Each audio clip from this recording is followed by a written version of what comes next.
Nicolás Maduro and his wife just a few days ago, looking relaxed and smiling. Un acuerdo de combate contra el narcotráfico, estamos listos. He tells his interviewer he's open to closer cooperation with Donald Trump. He has now, it seems, been deposed and is on his way to an uncertain fate. Not war, just peace, forever, forever, forever. Whatever the future brings, Nicolás Maduro may be remembered most for pictures like these. A leader who danced as Venezuela's economy sank deeper and American warships advanced on his country. Not war, not war, not war. Just peace, just peace, just peace, forever, forever, forever. Peace forever. His brazen swagger was with him till the end, here a few months ago claiming he was bigger than Taylor Swift. Soy más famoso que Taylor Swift en Estados Unidos ahorita. But Nicolás Maduro will go down in history as the man who took a nation with enormous oil wealth and potential and left it ruined. For much of his life, though, he was in the shadow of this man, revolutionary socialist firebrand Hugo Chavez, who upturned Venezuela with radical changes in the early 2000s, nationalizing its oil industry and reducing poverty. Before Chavez died, he made Maduro his successor. But Nicolás Maduro had none of his mentor's charisma or popularity. He was despised by many in Venezuela's elites as a poor substitute. To maintain power, he would rely more and more not on competence, but repression. And his policies were disastrous for the economy. In elections in 2015, Maduro lost his majority in parliament, but he refused to stand down.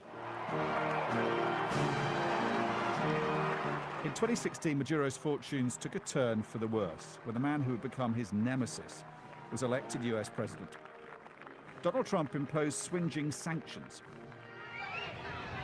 The Venezuelan economy went from bad to catastrophic. 7 million people would flee its collapse. In widespread protests in 2017, more than 100 people died. Opposition groups claim thousands were also killed by the secret police and in jails. But Nicolás Maduro appeared unmoved. Even after this, an attempt on his life with exploding drones in 2018 blamed on rogue elements inside the country. Behind the scenes, opponents were plotting, hoping for his downfall, led by this man, Juan Guaido, who declared Maduro illegitimate and himself acting president instead. He was recognized by the US and others around the world. The Maduro regime reacted furiously, running down protesters and shooting at them in the streets. Guaido believed mistakenly he had enough support to remove Maduro from power. But a coup attempt that looked close to toppling Maduro ended in failure. The unpopular dictator clung on. His fortunes turned again, thanks to events halfway around the world, Russia's invasion of Ukraine. When the West stopped buying Russian oil, it turned to Venezuela and its vast reserves instead. Maduro was allowed back in out of the cold. That may have emboldened him to pull off one of the biggest election frauds in Latin American history. In elections in 2024, the opposition is thought by most observers to have won a landslide, but Maduro again refused to give up power, declaring victory unconvincingly. Then, in America, Donald Trump was re-elected. He branded Maduro a narco-terrorist and sent a seventh of America's Navy to threaten him, the latest of America's neighbors to face the belligerence of Donald Trump. It's just Venezuela. It has started with Panama, then with Canada, then with Greenland. It seems that President Trump, although he appears to be a pacifist, at least at the Western Hemisphere, he has a very, let's say, peculiar understanding of the role of the United States as a kind of overlord of the area. Trump's campaign against Maduro has been unrelenting. A massive naval build-up aimed at first at Venezuela's narco-trafficking operations. At least 30 small boats destroyed, allegedly for drug running, but with little evidence to prove the claims. Then oil tankers were seized, accused of breaking international sanctions. There was little doubt, though, the bigger prize was regime change. Donald Trump's rhetoric against the Maduro government showed no let-up.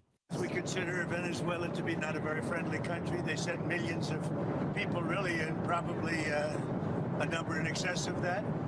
And lot of those people shouldn't be in our country, from jails, from gangs, from drug dealers, from all of the people that came into our country shouldn't have been in our country, causing a lot of problems. And drugs.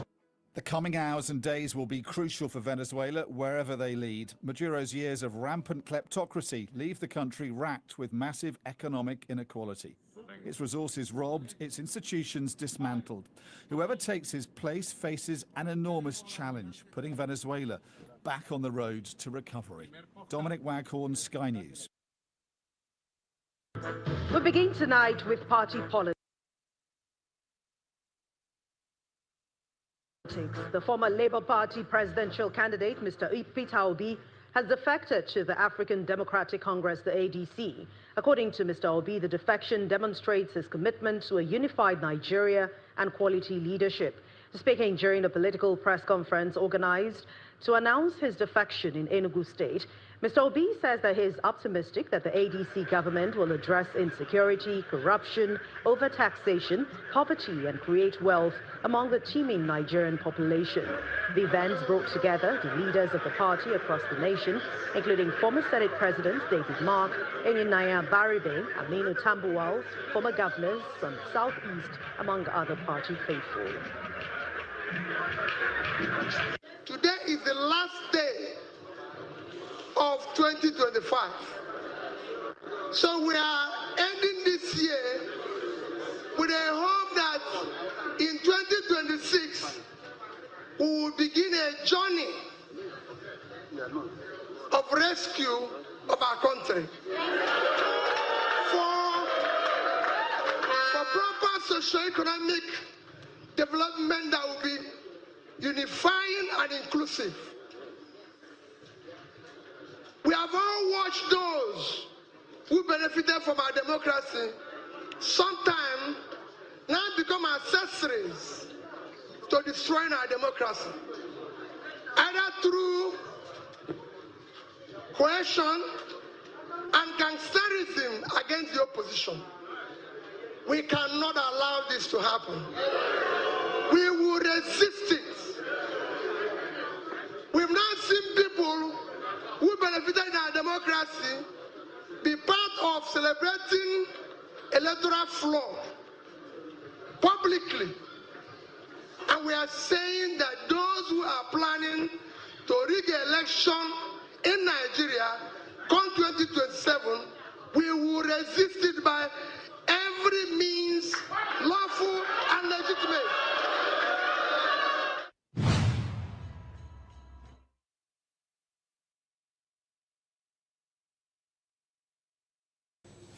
'26 is here. Ringing in the new year on vacation sounds like a good idea. That's what Nigeria's President Bola Tinubu did, but the timing is raising eyebrows back at home. He welcomed the new year in Europe. He left Lagos last week. The Presidency released the statements on Tinubu's end-of-year break. After vacationing in Europe, Tinubu will head to Abu Dhabi for an official trip. The UAE's President Sheikh Mohammed bin Zayed Al Nahyan has invited Tinubu to participate in a summit. It is called Abu Dhabi Sustainability Week. The summit is scheduled to take place in early January, and after wrapping up the summit, Tinubu is expected to be back in the country. But the timing of Tinubu's Europe trip couldn't be any worse. Right now, Nigeria is facing a double whammy.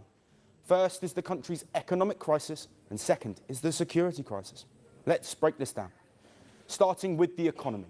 New tax laws have gone into effect today. These include the 4 finance bills that were signed into law by Tinubu back in June. These reforms aim to restructure Nigeria's tax system. Tinubu has hailed the reforms as a once-in-a-generation reset. He said that the new laws would not raise taxes, but support a structural reset. But critics are not convinced. Under the new law, the value-added tax has been increased from 7.5% to 12.5%. Critics say this would worsen economic hardship in Africa's most populous country of more than 200 million people. And that's just one part of it. Opposition lawmakers had also called for a delay to the implementation of these reforms. They have accused Tinubu's government of unauthorised insertions in the gazetted laws. The opposition says those insertions were never approved by Parliament. Opposition lawmakers say that insertions would grant sweeping powers to tax authorities. While there is so much happening in the country, Tinubu is vacationing in Europe. Now let's talk about the security crisis. Islamic State terrorists and armed groups continue to spread fear and terror in the country. The recent US strikes on ISIS targets in Nigeria are also under scrutiny. Their impact and the accuracy of the strikes is being questioned. Ordinary Nigerians are still dealing with the fallout of that US operation. Usually, in times of such crises, leaders cut short their official and personal trips. But President Tinubu's priorities seem different. The opposition has slammed Tinubu for his ill-timed vacation, calling it insensitive. Millions of Nigerians are grappling with rising costs and deepening poverty. There's already a lot of chatter and controversy around these new tax laws. People's trust in the government seems to be fading at an alarming pace. Nigeria's security woes are far from over, but President Tinubu is abroad. I'm bothered and unfazed by the chaos. The world doesn't fit in boxes, so why should your news?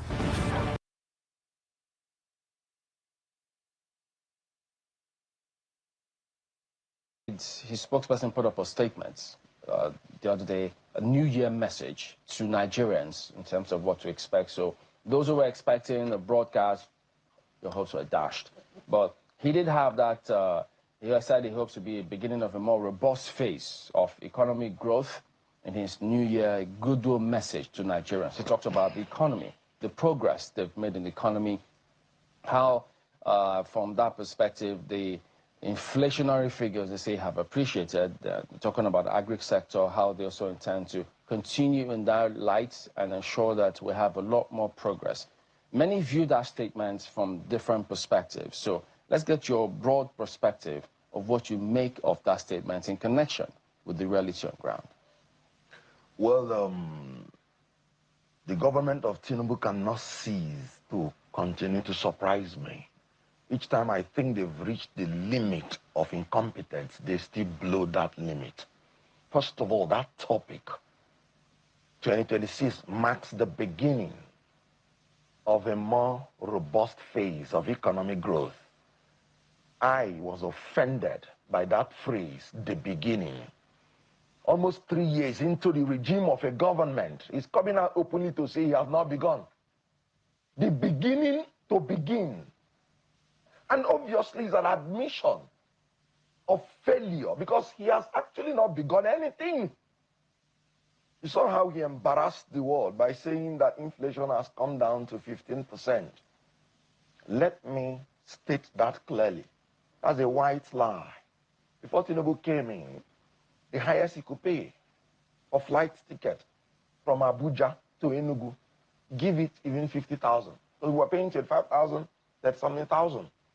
15% means that you will just pay like about 57,500 naira. But going to Enugu, I paid 250,000 naira flight ticket. That's almost more than 500% increase in inflation. And the president is sitting down in a New Year message telling Nigerians about the rebased fraudulent inflation figure, that it is 15%. It's embarrassing and very annoying. The best this government can even do is to speak the truth. And they say if you lie on a new year, on the first day of the year, you will lie throughout the year. That was what we were told when we were growing up. So I expect that this president is going to, and this government is going to lie throughout the year. Now, look at the speech. Let's talk about the security. In Plateau State, they were preparing for crossover, only to be attacked by terrorists. 8 persons confirmed dead. Of course, there will be more. They will never cross over to any other new year in their lives. More than 8 families are grieving now because of a government which, even with the help of foreign country, can still not do anything about insecurity. And the annoying thing is that they say this was after security report has reported that they were going to attack. In the southwest, the son of a traditional ruler was kidnapped. In Nasarawa, people went into where they were doing wedding and kidnapped and killed people. Security is still very much, insecurity is still very much with us. So what is he celebrating the new year? And I'm sure he's staying in one hotel in one European country, frolicking with the foreign presidents and coming to speak from there. Well, we don't know what his he's speech is doing. as alien as where he is now. We understand that he's supposed to go for Let a me go on summit and tell you in UAE. how this government has become destructive. Yeah, before that, Nigerians. about security.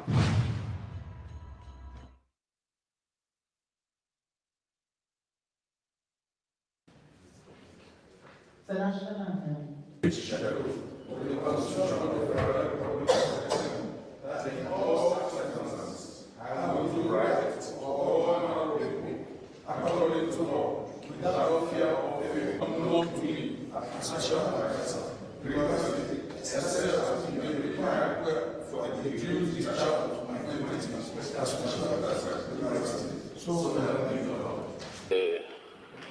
Night or yesterday evening, while we were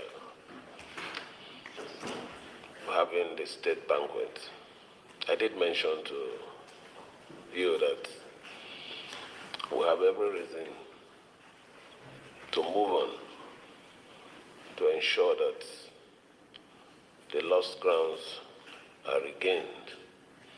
So what we're doing this morning, or let's say this afternoon, is bringing in some persons on board to ensure that the wheel of governance continue to roll smoothly in our state. I believe that these appointees they are not new faces. They've been with us, they worked with us, they understand the philosophy of this administration, and it won't be a problem following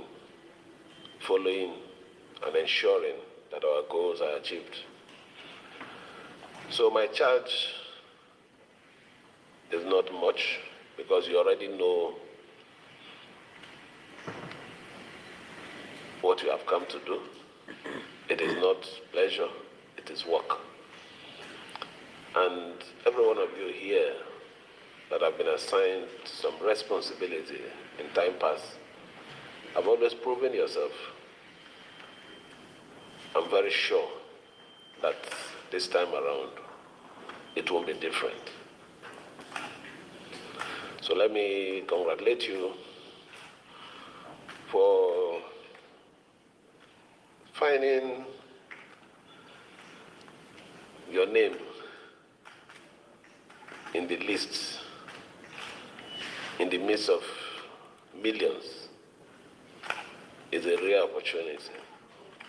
Don't let us down.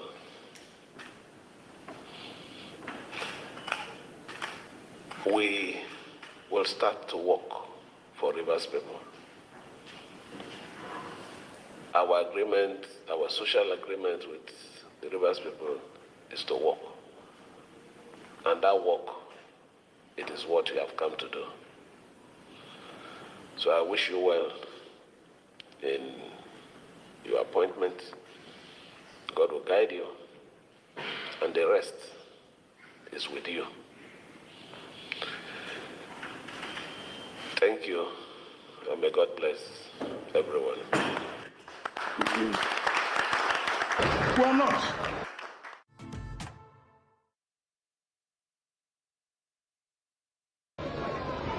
We're not. So I want to assure you here that we're working together. There's nothing like party here. It is Renewed Hope family. Renewed Hope what? Family. If you're not a member of this family, we'll face you in the field. Yes. If you are not a member of this family, original member, not fake one, we'll face you in the battle. Oh, blah, blah, blah, blah, blah, blah. Oh, wait. Be one. So let nobody bother himself. Let nobody bother himself. We will do what we know how to do. They will still nothing yet.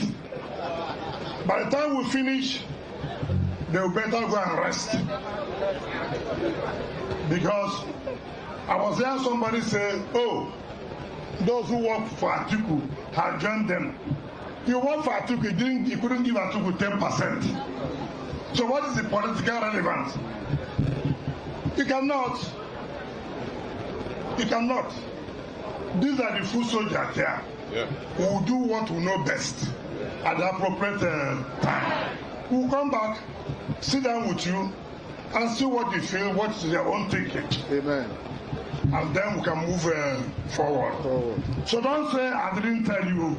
I've told you that mistake we made in 2023, we shall correct it for the betterment of everybody.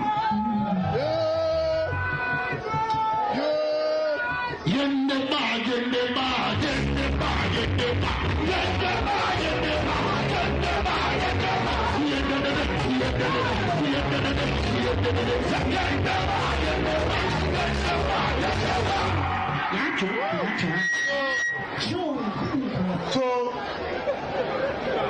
I know where I have gone. I'm not going to see any king or chief.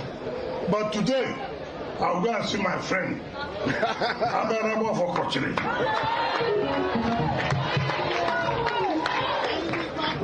I know he's a traditional ruler, but I'll go and see him today because we have been friends. People should remember things. I was the one who opened the gate. I made the Honorable of Ogoloma first class. Yes. Very well. I made the Honorable of second class. Honorable Fogu. There are 8 even Koniju. I did. So people don't understand. This was what no governor could try. But I said I would do it. Yes. And I did it. Yes. Did he have to come down? No. Did he have to come down? No.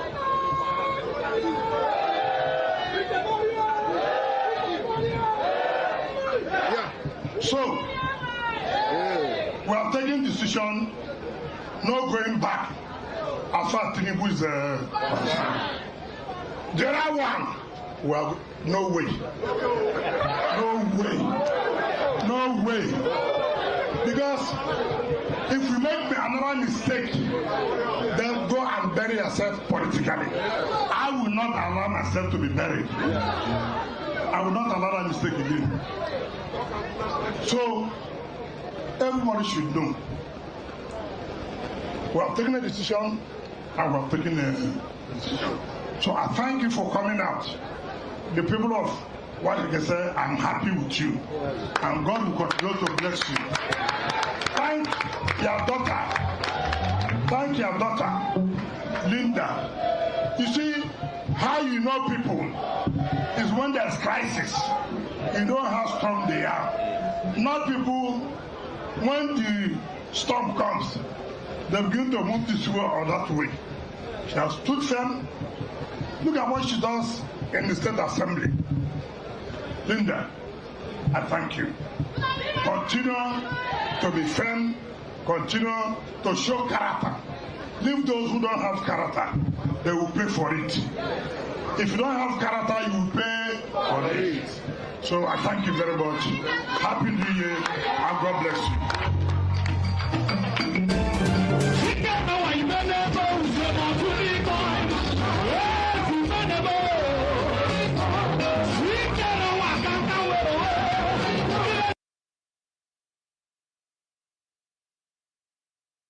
Welcome to tomorrow's news studio on Guardian TV. Here are the top stories coming your way on January 2nd, 2025. In the national news, 2026 ushers in stronger economic growth, says Tinubu. Be generous. Giving brings abundance, says First Lady Tinubu. Wike, others want to destroy my name, integrity, says Bauchi Governor. Face your problems, leave me alone, Wike slams Bauchi Governor. Ekiti 2026, PDP governorship candidate alleges APC plot over the Independent National Electoral Commission omission. Akpabio asks his lawyers to withdraw defamation suit against Natasha Akpoti. Ayedatiwa pardons 77 inmates.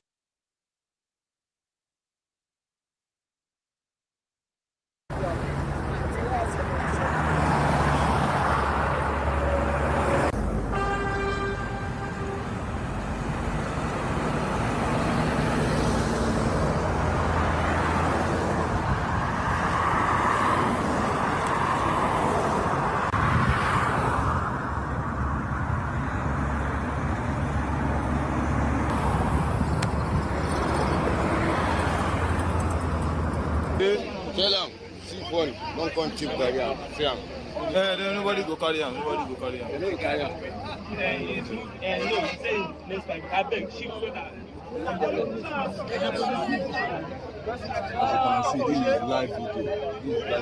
This is live video. Anthony Joshua. Anthony. Yes, very important. Anthony Joshua. Anthony Joshua.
Thank you, gentlemen, for joining me, and everyone. Not only gentlemen, there are gentlewomen and gentle trans out there that have joined us. I appreciate you all, and hope you are having a good year so far. It's been a new year and quite eventful year, and this is just the third of January, and yeah, a list of things have already happened. From Anthony Joshua's accident to Trump deciding that it's time to capture Maduro and take him to the US to be tried for being a drug lord. So that is going to be interesting for us to talk about, and for us to examine to see what is going on here, because this may actually test the American justice system that people like to, some of our people like to say that it's quite, logical system that actually works and all the rest. So we'll see how the guy with one of the largest oil reserve can be a drug dealer. How that is going to happen, we are going to see whether there is true justice in this world. Because it's going to be quite embarrassing. You arrest him, take him to America, go and try him, you find out that he's innocent. Then what do? You return him to the country. You've already removed him from office. So that will be interesting to observe what is going to happen on that front. And if anything happens to him while all this is going on, that is murder. And there are consequences to these things. These things are not victimless situations, because that means China can decide that Taiwan is acting too much, and one of their presidents are a little bit shady, and then they just go and take Taiwan, and maybe decide to extend their reach and take something else that America likes in that region. What is America going to do then? Is that the world we are walking into, where everybody bullies everybody in their own hemisphere? Is that what is going to start happening? We're going to see. And I'm going to play a video that implies that this may be the case. And if this is the case, our cake, or whatever they call it, is baked. We are done. Because if the world has decided that they are going to strike a deal among themselves to split the world however they see fit, and then the rest will have to just take it. It means, what that basically means is that they've had another Berlin conference. A second Berlin conference 2.0 that I've always been scared of. That one scares me because now we are talking about equivalent of about 2 billion to almost 4 to 5 billion population oppression of the remaining groups. That is a powerful oppression. When Europeans were oppressing us, they were Europe. They were not that big. As a matter of fact, India outnumbered them and all the rest. So, but this time, if you have China, India, Russia, the entire NATO together, and maybe even Middle Eastern country ganging up against the rest, you can imagine that level of oppression, how long it's going to last, and whether we are ever going to crawl out of it. And this is the mistake many of our people make, thinking that this is a joke business. extremely dead serious. And it can get very, very, very, very bad for a very, very, very long time. And if it starts happening, the only thing that can break it, I don't even know what can break it. Because the Europeans, the last time they had their Berlin conference, it didn't break. They fought themselves, but it didn't break their stranglehold. Their stranglehold still remained. Even if they fought themselves in the First World War and Second World War, their stranglehold remained. So if China and the other powers decide to do a Berlin Conference 2.0, we are in trouble here. Maybe that's what we are seeing with Maduro. Maybe that's why America felt confident enough to just go there and take out Maduro, knowing that China is just going to pretend as if they are condemning it. Because I read a statement from China and they were saying they condemned it very strongly, that it's very, very responsible and very serious and all the rest. But they never actually said, release him. You see how diplomats talk? They never actually said, release him.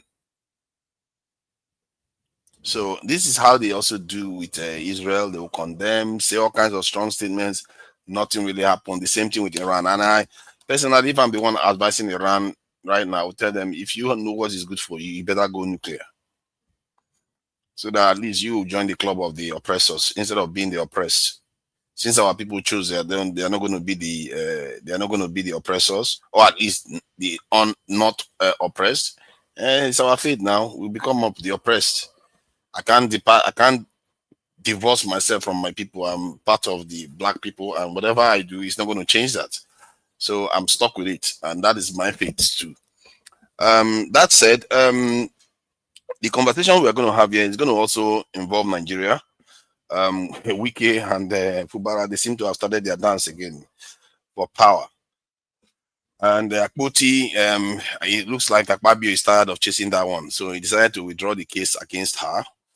And Anthony Joshua's issue has also highlighted some serious systemic issues that we have in Nigeria. Not that the accident itself was necessarily the fault of the Nigerian road. As a matter of fact, a British reporter was saying there's nothing wrong with the road. This is a road that would be perfectly, fine in Western countries. So it's just some kind of, it's the people that was the problem, not the road. And that is on Anthony Joshua. And some people are worried that he may not fight again, given the tragedy, this sad tragedy of what happened in Nigeria with the accident. And what else is on the news? Let's see. Netanyahu and his, recognizing Somaliland. I never really touched on that in terms of video. He chose to, man, this is just 3 days in this year, and already drama everywhere. He decided to go and recognize Somaliland, and that's going to be a problem, and that could lead to some serious war. I don't know whether his support of the Somaliland includes allowing some Ethiopia to have access to the sea. If that is the case, I think that is a good thing. Ethiopia needs to have access to the sea for Africa to start punching slightly, pulling heavier punch in that region. Can you imagine if Nigeria, with our 240 million population, we were landlocked, and the country that was the country that is landlocking us was just let me put it, Bayelsa. Bayelsa is the one locking us in. That won't seem right, is it? Like, how can you lock all these population inland when it's just a tiny land that is blocking them from having access to the sea? That is what I think. If that is what Netanyahu wants to do, if that is part of his ambition, I don't think it's a bad thing necessarily. With these leaders, they have their dark sides. You can't judge them based on one issue. You have to also look at whether what they are doing is going to favor Africa. If it's going to favor Africa, I'm all for it. I don't have any issue with that. And what else? Which other news was not covered? I think I've covered everything actually. And Tinubu's, it is said, I didn't even know that. They said Tinubu actually celebrated his New Year's overseas. Okay, I hope we are happy now about that. Many of our people, I was a little bit taken aback when KJ said that Maduro should have negotiated with Trump, and giving Trump what he wants so that he can settle himself and everything. But when he said that, I felt like, okay, but that means you should be okay with Tinubu settling with the Trump everything he wants. And if that settling means that he sells Nigeria away, if that is the case, and Nigeria will be suffering for generations to come, you have to think about what you're asking for here. Because you have to be consistent. If you are saying Maduro should do it, then why should Tinubu not do the same? You can't eat your cake and have it in this life. And that is the inconsistency we see in our people. And some people, I think, was it somebody was saying that I declare the West, I see the West as enemies. I don't see them as enemies. I see them as people that are attacking us. You can't pretend as if somebody is not attacking you just because you like them. You like somebody, they keep slapping you, slapping you, slapping you. You pretend as if you can't see it. That will not be madness.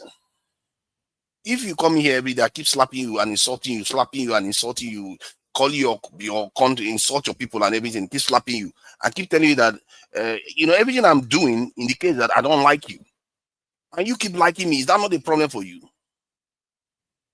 That is what many of our people don't understand that they are doing. I'm not against the West. I'm against what they are doing to us. Like you said, many people argue that I'm here in the West. Yes, I'm here in the West. So was Lenin. Lenin, that founded the Soviet Union as we know it, was also in the West, in the diaspora. He was in the UK. I think he was in Germany too. A few other countries before he went back to Russia. So being in the West is not a reason for somebody not to care for their own people. At the same time, all the white people that are in Nigeria, are you telling none of them to leave too? Personally, I will be very fine if Oyibo say we are going to deport all Africans back to Africa, and they were going to kind of bring their people back to Europe. None of them in Africa again. I'm fine with that. Perfectly, 100% fine with that. I have zero issue with that, because I know we are going to benefit from that. If all our brains, all the brains that are on this chat now, when they're going to join us, if we're all in Nigeria, Nigeria will be more developed. That's for sure. So that argument that, why are you in the West enjoying what they are doing? I'm not enjoying anything. And I don't care about the vanity of the little enjoyment. What is the point of the vanity of the enjoyment when you're actually dying? Can you imagine that? It's like a snake that poisons you, and then you're having some euphoric vision while it is swallowing you.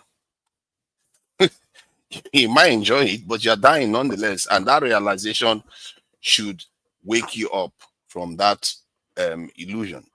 That's how I see it. It's not necessarily about me just hating the West visceral. I don't hate any group. I can't even hate India people. That if I'm going to hate anybody in this world, it's the Indians, because they have a racist religious system that are actually targeting darker skinned people like us. At least Europeans don't have a racist religious system like that. So I can hate them, but I can hate what they do. Because if you hate them, you're just wasting your energy. What is the point of just hating them? You have to hate what they do to you, so I don't look at everybody as the devil. Not every single one of them hate us. Many of them will fight with us and see our struggle as part of their struggle too. All right. So I think I'll bring people on to come and share their views. Dexter was saying in the previous session, and he was calling me out for, I'm not even sure what he was calling me out for. And I'm going to put that our famous image of our people, so that we get where so that we understand each other, where we stand here. So that let's get this straight. This is the situation. I hope we're all very happy to watch this, because this is our situation here.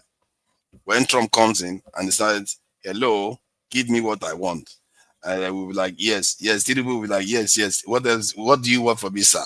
I'll give you everything you want.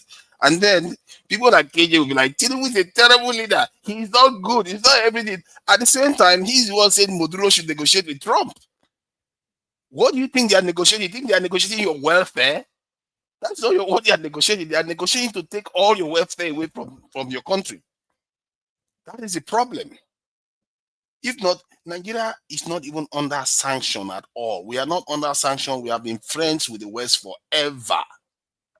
They even wrote in their document that the leaders of Ghana that removed Kwame Nkrumah were pathetically pro-Western.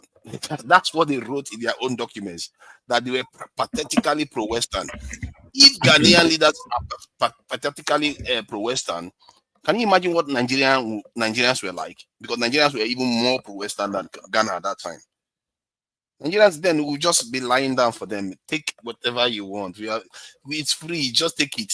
I really would like to have a direct one-on-one, if possible, with someone like One Nigeria, because he makes this argument that seems to be contradictory. He doesn't like what happened to Maduro, but seems to think that because of the election, that is the issue that he doesn't like. But at the same time, he wouldn't condemn the fact that this is a problem. What Trump had just done. I can't see, you can't eat your cake and have it. What Trump has done in my book, I don't see it as wrong or right. I see it as weak versus strong. And I see it from the point of view that how it's going to affect us. Because we are weak, we are the ones that are going to be fed on to. That is my problem. It's not that Trump is wrong to do what he did. For me, I don't have that moral. The only morality is your ability to be strong. That's your morality in life. That's what God gave us. If you are weak, you will be punished in this life. You have to be able to survive in this life. That's the prime directive of every living thing. So I don't see it from that point of view that, oh, international law, Trump is breaking international. No, I see it as the guy was being weak. He was being friendly with Trump and he paid for it. The same thing with Libya, the same thing with Saddam Hussein. The pattern is clear. The pattern is clear. If you try to do the right thing, they will take advantage of you. Forefathers. Mr. Oti, how are you? Have you read any ethics at all? Yes, I have read some ethics. You know what ethics are? Yeah. And you don't believe in morality? So it's about strong or weak? No, I meant I don't believe in morality in the terms of the law, the way people write international law. I believe in morality in terms of natural law. Oh, no. You see, look. So you see, that's the confusion of language. Maybe you don't even, we just say so many things without kind of lack of consistency and clarity. You know. So it's either there is what is called morality, right? And again, when look, there's no pretense. There's no when this is not, it's not an utopian, okay? It's a reality. We have to understand, appreciate the givingness of things. Now, for example, what is going on here is this, okay? Because let me just use Tony's exposition to clarify my point. Because when we kind of engage one to one like this, our positions are going to be clearer, and then we may discover that we don't really have, the gap between our understanding is not that wide. Okay, now because we're not probing each other, we're not interrogating what we're saying. Now, listen, Tony, you see the problem with your position is this, because I understand that. I mean, we have power imbalances. It's natural, okay? But the question is this: is the reality and if like idealism and realism. Okay, we live in a world where people are not equal. Some are stronger than others. Okay, but on interpersonal between nations. But then, what do we do? You see, it's the ideal, the aspiration, and that's what the law is. Law is there to make people good. Okay, that is the essence of law. And then if you say there's no law, then it becomes the only thing you're kind of propagating is the rule of force, power, violence. So it's just that clear. So what has happened is clearly, well, of course, you can go into the justification whether those are good enough. But do we have is there any kind of standard, a norm, international norm? Okay, you may not even believe in it, but at least it is there. We have it, and it's all in our interest to to protect it, to advance it, to argue for it. Okay, because there's no way you can begin to defend what has, or be neutral about it, unless you understand them, you don't understand the implications. So that's what I'm saying. I think I understand where you are coming from, and because it makes sense if you have an international rule-based system where it's not perfect. It's based on some form of morality. Yes, I understand perfect. where you are coming from there. However, the way I'm looking at it is that even with that rule-based system, they are the ones that will have to design it. You have to have it, like we talked about, leaders that create institutions, strong institutions. The powerful nations are the ones that created it in the first place. They created it in their own image, and if it doesn't work for them anymore, they reserve the right in their own belief to change it. If they, because to them, you didn't give it to them. They took it. They fought for it. They bled for it, and they won these wars. And they created the world the way they saw it. Can I If you want to change it, yeah, I'm going to bring you in. I think it's your turn. To be fair, yeah. You see, and if they feel like they want to change it, they can change it the way they see fit. Until the entire world says, you know what, we are going to create a rule-based system, and somebody decides to break it, then you can judge them based on that. International rule, and even then you still have a natural law out there that is not based on what you have written. It's about power. If one side has too much power, again, it will take advantage of the other. Again, you see, there's what is called natural law. As a matter of fact, maybe you don't don't refer to natural law, because there's a system of law called natural law, and actually natural law is like the eternal law, if like the divine law. Okay, so it's not natural law what is happening, because as I said, there's a system of law called natural law. Those Catholics would understand what natural law is. I mean, it's because we have the state law is a kind of the positive law, but even the positive law in a kind of aspires to correspond to natural law, which is like divine law. Okay, perfect justice and all that. We're not God. We live in the world, and but our effort, our aspiration is to do good, to be just, to be fair. Are you with me? So that's what the law is all about, to make people good, And then I'm not saying that we can't be perfect, but that's the direction of travel. And you can't just be saying that it's like ambiguity. We're not certain, we're not clear. Are you with me? So that is my discussion. I hear what you are saying. I think what we're going to do is towards the end of the session today. Yeah. Towards the end of the session, this man will never stop. Towards the end of the session, we're going to reserve it for a few people to have, a kind of podcast-like discussion about it, so that we can go deeper. I like the way OT is going about things. He tried to examine the details of these things, so that we can actually examine some of all these topics quietly, calmly, in a way that people can actually get where everybody's coming from. So that's for later. But in the meantime, let everybody have their say. Welcome, Tony. I appreciate you for joining us today, and you are the first to join us. And you've seen the headlines, quite a lot of them. A short period of time, so many events going on everywhere. So, what do you make of this Maduro thing? And if you can touch on Fubara, Nigeria, all the headlines, anyone you feel like really. Okay, good evening, everyone. Good morning, whatever it is. I don't know where you are. Happy New Year. Forefathers, greetings, and thank you for letting me in. I just want to comment because my brother Ben, said a few things about what I said in the previous session in relation to this Maduro thing. You see, in philosophy, there's realism, and there's idealism, there's pragmatism, and so on and so forth. These are all notions that we have. And it's not correct to say that laws are made to make us feel good. No, that's not the reason why laws are made. Laws are made to point us to a particular direction, not to make us good. Because laws have never in the world prevented people from being deviant. No.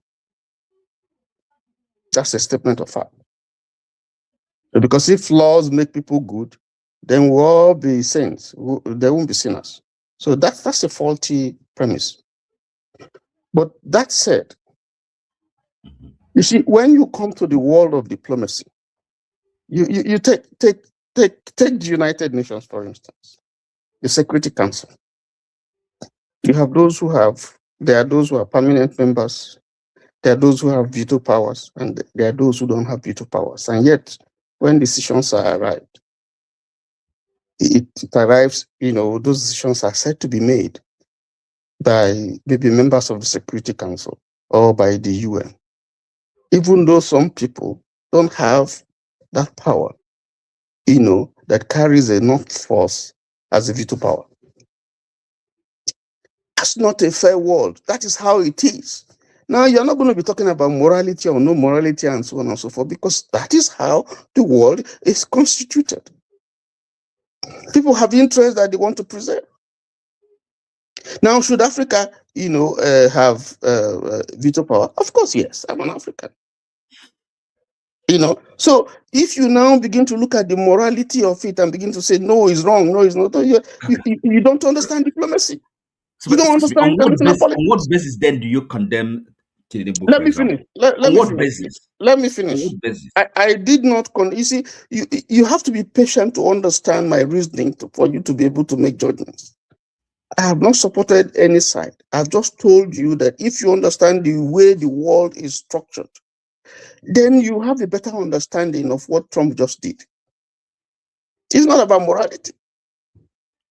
Because they don't bring, you can talk about morality in the church. Sorry, but I asked you, but you and I, we condemn Tinubu, okay? The way he's running Nigeria, or his personality, his character, okay? That's my personal. I do condemn him. Hold on. But someone you're else, saying morality is something personal. Hold on. Someone like one man would not condemn him, and he's entitled to his opinion. So excuse me. So the question really is you. No. Sorry, Tony. Look, see, you're confusing issues because I'm not confusing you. You are getting confused. Just let me finish. No, hold on. No. Forefathers, you have to protect me. Let me make my point. Let him finish. Because I didn't interrupt when he was making his. Let me interrupt, because if you start this way, there's so many people waiting. We're not going to get anywhere. Okay. Now I'm entitled to my view, and this is how I see it. And I'm not saying that morality is not okay. That's not the issue here. The issue here is that there's a world power that feels that it can do and undo. It's a unipolar world now. It's not the period of the Cold War. It's not the period where you have checks and balances, which restrains to some extent America or Russia from Soviet Union from doing what? Now you have a world that is imbalanced, and it would be wrong for somebody to stand. That's why I don't like the picture that you put there. You put a black man and you put Trump standing, anyway, but that's by the way. You see, once you have a bully. You mean this one? Yes. I mean, you shouldn't be playing it. Let's leave it there now. So that no. Why didn't you put, why is it offensive? Why didn't you put a Maduro there? But it's reality now. Why is it offensive? No, must it be a black person? Yeah, because we are worse at must this. It be a black man? Is it not true though? Why do you think Tinubu celebrated his New Year in overseas? You can ask him. The picture. Why are you celebrating your Christmas and your New Year in England? I'm not the president of Nigeria. Odi is right there in Africa. Why are you not in Africa celebrating your New Year and Christmas? I'm not the president of Nigeria. I can travel like a free person, but the president has the right to go anywhere that he wants and celebrate his listen, just as you have a right to celebrate your New Year, your birthday anywhere. Not in the colonizers' countries, the people that are oppressing your people, but it's okay. But that's why you are enjoying their food, you are working for them, they are colonizing you, but you are working for them, you are living in their house, they employ you, they pay you, and then you are not ashamed of that. You should go to Nigeria now. Who told you I'm not ashamed of that? Then you shouldn't even mention it. You shouldn't even. Why should I mention it? It's the truth. You start for yourself. We should all be ashamed. Then you start from yourself and say, I am ashamed, and I'm thinking myself, okay, please go ahead. Don't be offended by the image, because it's reality. It's not reality. It's our state. It's not. It's offensive. I don't expect you that in this age you'll be putting this because it's offensive. It is true. It's not true of our life. It is not true. It is not true. Okay, it is the only truth. The only truth. I mean, if you wanted to paint a picture that reflects the power politics internationally. There are other things that you can put there, not this nonsense. It's not. It doesn't mean anything to me, other than that you have a mindset. Why are you offended? Because you have a mindset, and people have talked to you. Someone has talked to you before. Why are you worried about the mindset? Listen, not the fact. Someone has talked to you. This is just like what you're doing is just like featuring the kind of thing that Hitler was doing. That's the kind of thing. You want me to show you African leaders begging them? You want me to show you African leaders begging them? Videos of African leaders begging them. Forefathers, you want me to show you Africans or Nigerians who are in school? I work in NYU, who are beating all these white people hands down. No, they are begging the black people to sit them. They are not leaders. No, hold on now. You are not leaders. No. You are saying they are leaders in their own rights. They are leading the class. Listen, they are leading the class where your so-called oppressor. Wait now. These black people that you are demeaning, they are leading the class where your so-called colonizers are. They are beating them hands down. You want me to show you? That image represents systemic. That's what I expect you to show, not this nonsense. Systemic begging, not individual begging. But let's move ahead. Let's go to the issue. Let's go. But I've made my point. But I'm just telling you. But of course, you are the moderator, and you have a right to show what you want. The point that I'm trying to make, that maybe OT is not understanding, is the fact that when you come to big power politics, it's a different kettle of fish entirely, whether you like it or not. You're liking it or not liking it doesn't matter. That's the point, and you have to accept it. So that's the point I'm making. It's not that I'm justifying anything or something, or this is the way it should be. Yes, you may well want it to be this way, but that's not the reality. The reality today is that you have a big power that feels that it can do whatever it likes and get away with it. That's the reality. Do I like it? No. Is that how it should be? No. But that's the reality. So that's the moral question, because you said no, it ought not to be like that. Yeah, that's the moral. What you're doing is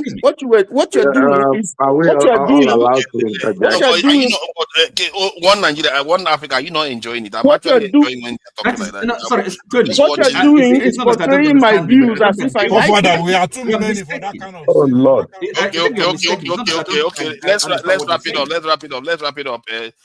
We've enjoyed you people talking. It's quite enjoyable to watch OT try to examine these things. I do enjoy OT's try questioning sometimes. Let's bring in who's next. I think hey God, this one everybody looks alike. This is confusing. Yeah, that's your point. We have many here, so respect everybody's time. Let it go fast.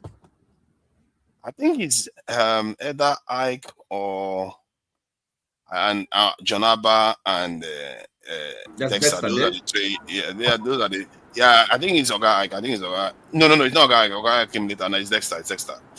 And Dexter. Thank you, forefathers, for letting me speak, and thank you for everybody that joined the show. So we are going to be timing it now, so everybody can speak. And OT, please don't get tempted. Don't get tempted, OT. Let's time it. Okay. 5 minutes max. So let me start from the Fubara situation. It's quite interesting what's happening in Rivers State. How Wike can openly say that there is no party in Rivers State, literally. So APC, PDP doesn't exist. And somehow, it just shows you the quality of leaders we have. I listened to the full interview of Tony Cole on Aramis TV on Friday. And Fubara is now in APC. The national chairman of APC has said Fubara is 001 in APC. And they asked Tony Cole, and he said, oh no, Fubara is in the wrong APC. That Tony Cole is the leader of APC University. Oh my God. And I was thinking that this Tony Cole is somebody I was saying, this should be a good guy. It's to show you how greedy we as human beings can be. This is Tony Cole that is supposed to be a good guy, who has been speaking about the excesses of Wike. And before you say, he asked me a question. He said, look, if Mr. President asks you to work with Wike, would you all of a sudden say he has no problem with Wike? What? Where is, until we Africans now start having value system, we go nowhere. Because this is a guy who has been shouting for the last 5 years. Because in 2019, we can literally make sure that APC did not have any candidate. In the last election, he said he won. They stifled him. They made sure he could not even inspect the INEC materials. We can instituted that. They're not telling you that, oh, because he now thinks that maybe Fubara might fall off, so let him now be on the good books. It just shows you how greedy we are for power. And I think we need to come to a position in Africa whereby we are not going to be like that. I don't know how this thing is going to end because, oh, look, see, I've seen this Wike play before, live, when Amici was in power, which is what he has said from January this year now. He's going to be mobilizing, he's going to come and do youth movement and all that. And the idea is this. When it shows that kind of crowd, on the day of election, when they rig it, nobody will doubt it. Because after all, now, couldn't you see the crowd that he was putting? He did the same thing when Amici was in power. But we need to start questioning ourselves, like what is our value system in Africa? In Nigeria, first of all, what is our value system? Do we want to wait for the Maduro situation? Or do we want to be able to be the ones to take the decisions? Because the truth is this, those big men can't rig elections. It's people like me and you that rig the elections. It's people like me and you that go to coalition center and start changing results for a piece of pottage, And then to many of us who give excuses, you are in the Western world and then you are talking. No, take action. There's no need. Leave your comfort zone. Any of you that are here speaking against the Western world, oh, we are speaking all kinds of things, oh, the West is the West. Don't stay there. Act in protest. That is when we know that this thing, that's why they say talk is cheap. Talk is cheap. Because you want to satisfy your stomach, you are there and say, oh, they should do this one, they are fighting us, they are doing this to us. Show us your mantle. Protest by packing show your some bags. doing. Pack your bags this night. Pack your bags One this night. father go back to Ikwere. Pack your bags this night and move to go and save your fatherland. Since you have that ideology, because put your money where your mouth is. Because the truth is this. People talking like this are the same people that will betray us for a pottage. Because you are getting the largesse and the freedom of the Western world, but on the other side, because of their freedom of speech now, you are speaking against them and all that. Why don't you put your money where your mouth is? And then we know what you are made of, So I'm just saying out there, for all of us that come out here, look, my policy is this. Look, while you are benefiting from something, you don't speak against it. That's my policy. So that's while you are benefiting from something, your hand is inside eating. You don't start fighting it where you're eating. If you leave it and you want to start speaking against it, there's no problem. But while your hand is still inside that soup, stop saying the soup is not sweet. This soup is not sweet. The people that are there are not eating. They are suffering. Let us not catch this thing around. There's this propaganda going around. Oh, Trump is coming for our resources and all. Forefathers, time has gone. These resources, the only time people will come for your resources is when you realize that there's nothing between your head. Time's up. So who is the timer now? And I'm the timer here, No, it's the other guy that needs to return back to Nigeria. That one, that's the timer for forefather. You see their logic. Let's just break down the logic. Very, very 15 seconds. It's not so hard to break it down. So it's only them that can gain from us and do bad things against us. That is the reasoning that you are coming up with. But it's all right. That's why we say our people, they are reasoning. Sorry, what are you talking about? Let me, you see that it's confusing to reason. It's not even a lot of words. Let me repeat that again so I can catch on. It's only them that can do bad things to us at the same time be around us. You are not, you forefathers, you didn't listen to, obviously you have not listened to. No, you are saying because I'm gaining. Hold on, your argument was because I'm gaining from them, I shouldn't be here. They are gaining from us, and yet they do bad things against us. Forefathers now. What I told you, let's move on. What I told you is the forefathers. No. You can't throw that. Do you know Lenin was here? Do you you know Lenin was here? Forefathers. Let's see. Lenin went back. Lenin was here. Stalin was here. Forefathers, they went back. Their impact was not. Yes, they went back. That's my point. Forefathers. Okay, let me ask you one question. Forefathers, tell me the story of Lenin when he was in the UK. He came to the UK. As a matter of fact, it was in the UK they separated from the Bolsheviks and the Mensheviks. That's when they broke apart, and they formed these different organizations. They raised money from here, and they went to other European countries before they actually went back to the Soviet. That's Russia, as we know it. Tell me the Why should I tell you? You tell me. Because you are talking. Look, you are here. No. The essence of what we are talking about, I don't want to waste time with you. The essence of what we are talking about is their presence here in the UK. Forefathers, tell me the story. You are here and you are making a story for yourself. Tell me the story. I don't want to make it. No. The story I'm telling is that hold on. You cannot waste time with you now. They were here in the UK. Am I fault? Am I telling lies? They were here there in the UK and they went back to Russia and built a system against the West. Forefathers, tell me the story of Lenin when he was in the UK. They were here in the UK. That's the story, period. That's the relevant part that I'm using to reply to you. No, you can't just tell me. It's relevant because your argument was I shouldn't be here. Hold on. The argument was I shouldn't be here. I'm responding directly to that. It's not about discussing Bolsheviks, this is how they emerged. So let's keep it pointed in that direction. I don't know why people make that argument. It just doesn't add up really. All right. Who is next? Yeah, I got yeah. All right. Wow. Don't come for me again. If you come for me, I'll come for you. So just it should be you. Okay, don't worry. You're going to go next. But okay, sorry.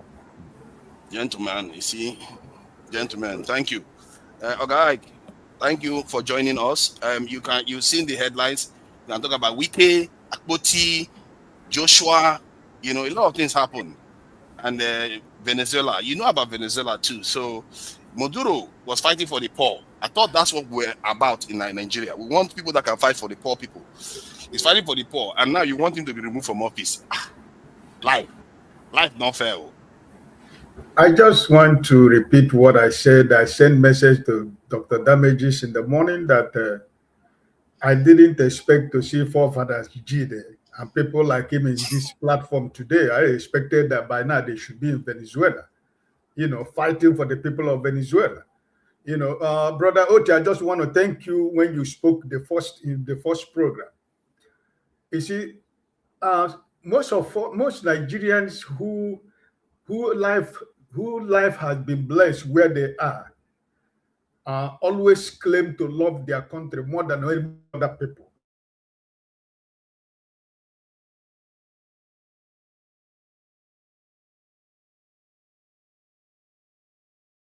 You're muted. Sorry. Okay. Did you hear the first time I spoke? Yeah, you said we should have been, gone to Venezuela to go and fight for. Okay, sorry. Yeah, I said I said by now, if I come to the platform today, I would not see Jide, I would not see forefathers and your likes. That by now you should be flying to Venezuela to defend the Maduro and his people, you know.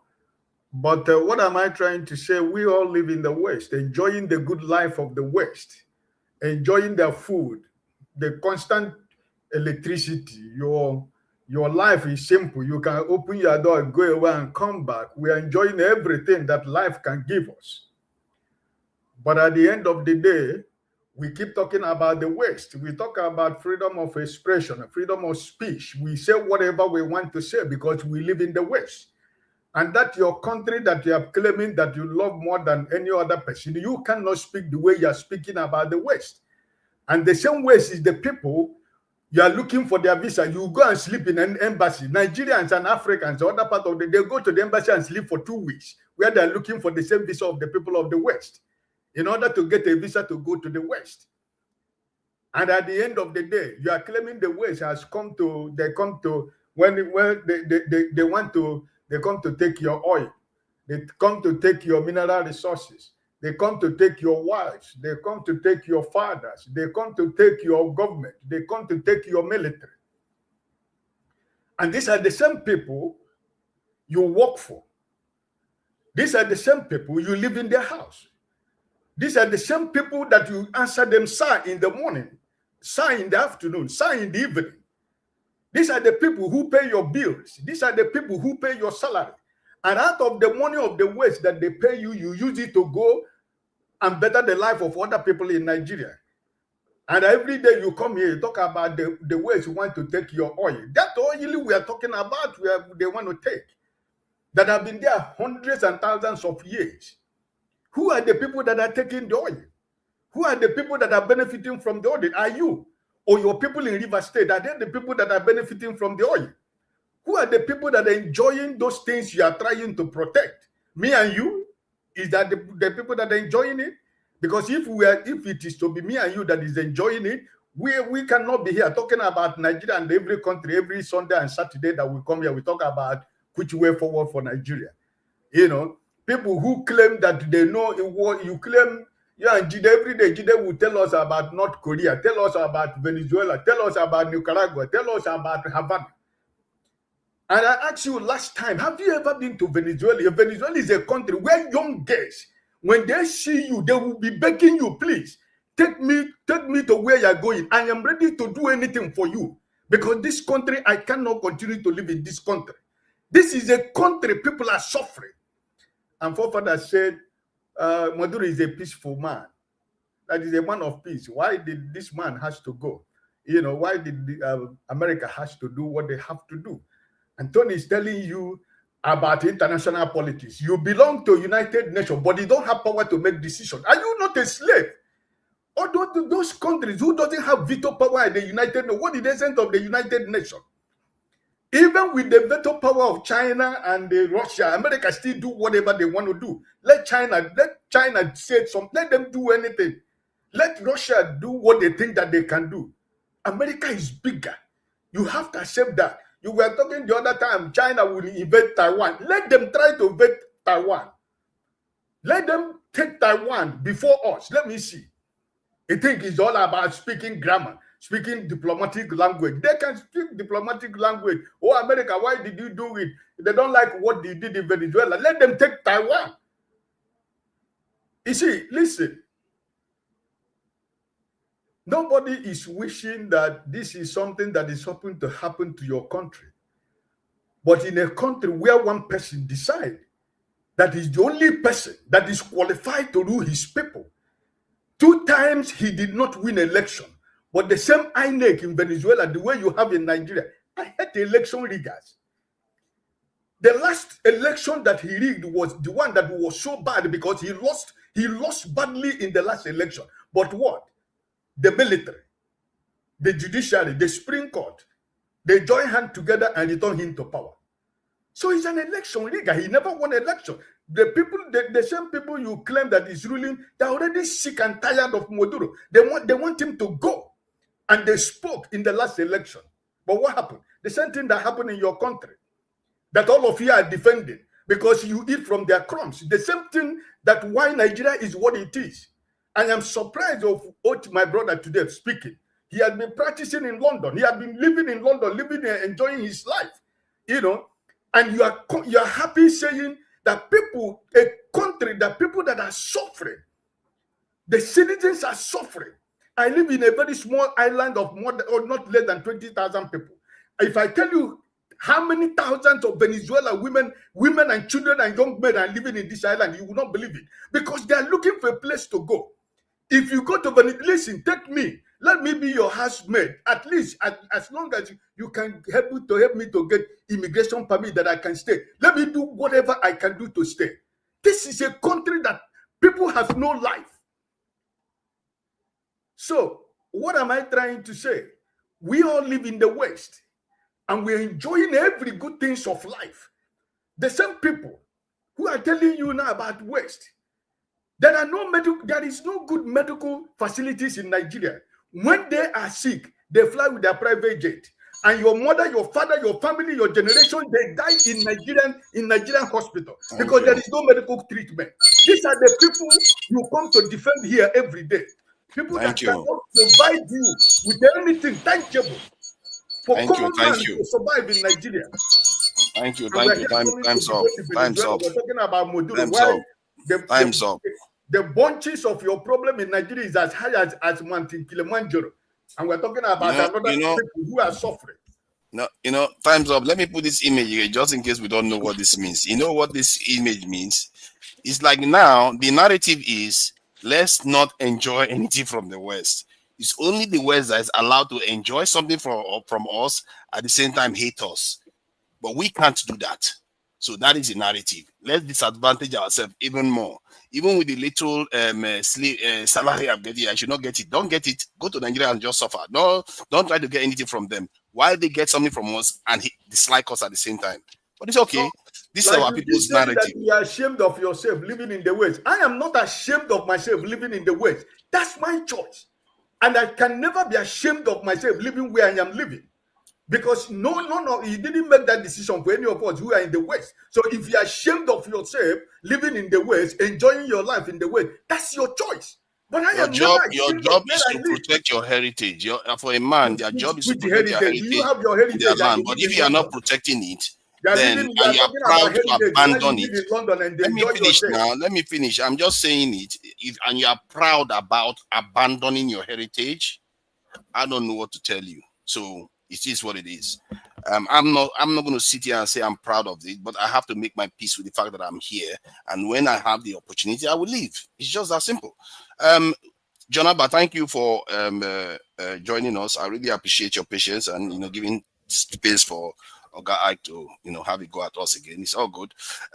So what do you make of the headlines so far? Quite a few has already occurred. Venezuela, Joshua, Wike, President Tinubu celebrating New Year overseas. Take your pick, really. 5 minutes. Thank you, my forefathers, and the rest of the panelists. It's always a pleasure to talk on issues. I don't care so much about Venezuela issue. I already spoke my mind. It's a power play. Tony says that power does not apologize. He uses he quoted from the scripture that he has been going on over the years.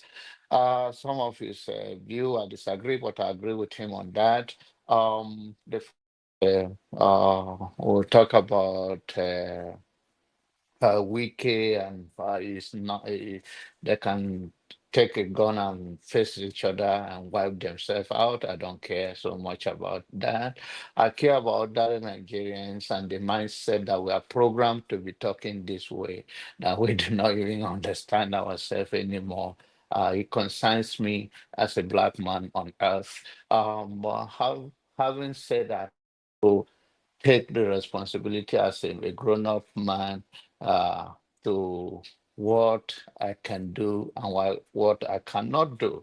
But then the Nigerians that are suffering today, the guys from Venezuela that they arrested or captured, wherever they want to put it, is still a better person than many Nigerians today. Venezuela government and the citizens are still, many of them are better than my fellow Nigerians today. I worried about our mindset, about the world that is playing out in our own eye, the modern colonization and power display. What is it there for us? How do we, if we are not just weakness, it will be understatement when it comes to the as a continent. We have no power of negotiating in any aspect of life.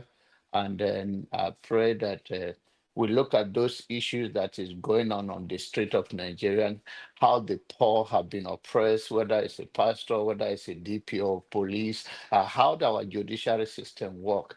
How do we speak to it so that ordinary Nigerians can have courage to walk freely in Nigeria?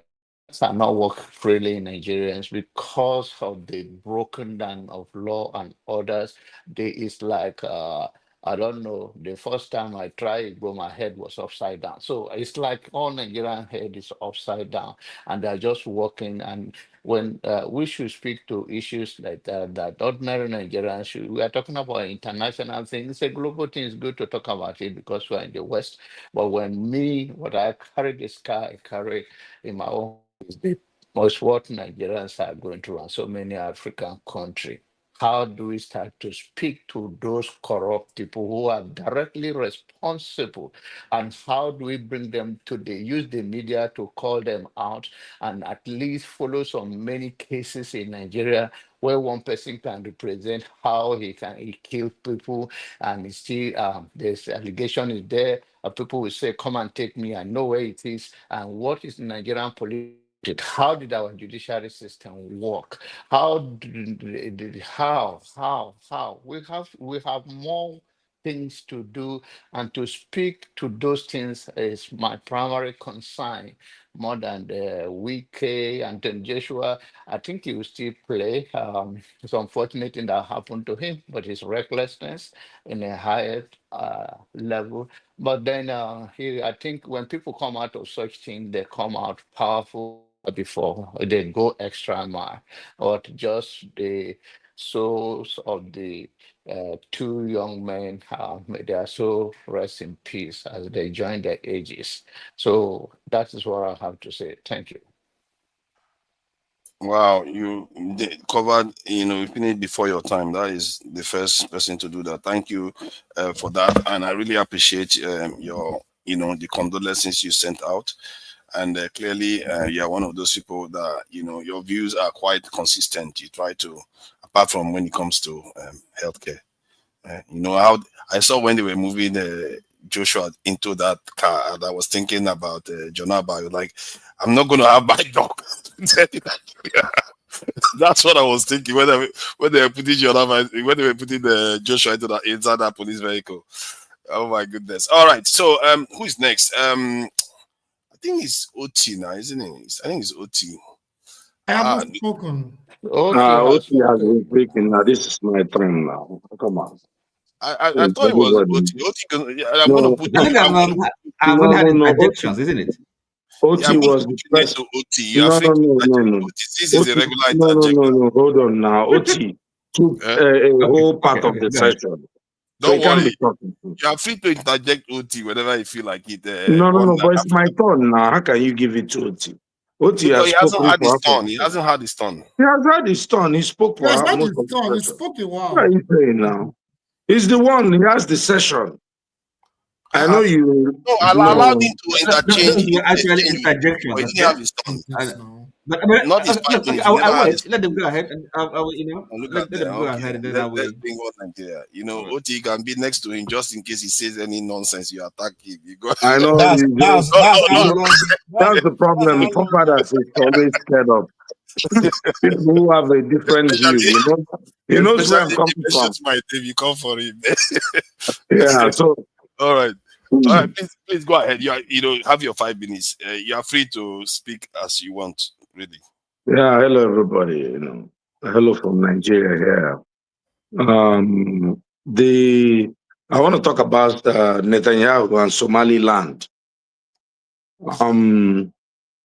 It's funny that in Africa, where many people are crying for freedom and people are suppressed, and suddenly a country decides to recognize another country, people are very happy. A country with almost $5 billion GDP. And people in Nigeria are suddenly upset just because it's Israel. At least one thing forefathers said today is if Somaliland grants sea access to Ethiopia, that's a good thing. At least, a few times you say those kind of reasonable things, At least you're not boxed in a corner there. Because whenever you get yourself boxed in that corner, it's very hard for you to escape. Many people don't like Netanyahu. And, obviously, he has injected himself in Africa, especially also in Nigeria. And many people are not very happy about that, right? But, look, We welcome all players. Since our leaders have decided to sell us to France and to China and to US and to let everybody come in. Let's pick the best hand. For me, that's where I stand. I think more countries should go that way. Recognize all the breakaway countries. Let's have more freedom, because if people are suppressed in any part of the world, freedom is one thing that somebody was talking about natural law and all the things about we want freedom. That's the first thing people crave, freedom. So I'm very happy for Somaliland. It looks like they are happy with themselves, and I pray that their country will succeed. And then Tinubu being overseas, frankly, he can do whatever he wants. The man wants to survive too. Trump has locked him up in Nigeria for a long time. He's been able to let him go and take care of his health. He's a grandpa to some people.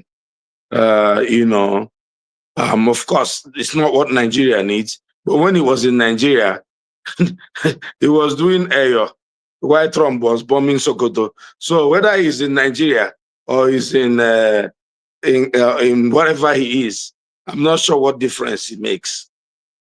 When Trump was bombing Sokoto, people were saying, oh, he was bombing open space. Now, Nigerian army started saying, oh, we started winning in Sokoto. But people like forefathers said Trump should not come to Nigeria. But it looks like since Trump came to Nigeria, things have been a little positive. But we'll continue to watch forefathers and his double speak. Anyway, I'm going to try to summarize with Tinubu's famous motto: power is not given a la carte. Grab it and run with it. And that's, people in the narco state of Venezuela, that's what they were specialists in doing, grabbing it for 2 elections and running with it. Now another person has come in and grabbed it from them. I don't know why other people are crying. It is, like I said in the other show, this is Game of Thrones. It's either you win or you are taken down and taken out. So, I'm happy for the people of Venezuela. Hopefully they'll be able to elect their leaders and enjoy the oil that God has given them. Somebody continues to say, oh, America is going to take their resources. What are they doing with the stupid resources where all the Venezuelans are fleeing their country? They are becoming, essentially slaves in other lesser countries. This is a country that has the most crude oil reserves in the world, but they cannot enjoy their oil because their people have chosen sides with folks that are not on the top of the chain of the ladder. Hi. I'm sorry. No, but you're not being very fair. I think you're being funny. No. But anyway, I'll leave the show so you can come, because all you want is just one view. You don't want. I want your view actually. Later No. on. Many times when you're in this show, I come because I just want to show dissent. Because your view is one-way traffic. You have the same view with Jide, with the other boys who come here. And when you come in, it's as if Nigerians are anti-West. And people like us to come say, no, we disagree with you. We are not, and okay, you said you don't want to go to hang around later. Go to China and leave. We're going to have a more open But conversation. you don't want to, no. But why are you cutting me short? It's not 5 minutes yet. No, it's 5 minutes. So why would I cut you short? I can't rig it now. It's unriggable. It's timer. I can't do anything. I'm just happy that you ran your time out. That's all. It's just, but the time is the time. This is no rigging. There's no rigging here. So let me bring Jide in. Jide, thank you for coming in. Yes, OT. So now you want to use your turn. Can I ask a question? Okay, ask your question. You muted yourself, Ask your question. Okay, sorry. Can you explain to me why are you muting yourself? You're muting yourself and or muting yourself by yourself. I don't. Hi, your phone, whatever phone you're using, is has muted you. It's called natural law. It's not supposed to ask questions. Just wait. I don't know whether somebody's muting you from somewhere. I don't know. If anybody... Okay, go ahead and speak now. Cannot follow law. I mean, I don't get it. Sorry, if anybody can explain to me why America has not invaded Cuba all these years, and I'm not sure elections take place in Cuba. Please, I would like to know, please. It's part of the agreement that they had before. Can I answer? Yeah. Let Jide have his turn. Let Jide have his turn. 5 minutes. I'm sorry. Okay, 5 minutes. I have 5 minutes. Oh shit. Okay, I'll answer it now. That time. Okay. So thank you so much, forefathers, for having me on this show. Greetings to everyone. So yeah, like I predicted this just now last year. I predicted it. In fact, forefathers, you said it on this show last year that when Trump gets elected, he's a peace president, and you made it clear that the Republican Party, they do not have any issue of going into war. They rarely go into military intervention. And I told you that it's going to get worse and it's going to escalate, and they will attack Iran and Venezuela. Everything now that I predicted is now coming into fruition. Having said that, you see, everything going on right now, I'm not surprised.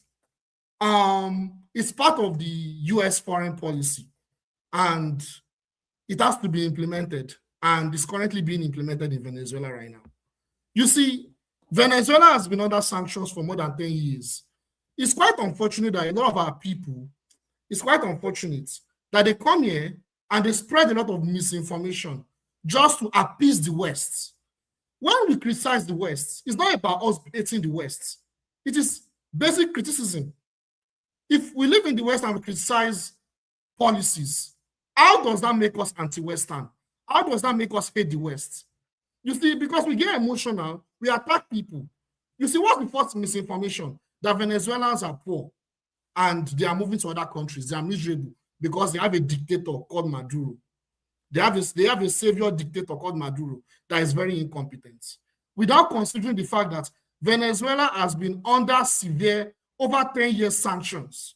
Because if you come here and say that, oh, Venezuelans are poor, they are living miserably, and you do not admit that there is an economic war by the same West that you are adoring, then I would say it is hypocrisy to the core. And I'm very disappointed. Economic sanctions has destroyed Venezuela's economy for over a decade. Over a decade. Economic blockade. You see, this is not the first time that the US has been going for a regime change in Venezuela. This has been going on even under Hugo Chavez. This is a war on Venezuela, and it's a gradual war. You see, I sent a document last week, and I have only 5 minutes. I sent a document last week. I will send it again today.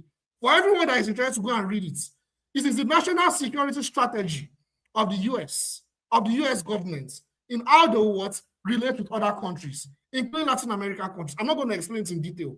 I will send it again. Whoever is interested to go and read it. Everything going on, everything that happened yesterday night is completely in complete coherence with what was written on that document. I'll stop there. Thank you. I'll talk again, but I'll stop there. Thank you. Wow, that is so brilliant, Forefathers, please, will you allow me to ask my brother Jide a question? No. Why? Why should we allow you after you all those things? Use your next time to ask. Okay, no problem. No, it's okay. See, okay, please ask your question because Jide still has some time left. Then we'll go to Okbegolo. Ask your question. Yes, ask brother Ikas. Yes. My brother Obi, are you comfortable with that? Who am I? Okay, my brother Jide, the question I wanted is a simple question. You were talking about sanction against Venezuela. So my question is, what has been the reason for the sanction? Thank you very much. I will answer it. Economic sanctions is a major tool of U.S. foreign policy. Any country that serves as an adversary of U.S. national interests, economic sanction is a way to respond to sabotage any economic relations with other countries. It's a form of war to create a precursor for regime change. If you notice, a lot of the countries that are impacted by economic sanctions, all of them, they are all adversary of the United States. That is what economic sanction is for. Economic sanction is to deteriorate the economy of a country, make the country further underdeveloped, and to ensure that there is a pretext for a regime change. I'll stop there. I don't have a lot of time. Thank you. That is very, Cuba, very Cuba. brilliant. I thought you were going to answer that. Oh, look at that. Oh, yeah, Cuba, yes. Let me can you hear me? real quick. Yes, the Cuba story. Yeah, question. Yes. The reason why Cuba has not yet been militarily attacked, that's a good question. It is because from an historical context, it's gonna give it. I'll make the answer as short as possible. No. You don't have a lot of time. Yes, 30 seconds. Yes. During the Cuban, after the post-Cuban Missile Crisis, I can send the link so you can read about the Cuban Missile Crisis. Khrushchev, under the Soviet Union and the United States, they reached an agreement that no country in the United States should never meet military, or any NATO country should militarily intervene in Cuba. Either the Soviet Union exists or post-Soviet era. No NATO country, no NATO member should ever intervene in Cuba. And that's why they're attacking Venezuela. The way they want to decapacitate Cuba is using Venezuela, destroy Venezuela's economy, so that Cuba will have energy shortage, the economy will be destroyed, and the people will carry out a regime change. So the only option for Cuba is a regime change. They can never militarily intervene in Cuba. If not, Russia will be involved. I'll stop there. Thank you. That is very brilliant there. Let me bring in balance of terror. Yeah, thank you for joining us. There are various news you can talk about, including the one of the Oba, which I take the side of the Oba on this. We are all the sons of it's Oba. I know you're a hater sometimes, but I said I know you're a hater sometimes. So you can talk about that. You can talk about Maduro, because that's a big news. Joshua, name it. So what do you make of the headlines? And 5 minutes. Point of correction: you are not the son of Oba, you are a subject. How dare you? Good. Go ahead. Jude, they will not intervene militarily. What did they do for Venezuela and militarily? I'm talking about Cuba. No, Cuba is next. When it's time, they'll do it. Let them do it. Yeah, why? Why then sanction Venezuela? It is because they nationalize their natural resources, which is pretty much socialism. America don't fuck with that. So once you make a move to nationalize your natural resources, you are taking it away from the corporations which they control. That's the problem. So that's what happened to Maduro, and he can't open out to the Chinese company and the rest. So now, thank God now everybody don't accept it. Most of these conspiracies are coming true. Maduro and Venezuela is just the beginning, right? It's a side show, like Steve Bannon will say. What is going on is a side show. The main show is China. No, China is not taking over the world. Now, before you take over the world, you have to go through stages. Getting your political freedom, economic freedom, build your military, then advance to take over your region, which is the stage they are in. And our blueprints where America use when they come out economy and military age, they drove away the superpower from their own sphere of influence. So they are scared that the Chinese will do the same thing. So the main goal is, how do we stop China from being a regional hegemon? So the easiest way to do that is to attack them from the external through their Road and Belt Initiative. So if your country is involved in Road and Belt Initiative, that is a blueprint, like Dr. Damoji say. That's what is going to happen to you as a leader of that country, whether you like it or not. You don't have to accept it, but it's on motion. Thank God they don't start. So if you are involved with the Road and Trade Initiative, they don't share unless they have upper hand. If they have upper hand, they will allow you roll as you want.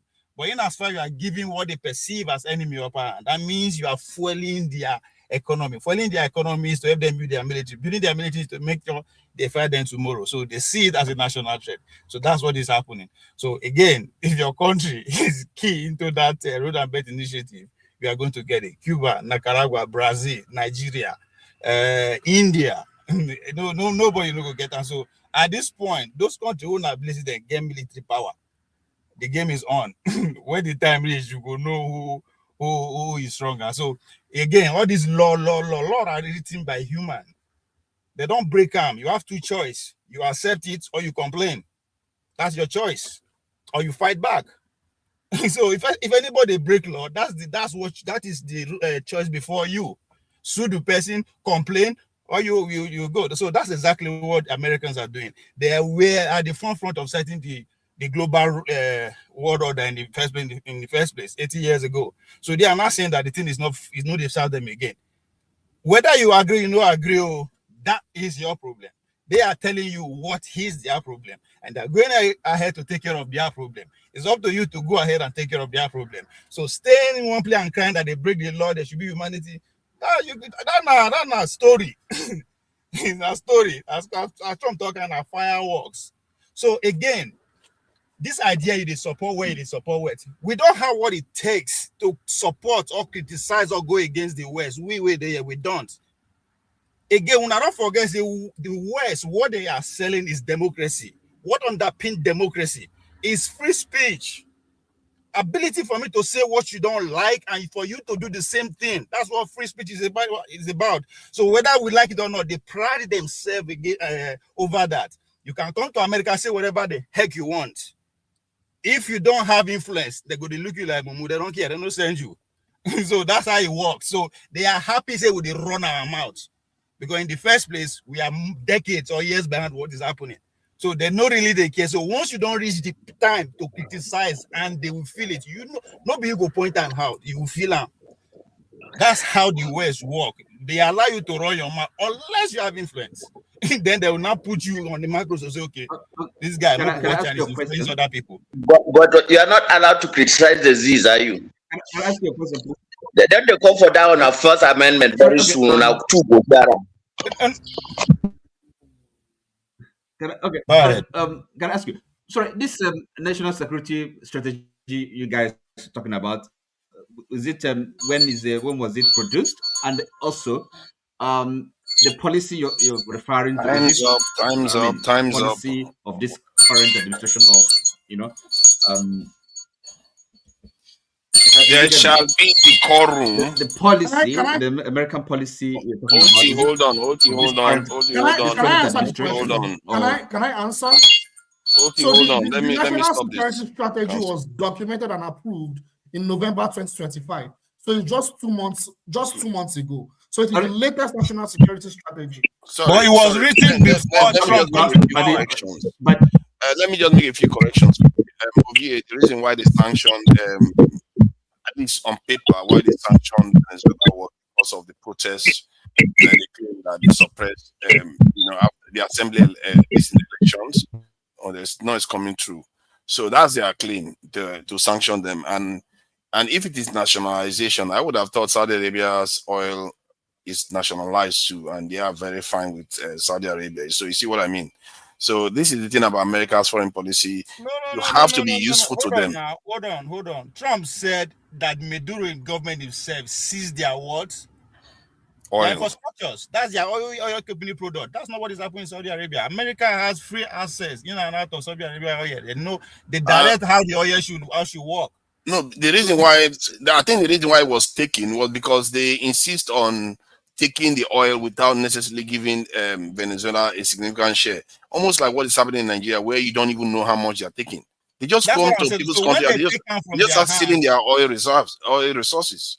So just like now, Nigerian took the oil company away from them. Chevron takes that order, they take it from them. What are they going to do with it? They either nationalize it or they give it to other trading partners.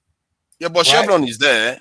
Chevron is there when they remove the... I'm giving you an example. I say if Bala Tinubu today decide to take those companies away, as in chase the Chevron away, what do you think he's going to do? Either nationalize the oil or he give it to another trading partners. Yes, that's exactly. what he's going to do.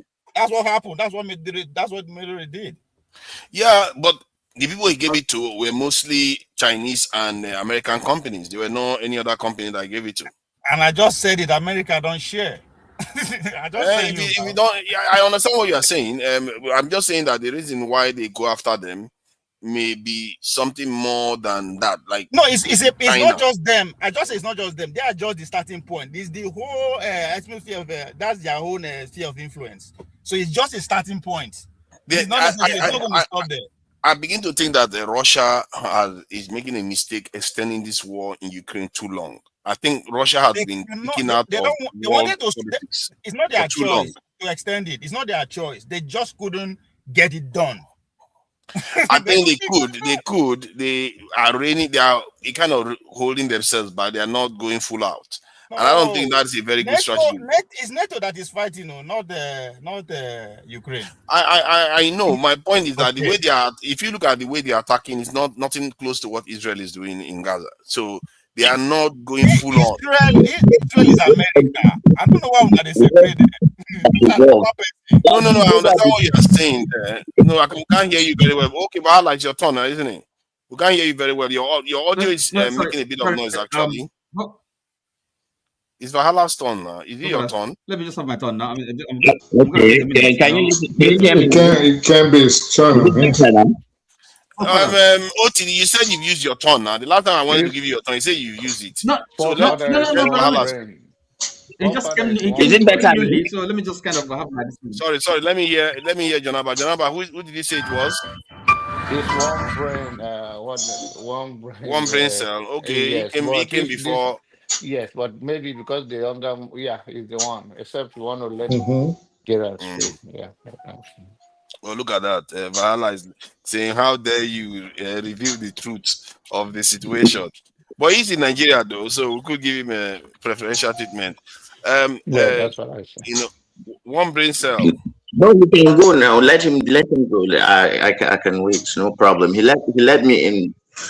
I'm beginning to think that you are using Starlink in Nigeria because your connection seems to be very solid. All right, one brain cell. You know the headlines. Venezuela. Two Nigerians, one brain. Forefathers, last brain cell. That's what it really. No, you see, last brain cell. It means all of him is one of my brain cells. You see, that is not. That's quite a flattering statement. I'm using your last brain cell. That's I haven't even got into mine yet. Since you don't need it, so I might as well just take it. All of you is one of my brain cells. No, you're not making use of it. So, hello everybody. John Abba, Vahala, Tony, Mr. Ig OV. And of course, my guy that I'm using is one brain cell. Who's the last person there? I can't see. I'm sorry, whoever it is. The very, very last person. I can't really see it. So listen, I wish Artie was right here. And I wanted to talk about something. And it bothers me. And I think of course, we're going to have time to talk about it more. But it bothers me when people are not direct with their position. Of course, I do understand sometimes there are variables when we're discussing issues. So, for example, Venezuela, it is not just one position. We can say, okay, well, they rigged elections. Then we can talk about the nationalization of the industries, and then we can also talk about the alleged drug links, which I don't think are actually credible or not that credible. But then we go from there to speaking about, we're talking, I would say most people or some of us are on the side of Venezuela at this point, maybe in relation to looking at the rule of law. But then how do we now go from there to supporting, and if Adi, whose name and the mantra he supposedly espouses is that of one Africa. How do we go from that to now encouraging another foreign body to start splitting Africa? Not just a foreign body led by a genocidal maniac, one that is actually wanted by the ICC, a wanted criminal, someone whose name is going to live in infamy in the history books, guaranteed, in Benjamin Netanyahu. And you're here gleefully talking about how, praising how he's splitting up Africa. Why should Israel or any foreign body for that matter have a say in how Africa is divided? To make matters worse, and this is why I say a lot of people just don't believe in justice. They only believe in, if it's not benefiting them, then they speak against it. Outside of that, they just pretend and be ignorant. You're here telling us how, oh, it's going to benefit Ethiopia if Ethiopia gets access to the sea through Somaliland. But that land or that body of water is not Ethiopia's to benefit from, at least not directly. So you have the Darude, you have the Ders, what's the other group in Somaliland that they actually don't even control all of what is Somaliland, the Isaks. Then you listen, and I know Adi is not foolish. He does know that the reason why Israel wants that part of Somaliland is to control the trading path and to build a base to be able to attack Yemen. He knows these things. It is also in their quest for a greater Israel. You know these things. So how do you now support a group that is going around stealing land from people, killing people, and then you want to come on here and pretend that you are for justice? What justice? What just like, I mean, when I see things like this, to me, it's like, what is the world coming to? Why are people just so disingenuous? You want to steal people's lands. You're encouraging them to steal their waterways. You don't mind them being genocided. You don't mind a foreign body coming in, but you want to tell us now that you're not against the enslavement of Africa.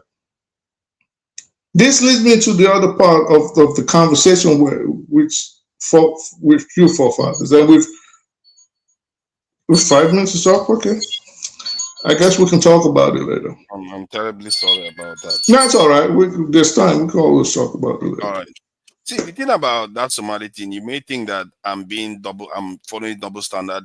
Whatever benefits us and enables other people to be fine, for me, that's my morality. No, not you. I'm talking about Adi. Yes. I didn't mention you. Because I feel like Ethiopia being boxed in on the continent is disadvantaging the continent. You can't. How? That is how God created it. Whose problem is that? God didn't create it like that. Ethiopia was molded to keep the Ethiopian population inland. Before, Ethiopia used to have access to the sea. It's just recently it became like this. All right, so let's concede. Let me concede that aspect, right? Who gave Israel the authority to come in and divide Africa as it sees fit? No. Nobody gave it. I don't support Israel with whatever they are doing or Netanyahu at all. That is the job of the AU, the African Union. If anything has to be partitioned in Africa, is not doing anything for us. African Union is enforcing. Whether they're doing anything, Nigerians do this thing where they say, "Well, you ain't using the resources anyways." And who has the resources benefited?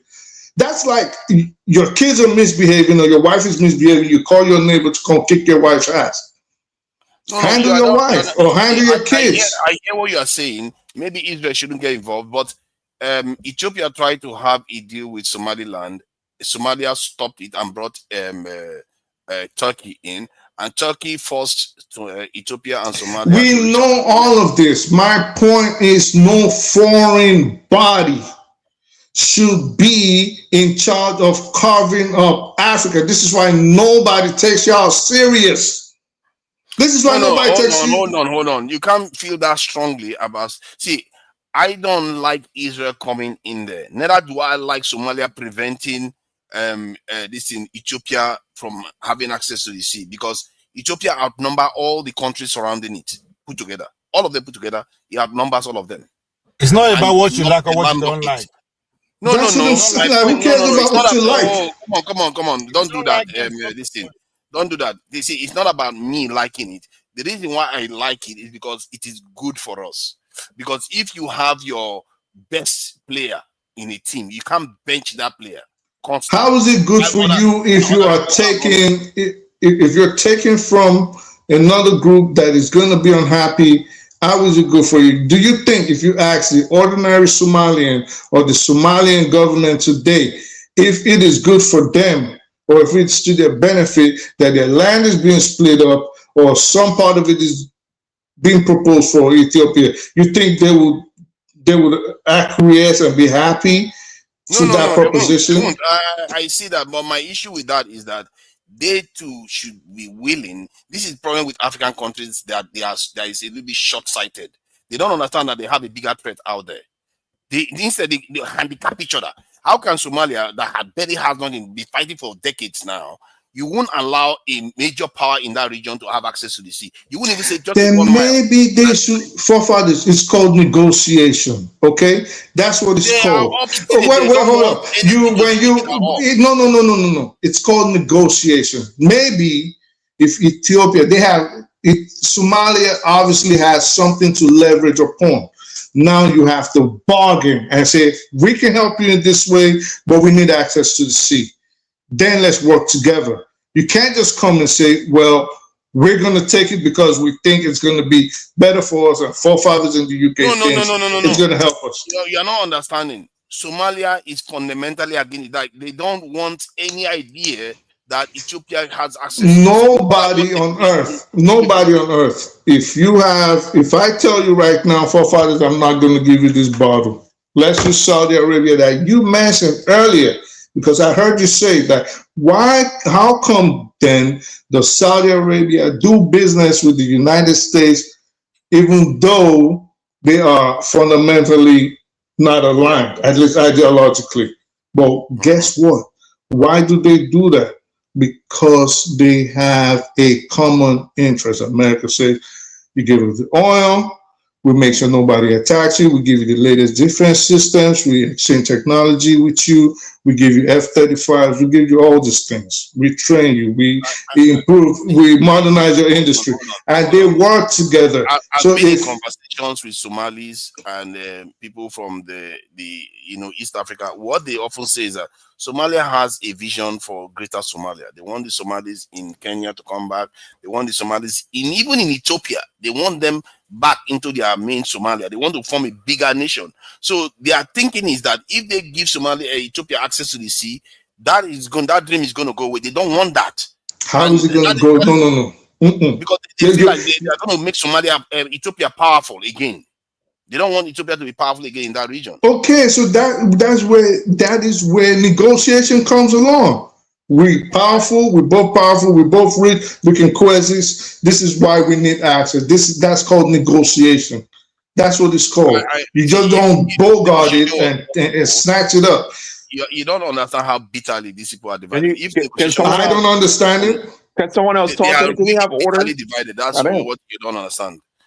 Let me bring Senticas. Senticas, thank you for joining us, so that I know that you come with totally different perspective on this whole thing. You don't skip. Man, I don't have a perspective. Who did I skip? You don't speak Valhalla. No, Valhalla is. Valhalla can't wait. Bala's I taking skip a him. nap. Yeah, I skip him. I skip him. It's true. No, he's laying on the bed, man. That's I against the just rules. say, I just say, you see me now. I'm sorry. You know, exactly, guys, enemy of progress. He will just pretend as if he doesn't know you were there.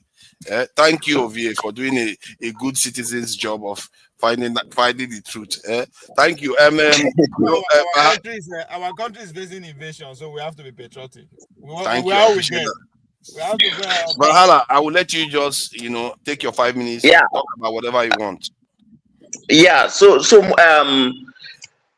when we were on Dr. Damage's show moments ago, hours ago, was it Mr. Obiora or something like that? He came here and said that I said I did not talk about the kids that are dying in Borno or something like that. He just took me out of context, fueled a narrative that suits him, and just said the things that he said. And if you recall, what I said was that when I look at what is happening to the Palestinians and the kind of evil that, even though the world was watching, nothing could be done about it. It pained me twice, because first, I'm a Muslim. Second, it pains me more because I'm African. Now, if this can happen to Arabs who, have significant wealth and influence, and you see the way Donald Trump even do parades for, people who come to talk to him on behalf of these people. If it were black children, what do you think would happen? Who fundamentally would have access to somebody like Trump? Who would you even listen to? That guy literally worships money.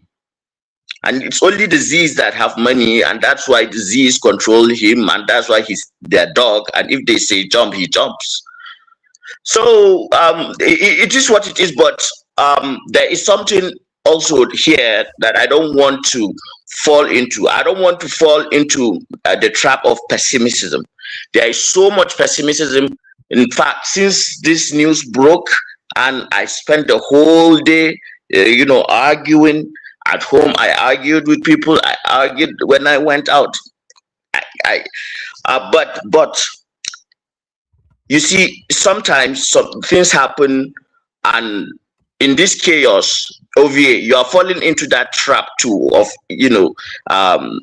having so much certainty about the future. Just because there is a realignment does not mean necessarily that America is going to come off on top.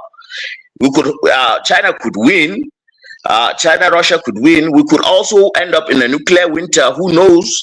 When these things begin to happen, nobody knows where it's going to end. Nobody has monopoly of so it has to be measured. There is a level that you can take things to without escalating further. And if there is miscommunication, fundamentally, everybody can be effed. So let's understand that too while we are strategizing. So right now, I do not even trust the internet enough to say the kind of ideas that I have. So what I will say is that this has set some things in motion, right? And Uwe is talking about spheres of influence, this, that. Yeah, it's normal. Like if you watch before a horse dies, it gives the final kick. It keeps kicking. So if you are close, it may kick you. So maybe it's just kicking Venezuela. But the reality is that the dollar is dying, and people do not really understand. It's not really about the oil. Like Venezuela's oil is not that good. It's the thick stuff. The refineries in America were meant to blend it, but it's not the best kind of oil because there are so many metals in it. It's about the petrodollar. Actually, that's what it is about. Because the BRICS nation, a day before yesterday, they invented their own new system. It's now in the trial phase. Now, that is the reason why Trump, had to move. There was no time. Any delay meant that and you see all these things happening with Nigeria dropping bombs and just there are signals, but that does not necessarily mean that they are going to win. So all these people that are salivating about the destruction of their country and their people, may God, anything you wish Nigeria, may God wish it on you and your grandchildren and your generation. Inshallah, that's just what I say to people today, and I will just say, okay, if this is where America is going, then now China is watching, Taiwan, they are shivering, the Middle East, everybody. So if this is a trigger moment, rearmament will spread, alliances will harden, neutrality will be punished, weak states will be reorganized without their consent.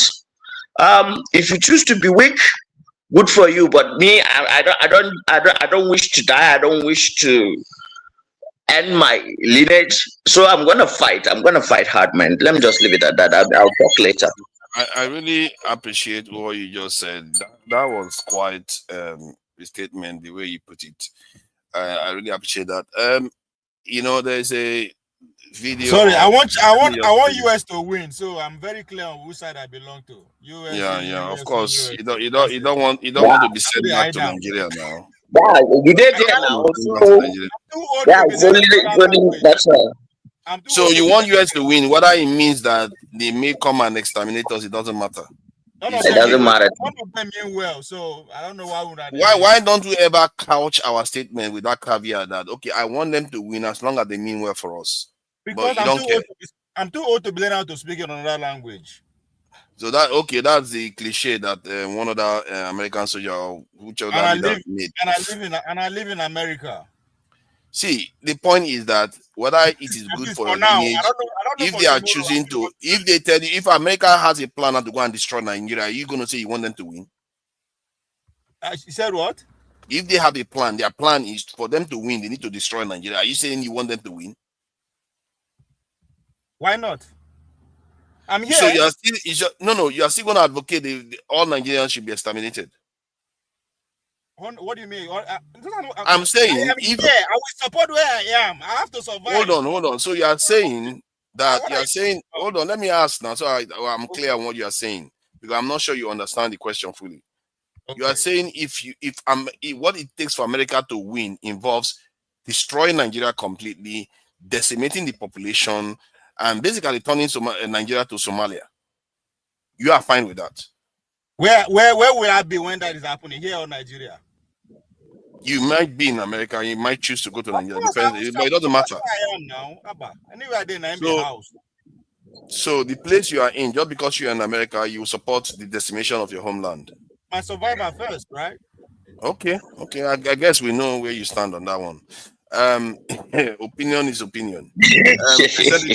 You see our people where they are logic. I'm not gonna survive first. Hold on. You are still gonna die. But you're gonna die for free. He's chosen a side. He's chosen a side. Just in case you didn't know, breaking news: you will still perish. Welcome, eccentricals. And what do you make of all this? You've been listening to the contributions, which I must say are quite diverse here. So what do you make of the discussion? 5 minutes. Thank you, forefathers. So one thing with on the politics, I don't understand his position at all sometimes. He's pretty confusing sometimes. I don't know. I gotta be honest, I don't know when he's trolling and when he's being serious. I need somebody so between China and America and with America. I said it between two of them with America. Even this statement right now, I don't know if he's being serious because I know he's smarter than that. So it's very confusing, man. I don't know when he's being honest. You know what I mean? So, anyways, what happened in Venezuela is pretty unfortunate, right? 2026 is starting with a bang. I'm telling you, like, I don't know for you guys, but for me personally, it's starting. It's like, it's like there's a paradigm shift, and this is like the tail end of the worst part of it. After this part, there's going to be a paradigm shift. There's something going on in this, with humanity. You know what I'm saying? There's some going on. What Trump did, went to a foreign country, kidnapped the leader and brought him to America. It's crazy. It's like the most craziest stuff ever. It makes me question everything, humanity stands for. Like, what do we even believe? Do we even have any type of rules? All our rules, is it just made up? Are we in the Twilight Zone? You know what I'm saying? Like, this is like a Twilight Zone situation right now. do we have rules? Does this even make sense? You know, from Epstein file, we saw what's on that in the file, and it hasn't been completely released. Like, it just makes me question this whole thing called humanity. Honestly, it shows you. Sorry, it just shows you who is controlling the world, who is in power. You know, there was a protest. It's not about who's controlling who. These people are like us. They're humans, like we are. There's something really deranged with this species, man. Like we're in a turning point, right? So, you know what I mean? Like there's a paradigm shift. Of course, Maduro has been ousted, right? But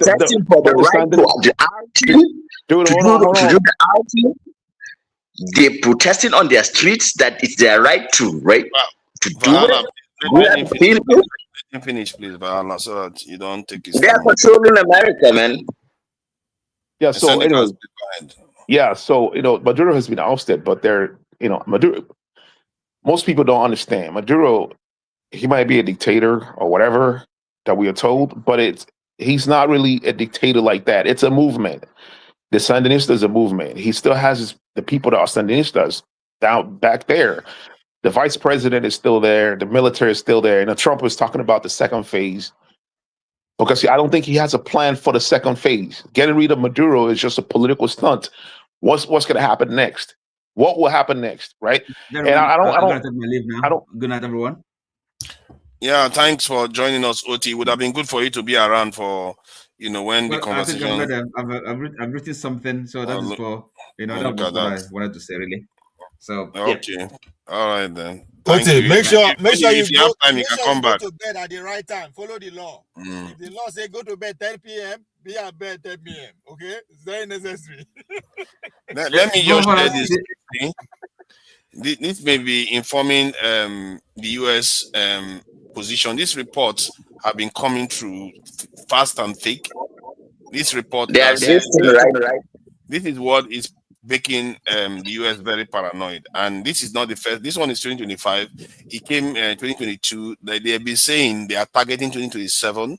That by that time they can't stop China anymore. Basically, and you can see the rapid action that is going on. Look at Syria was attacked today by what am I saying? I think that's British and France attacking Syria. So this is what is going on. That's coalition of the willing. Remember? That's what is going on. They are struggling for power now, and they know China is coming. And maybe that's the game China too. That's why China is so quiet. They know their time has not come, so they don't get up as if they can't see it. Yeah, maybe, who knows? Or they are all in cahoots, pretending as if they are fighting each other, but behind the scenes, there is this professor that said that they are not maybe, he believes they are working together because of capital, whatever he described it as. He's a professor. He believes that that's what is happening. Somebody said there was a three-way calls between Xi, Trump, and Putin before they pick up Maduro. Between Israel? No, between the three of them, Putin, Trump, and Xi. I won't be surprised. On the Christmas Day, they had a telephone three-way conversation on Christmas Day. I will not be surprised.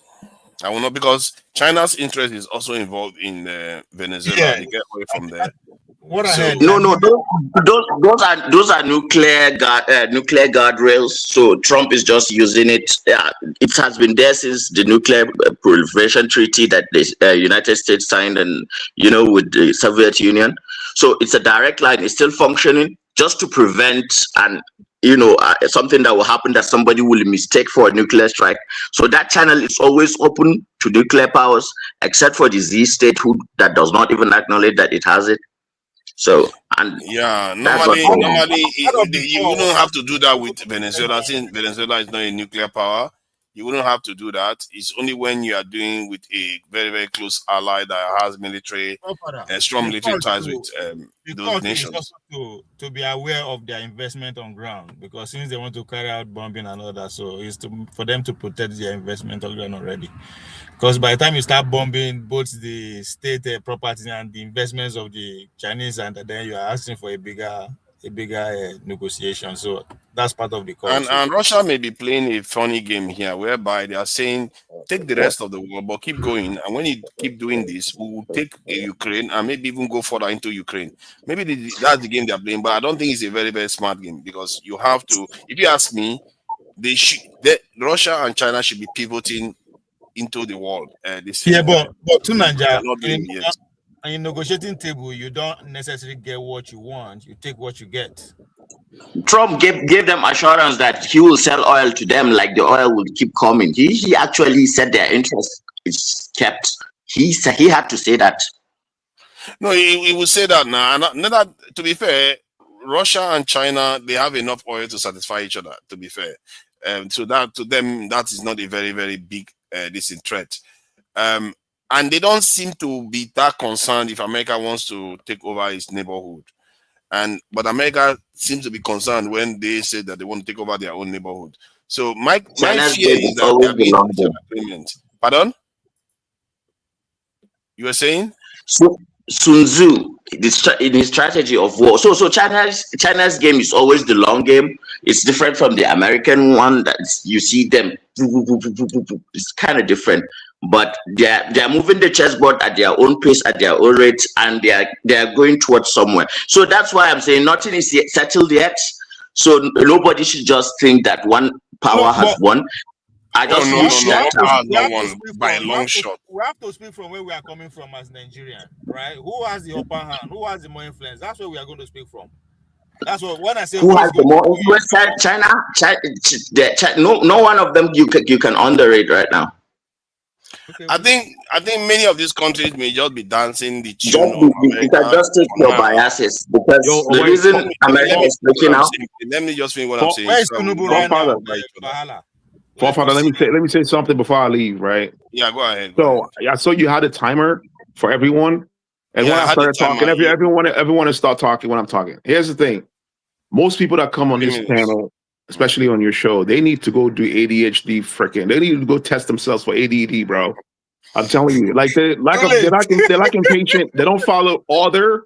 They don't know how to follow order, right? You know, you're trying to implement a rule. Like if you listen to Tony's session yesterday, it was refreshing, man. You know, like that's why I'm like, you know, I don't even want to interject. You guys need to go do ADHD test, man. See if y'all got ADHD. This is crazy. I'm out of here, man.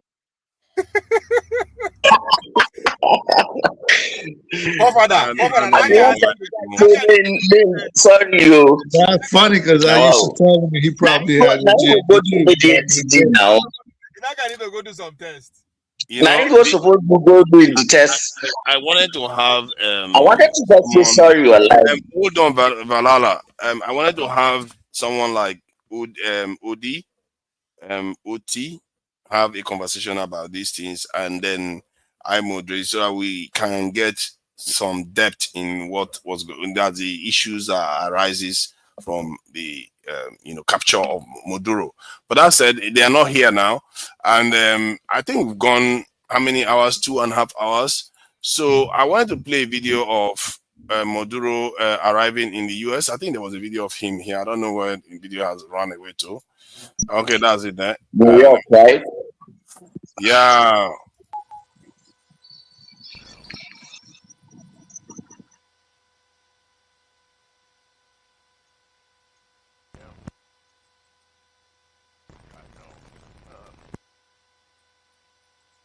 I have you all the way. I'm just moving forward towards it a little bit. I'll be off your right rear.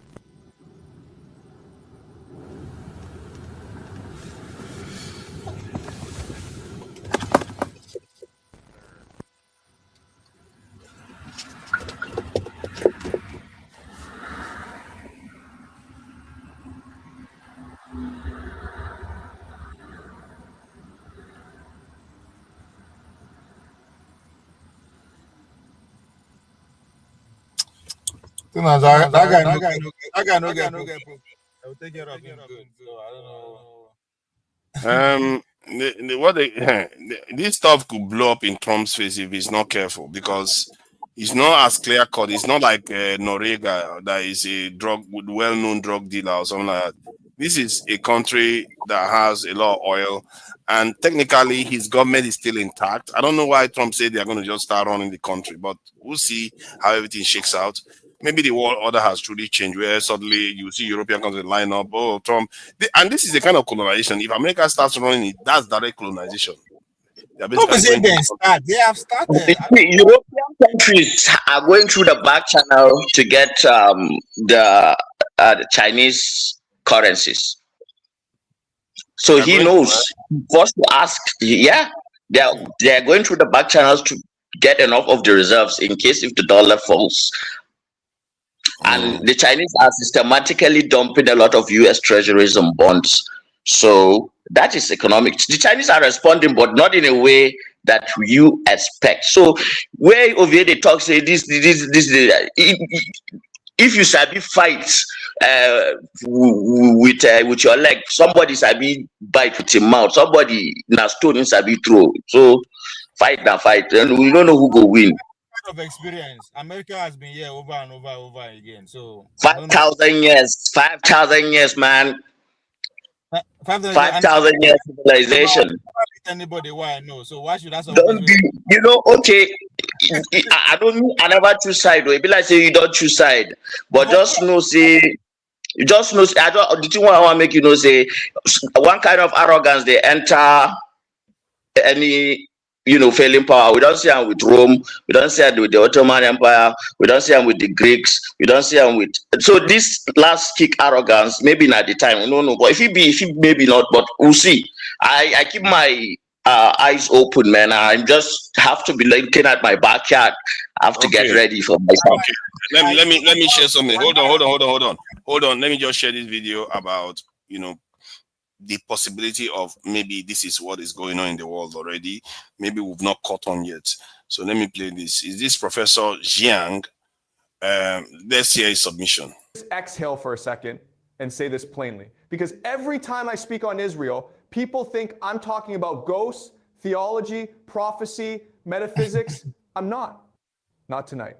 Tonight, I'm talking about ports, about routing, about infrastructure that has already been priced into the century and that no moral outrage will reverse. Look, people keep trying to understand Israel as a moral puzzle, a democracy under strain, a covenantal people under siege, a religious state fighting for self-definition. That's Bible seminary language placed on top of a 21st century logistics empire. Israel is not a state. It is a command node. And if you understand it as a command node rather than a polity, the silence, the abstentions, the diplomatic breath holding all start to make sense. Not emotionally, not ethically, but structurally. So let me slow this down the way you always ask me to. The 20th century ran on Suez. The 21st century will run on the Ben Gurion Canal. And whichever node governs the corridor that replaces or bypasses Suez doesn't simply control a waterway. It controls the hinge between the Indo-Pacific manufacturing belt and the Mediterranean Atlantic finance belt. That hinge becomes the price-setting mechanism for energy, data, shipping premiums, robotics deployment, and AI defense architecture. Israel is being positioned not as an embattled nation state, but as Pax Judaica commercial, deterritorialized, networked, and permanently securitized. I know that sounds esoteric, but it isn't. It's just dull supply chain math. You do not need 40,000 feet of ideology to explain why China and Russia abstained. You do not need theological conspiracy to explain why the Gulf quietly acquiesces. You need one sentence. The corridor is worth more to capital than Gaza is to conscience. I am not saying that with cruelty. I am saying it with diagnostic precision. Because until you understand how capital sees Israel, you will keep misreading this century as moral tragedy when it is, in fact, infrastructural succession. Let me say this again, slowly, because most of you don't hear it the first time. Israel is not being preserved because of the past. It is being preserved because of the route. The Ben Gurion Canal plus Haifa ports plus Gulf reconstruction funds plus Indo-Pacific labor inflow equals the most valuable trade corridor constructed since the British seized Egypt to guarantee Suez. This is not about religion. It is about the next 70 years of maritime routing. Now, yes, you will say, but what about democracy? What about genocide? What about norms? What about the UN? What about the indignation of the world? All of that is real. None of that is binding because the age of conscience ended when capital became post-national, when port access mattered more than public opinion, when AI surveillance contracts outpriced human lives, when Reconstruction Futures started trading before the destruction phase was even complete. I know some of you hate when I talk like this, when I remove the romance from geopolitics and show you the warehouse ledger beneath the anthem. But someone has to. So let me strip this down. Israel is not defending itself. Israel is clearing corridor real estate. The global elite are not conflicted. They are already invested. China needs the corridor for Indo-Pacific offload. Russia needs it for energy south flow.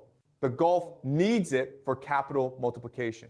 Europe needs it for non-Russian, non-Iranian routing security. And the US needs it to maintain pricing sovereignty without direct territorial burden. Everyone benefits, except the people who actually live on the land. That is why Gaza feels like a scream trapped in foam. It is not that the world cannot hear Palestinians, it is that the world has already written their land into forward contracts. This is why I've said repeatedly that the 21st century is not multipolar, it is infrastructural. Polarity implies ideology and nation. Infrastructure implies corridors and command nodes.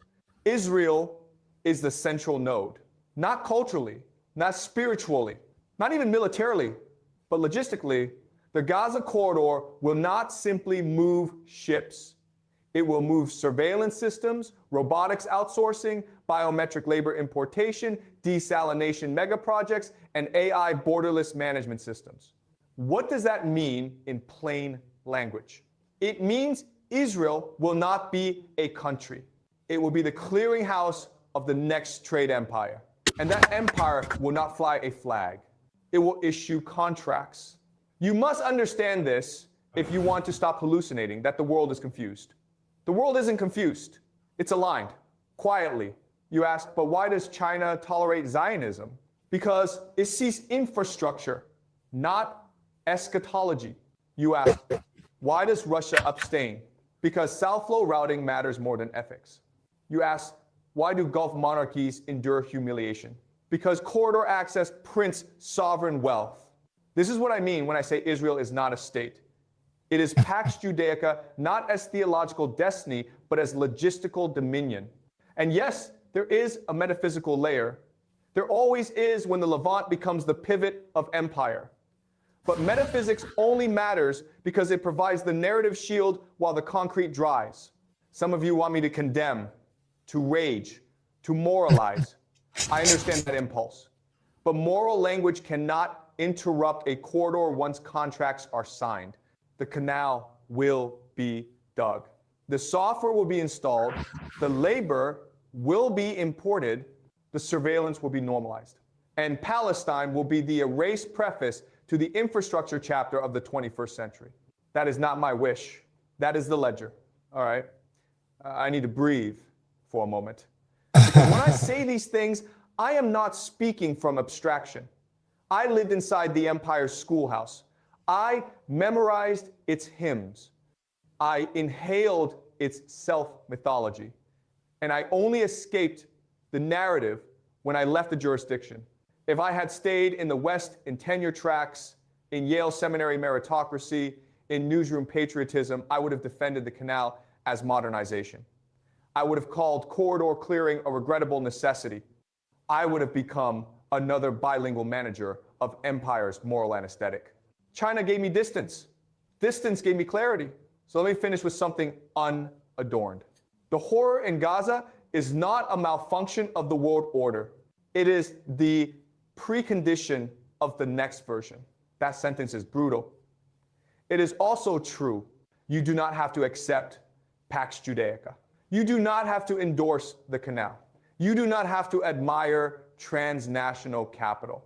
But you must stop pretending that the 21st century is waiting for your permission. You cannot condemn what you refuse to diagnose. You cannot resist what you continue to sentimentalize. Israel is not the front line of a civilizational clash. It is the administration center of a maritime algorithm. Ports, not prophecies. Corridors, not covenants. That is the reality beneath the anthem, beneath the outrage, beneath the televised grief. It is not right.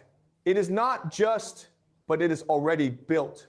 And if you want a future where Palestine is not a cautionary footnote of capital, you must learn to see infrastructure before ideology. Because the era of moral language governing power is over. The root governs now, all right? That's enough for tonight.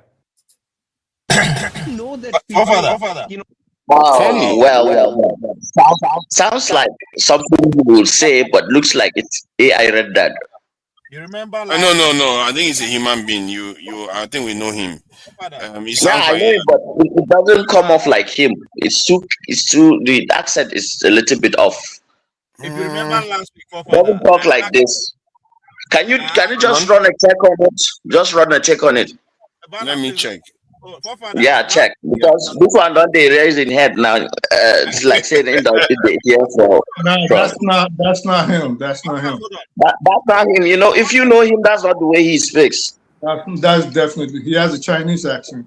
Sounds like something a Zionist state will put out, you know, to just make you accept that reality. He put it out, but then they used his. There was a voiceover. So they enhanced it. Because it's channel. It is channel. American saying what he already said in other.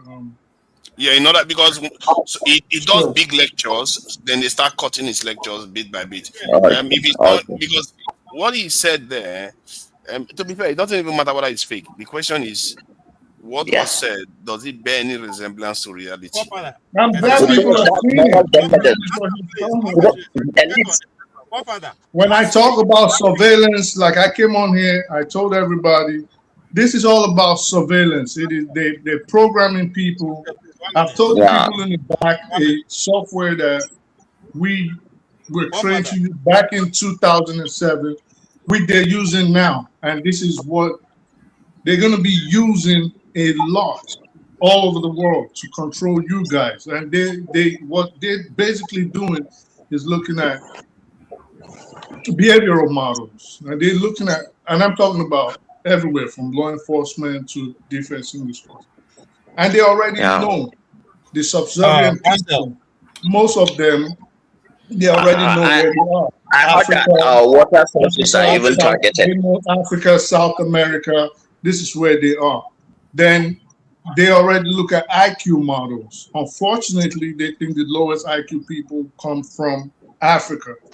Then next, South America.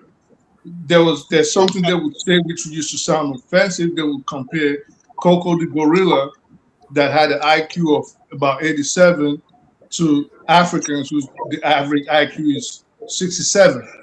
67 IQ is borderline the R word. Not borderline, you're basically the R word. I don't want to.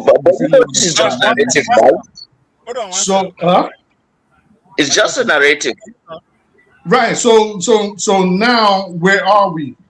They're programming people, and this is why when I come on, I talk about things like the First Amendment being trampled upon by the same group of people, and you have people in the comment section say, "Oh, he just doesn't like Israel." No, it's not. It's because they don't understand. Every finger is pointing back there, and the world is reshaping. But they've learned from the past that people will protest and people will fight back. But how do we do it? This time we're going to do it mentally, and then we're just going to make people feel like they're giving it up themselves. And how do we make them feel like they're giving up? And you'll be happy. We're gonna make them fight each other. For one, that's one aspect of it. They'll fight each other, and then we'll say, "We're trying to protect you, and we're protecting you from this person because you have to have a boogeyman." And then, but for us to protect you, we have to take away this right. You have to give us the right to For example, monitor your finances, monitor your life. Then now we need data about your health. Now, your guys are going to find out, and it's unfortunate most people are going to find out too late because again, a lot of people don't listen. Oh, Father, last week, remember I asked you when I was making my presentation that Israel was put there for a reason. And until you find out that reason, you should stop giving them that credit that you think they are all that. No, there are tools in some of all this. And I was trying to, every time here, even one brain says, No, they say they put themselves, who put them? Them put themselves. No, they put them like say they put them, who put them? Now you put them. States that is created less than 100 years ago. So see this guy, now you create them. I think both things can be true now. Both things can be true depending on how you look at it now. Narrative. In the London narrative right here. There is a speech, Trump. Okay, you know, say I really enjoyed that our discussion. Let one at a time. Let him speak. I want to go sleep, Seth. There's a speech that Trump delivered February. I don't know if people still remember when he referred Gaza as a paradise. That's how they're going to make it. I don't know if you guys see that. Go back to that speech and listen to the speech again. There you go. Understand exactly what you just played. So what am I trying to say here? With all these things, it don't pass. We just that's when I thought I have taken a decision. It's been long decided how everything is going to go. So no matter how you struggle, reach. Look at just 2 weeks ago, Netanyahu, a war criminal, is signing a $35 billion deal with Egypt next door, a so-called claiming Arab nation that all these Arab nations are battle. So you see what I mean? That it means that it lends credibility to what the professor is saying. That there's something else going on here where all these nations just seem like they can't suddenly do anything. The presidency, they can't do anything. All of them. I'm going to bed, but forefathers, please, sorry guys, let me just say bye. I just want to say this. In the Quran, there is something God says. They plan, but Allah plans, and Allah is the best of planners. So don't forget, as much as there is good, as much as there is evil, there is also good. The resistance exists. Even amongst them, there are some whose conscience will judge them to do the right thing. So guys, I will not give up. Good night. Yes, don't give up until the end. Those that think that they don't want to do anything about it, thinking that they're going to live forever, I hope you do, but odds are that you can't. Because the same, we are all going to end one way or the other. But forefathers, I always ask you this. I say, you always harp. That's why you select. You always harp about, oh well, we need weapons and we need this and we need that. Yes. No, I mean, I'm being serious right now. Okay, and when you say these things, with what we got on the ground right now. How in the last 30 years did you think, and I'm being generous giving you the last 30 years, because I should say maybe in the last 20 or even 15. Well, how in the last few decades do you think Nigeria will have armed itself to the point where it will dissuade a superpower like the United States from coming in? Because let me tell you guys something else that's going to shock you. Israel is going to interfere with Nigeria's next election. You can take it to the bank. But you can go ahead and answer. Everybody. You said they're going to benefit? Is that what you said? Sorry. No, I said they're going to interfere. Let me answer the question. Over here, hold on. See, the question about what would have been prevented them. It's not about necessarily fully being able to prevent it. It's about being able to deter it to an extent. That's what I'm saying. How would you have gotten the weapons? Is what I asked. Because primarily weapons, because that was always your position. Let me try to speak, please. So I'm clarifying so we don't stray. Good. Because the precursor to being able to develop such technologies, you need a minimal amount of security. You have to have a minimal amount. You can't just go and start from just 5,000 soldiers. You say you want to go and start developing advanced technology. Your scientists are not going to make it. You know, they take out scientists and people like that in society to make sure that that society remains without such knowledge. So one of the things they had an issue with Iran is that they discovered that Iran's nuclear technology has speculated enough. Forefathers, how would you have done it for Nigeria? I mean, come on, we're going to start going around. Maybe it will be there. The answer that I'm giving you, the answer you're looking for will be in what I'm saying. That they discovered that the Iranian population have absorbed that knowledge so much that it will be almost impossible to eradicate it from the population. Now, what knowledge? The knowledge to build nuclear technology. So that's why they gave up in that direction. Now they just want to change the regime one way or the other. That said, if I wanted to do it, first things, you have to have order. That's the minimum you have to start from. You have to have local security. You have to have a level of deterrence internationally. Then you go ahead and start doing your own thing. How do you have level of deterrence internationally? The level of deterrence you can have internationally is that, one, you make it expensive for them to try to stop you, whatever level you are in. How? Let's say by building the necessary security outfits to make sure. Like what for father? We can't just be throwing words around it. Do I need to tell you how other countries did it? I don't need to. No, you have to tell me. I mean, I've given you a little insight of what I should. You tell me, because no, I'm not going to give you my plan here. I'm not going to give you precise plans here. Why would I give you precise plans here? Because there's no plan. Let me tell you, everything you said, everything you said, it is very easy to poke holes in them, because this is what America does. You're saying we're gonna build law and order. Well, you don't have law and order. So where do you go from there? Oh, we're gonna move the technology in a way where it'll be all over. Basically, the society, it's all over in the society. They can't do anything about it. Okay, unfortunately, that's not what. You just said something that is not. It's just completely out of nowhere. Build law and order. I never said anything about building law and order. I said you need to be able to protect yourself to a level first. Then you can start building the technology from there. If they try to stop you, you make it costly. The idea is that if you have $10 worth of technology, you make it $100 expensive to take away that $10. Sir, this is my question again, and please try not to mute me and try not to get crossed. And try to keep it very. Try not to get crossed because you maybe have a difficulty answering. It'll be fair. Take away your emotion from it and just engage, because you do this. You don't.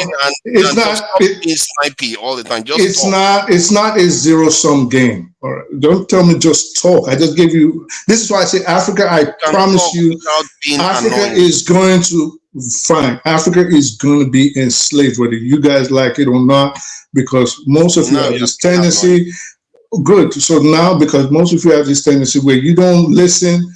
And you tend to try to, can I stop trying to interrupt you, sir? Please, I'll ask you your question. I'll answer. Let me just speak.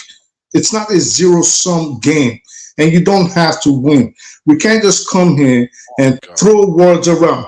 For example, I just even gave you an idea of something I didn't even want to say on the air about a software. But of course, because you guys love not to listen. Now, this is. You knew about Palantir? Go ahead. Tell me about you knew about Palantir. You knew about it in 2007? You knew about it in 2007 that I mentioned? I didn't know about it in 2007. So what do you mean? So again, stop coming here trying to act. You know what? Let me just kidding. No, I didn't say I knew about it. Anyway, let me just continue. Anyway, so my question is, we cannot just come on here and just start talking about things that just throw words around. How do you intend to make it difficult for this potential invading body to come into, you said you make it costly for them. How do you intend to do that? I think everybody would like to know. Stop telling us, I'm not just going to say it because I don't feel like saying it. Yes, because you don't have an answer for it because it's impossible. Okay, I don't. If that's going to make you feel better, feel better. But I've told you the basics. I've already told you that you make it costly for them. If you cannot figure that one out, good luck on you. That is what any other nation does. You build your security network in such a way that other people cannot be able to take what you have without it costing them too much to even bother doing that. That is what you do. So you build your security network, meaning it all goes back to what people like myself, OT, and the rest have been saying, and Tony, meaning maybe you want to improve different facets of society. Those are also part of security because the weapons you were never going to get. This is what I'm asking you. How did you intend to get those weapons? How did you intend to get the technology? Let me land. You have no idea how to get these weapons, and you have no idea how to get the technology. Why? Because you are not technologically advanced to get it. You can't even pick up trash on your streets. Well, you think somehow you're going to sit here and tell us that Anthony Joshua almost died because you don't have freaking your emergency rescue don't even have the requisite training not to turn that man into a freaking vegetable. But you think you sit down and then you suddenly, I'm not going to tell you guys how I'm going to make the bombs. Go ahead and tell us. Yeah, so regarding well, you talked about technology. You know, I keep reminding people the technology that they used to build the nuclear weapon, that was more than 70 years ago when there was barely any computer. Most of us have that kind of advanced technology lying around us. It's just that we don't have the will and the foresight to be able to tap into it and get things done. When people want to get stuff done, they will get it done. It's not as hard as you like to make it sound. Also, people like to believe. If you have the will, you have the way. I know that is very, very possible because our problem is just mental. It's not the ability, the fact that we can't do it. If you decide that you want to be able to do it, you have the people, you have the know-how, you put it together just like everyone else did. It's not rocket science. As a matter of fact, nuclear technology is old technology. Yeah, they are making it newer and all the rest, but it's old technology. If you're talking about like making microchips, I can even understand because that is really, really something very, very advanced that requires, nano level precision. Very, very hard to pull off. But that said, like I said, you make it costly for them. If you want to figure it out how you are going to figure it out. Like, when the Art of War tells you what to do, it doesn't spell out the mechanism, how you can do it precisely, because the mechanism is there for you to understand as somebody that is tactical, to know what you need to do. That is how it's supposed to be done, not something you share publicly, the mechanism, let everybody. Now, if I say we should get nuclear weapon, that is nuclear weapon. Everybody knows what that means. It doesn't mean I'm telling you how to put it together online here. Forefathers, do you think there's anything that you could potentially know, barring you having had access to certain information which you haven't come across like you have, that you think is new that the government would not have already known on how to get these weapons? Do you think there's anything only forefathers knows on the planet? Oh no! I'm not saying that at all. I think so why don't? So what's always? I can't say it. I can't talk about. No. I'm not talking about that. No. That one is different. It's very different. That's from me. You're not going to get that. That's my point. But in terms of the government having the knowledge to do the right thing, I think they have the knowledge, but they are for whatever reason they don't want to do it. Are you talking about Nigerian government? I think that's what he's talking about. Yes. Well, I was talking in general, Mr. Abba, but I mean primarily Nigerian government. No, I'm talking to forefathers. I'm asking forefathers referring to Nigerian government that they have what it takes. Yeah, they know what it takes to get it done. What done? if they wanted to build nuclear technology, if they wanted to secure the country, they know what it takes, but they People don't want that to do don't it. have a light, people that doesn't have a light in some places for even weeks. In Yes, the because same country, they don't want to walk that path. If they want to walk that path, they know it's not going to go well for them. That's why they don't do it. Look at Maduro, what just happened to him. They don't want to dare. They've seen what happened to Libya. They've seen what happened to Saddam Hussein. They are the kind of people that are very, very scared. You know how but people are. the basic infrastructure, they do not even do it yet. Some of those things that you think that they know how to do, but they will not do it because they dare to do it. The consequences will be severe. But the common things to provide for their people, they know how to do that, and they are not doing it as well. They are doing. You see, you remember Nigeria was a little bit more functional before. Before it got now, so Nigeria didn't deteriorate in one day. It was gradual deterioration. They were performing worse and worse and worse and making sure things are working. That is the problem that we have. Even when technology is advancing, when all those things should be easier to do, but they are still struggling to even do them. So things are getting worse. I gave you one of the But examples I what is gave the was reason for that? What is the reason for that? So because are deliberate you telling misgovernance. Deliberate misgovernance. That's the reason. I gave you the example. Look at this example that makes it very clear for you to see. 2022, our national budget was $49 billion. 2024, it was $28 billion. They've misgoverned the country to a point where things are harder for them to fulfill for the people. Sometimes they go up, then they go down. But they go further down than they go up all the time. That is the problem. That is yeah, why the that country is, is and not I heading think anywhere. in the nutshell, the outcome of it is that they cannot deliver in whichever look at it, thinking that okay, if there's a willingness, there is the brain is there, but then it's all joined. Since there is no functional government that can provide the basic need of the people, road, hospital, and the rest of them, and we now the infrastructure is very poor. So I understand that okay, we people that if we are willing to do it, we can do it. I don't think the willingness is there, and I don't think that our people, the government, understand how to govern. And because they don't know how to govern, they don't even have some certain expectation that is not around them and their immediate family.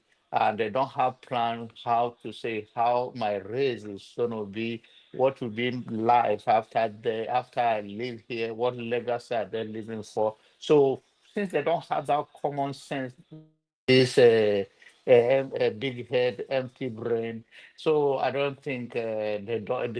Like I think we'll be recolonized in one way or the other. So, I think the way the pace we are going as African, it bothers me because I don't think it I'm bothers me almost a in lot. agreement with you. I'm almost in agreement with you. You can.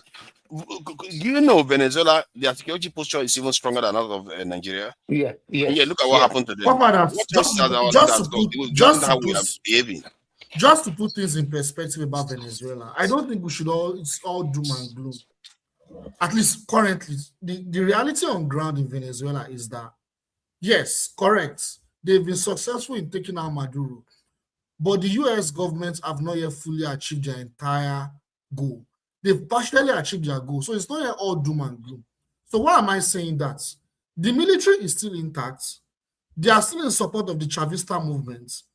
They are still in support of the Bolivarian movement. The vice president is officially the president of that country. He has not yet officially admitted that Maduro is out of power. They are still insisting Maduro is still the current president of the country, and US released their leader. So why am I saying this? The goal, like I said, if we understand US foreign policy, part of the goal is regime change in the process of complete domination of that country. And that have not yet been so, because for regime change to happen, it's not just taking out the leader, it's changing the overall political architecture. That is what regime changes. So for that to happen, there have to be a subsequent military coup. They took out the leader. The military have made it clear they are on the side of Maduro. Now, maybe it is to save face. That's a different conversation. But they've made it clear they are standing with him, because a typical regime change would have been, fine, the military may be complicit, but they would have taken power. There's no way the vice president of that country will still be sitting there. They would have taken power, then there will not be a transition to the opposition. But that has not happened. Have you listened to Trump speech this morning? Yes, I listened to it. Let me finish what I'm saying, please. Obi, I get where you want to go. But he said, he made it clear at the end, they have not finished.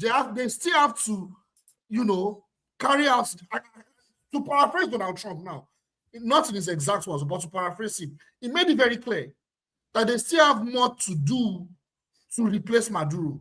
So they've not actually been successful in completely replacing the political architecture in Venezuela.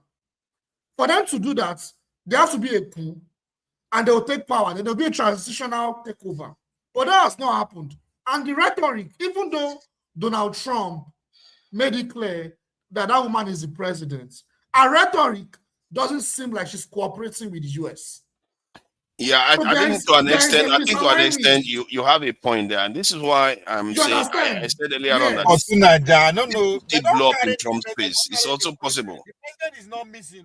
Hold on. Let me add to this. This that was my correct. Can we not be talking over each other? Come on, man. Let's not do that. Let's not just start talking like market women that cannot even wait for each other to talk. I'm going to talk. I'm not going to take that long. Then Ovie can talk. Then we all can hear each other. And the viewers, most importantly, will learn something from what we are saying. So let me just say my piece. I heard what Trump said about some woman he's talking to. And I also heard him say, he knows that there are some bad actors still there, that they may still take some actions. So it's lending weight to what you are saying, that it's not like the Maduro government has fallen. They just captured their leader. Even if they bombed a few distant areas, the military is still intact. So, but you can also see that America will have a lot of, people on the ground trying to change the dynamics on the ground and trying to overthrow those leaders. If next tomorrow, you hear that the military and the vice president is still saying they want Maduro released and Maduro is still their president, this has failed. It has failed because the only thing you can get is you can get a civil war. That's the only. That's the next thing. That's what I was going to say. But let me talk. Yeah, go ahead. They carried the president, maybe last year or last month or last week or a couple of hours ago. I don't think you guys understand taking out a vice president. Not be say something kidnap him, then go carry him. That's the most secure person in that land. They go carry him like say one small pikin, you say regime never change. Make them begin to kill everybody, now be regime change. I don't understand how things they work. Does it look like he was making himself very secure? He wasn't making himself very secure. No, let me put it up. When Fidel Castro died, listen now. If he was making himself very secure, they will not get to him. The guy was living in a bunker. What are you talking about? No, he wasn't living in a bunker. They said he wanted to go inside the bunker when they stopped him. He was not living in a bunker. I'm sorry, he wasn't. That's why people are speculating. That could there be? He wasn't hiding. He wasn't even hiding that much. That's why people are speculating. Could there have been a traitor, or it's just basically? Of course, there has been a traitor. Of course, there was a traitor. Or could there be a behind-the-scenes negotiation? Because this is still a drama. Because you understand what I'm saying? Like, it doesn't make sense for you to have taken over a president of a country and the political structure is still in place. I'll give an example. Okay, go on. Let me finish. As I said, it happened a couple of hours ago.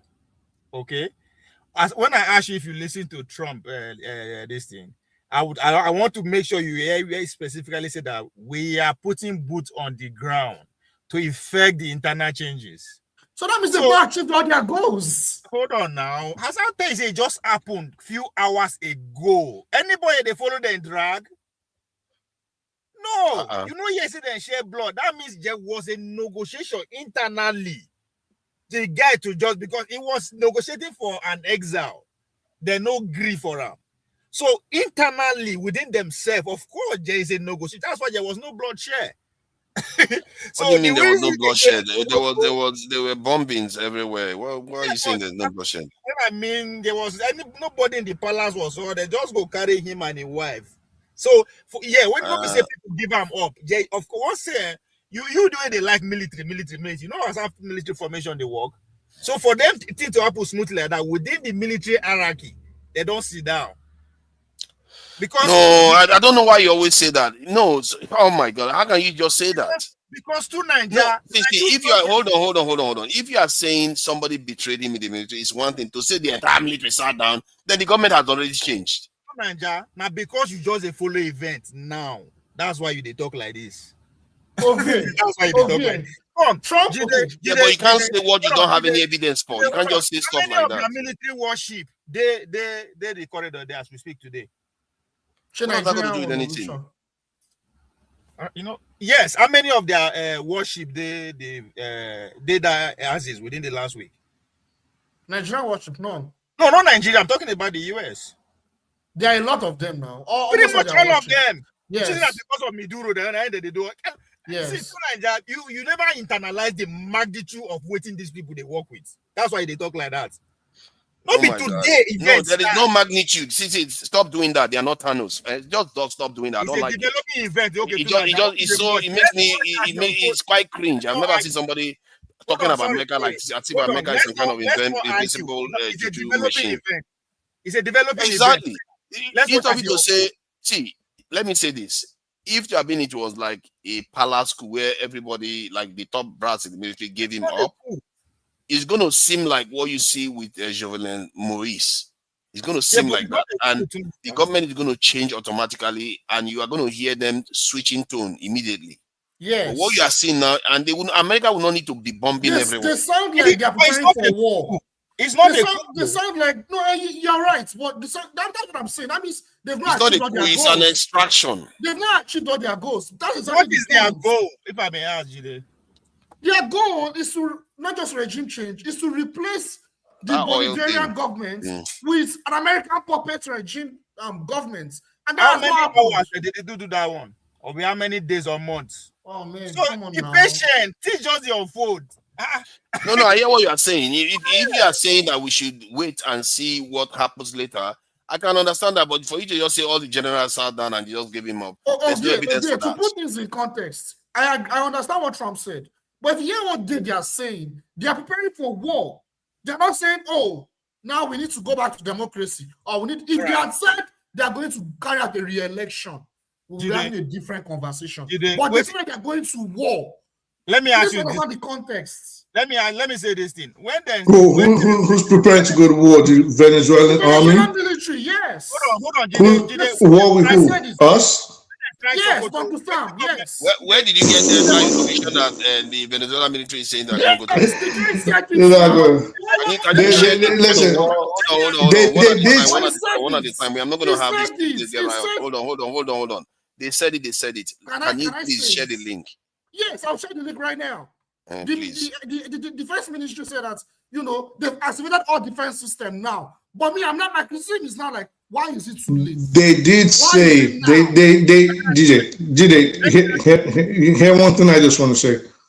They did say, just like they said they were going to defend Venezuela till the last drop of blood. They're not going to do anything. What these generals are going to do is what always happens wherever there's a change in government such as this. Everybody is going to start posturing and positioning themselves for power. America and Israel are thinking they're going to put in Machado. It's not going to happen. Those general, the guy in charge of the Air Force, can I please land, sir? Let him finish, even though I don't agree. No, I want you to answer the question as you finish. It's part of the. They're not. What's going to happen is what happens in situations like this. There's not going to be a war. They already took out the commander-in-chief. The same commander-in-chief y'all thought was going to hide in the Amazons, leave his palatial residence and go hide in the Amazons and fight back. It's not going to happen. He's going to be in the Southern District of New York. He's probably going to be arraigned on Monday or sometime next week, depending on his prophecies. Now, what's going to happen? The rest of Venezuela, there's a power vacuum right now. No, everybody's going to. I don't want to interrupt. So everybody is going to be posturing to become the next president, and whoever's going to work with America the best is who America is going to choose. It might be Maria Machado. We don't know. It might be the head of the Brigade of God, the Revolutionary Guard. We don't know. We don't know now. Anybody, they might decide to pick anybody. But right now, the interviews, rest assured, the interviews are going on.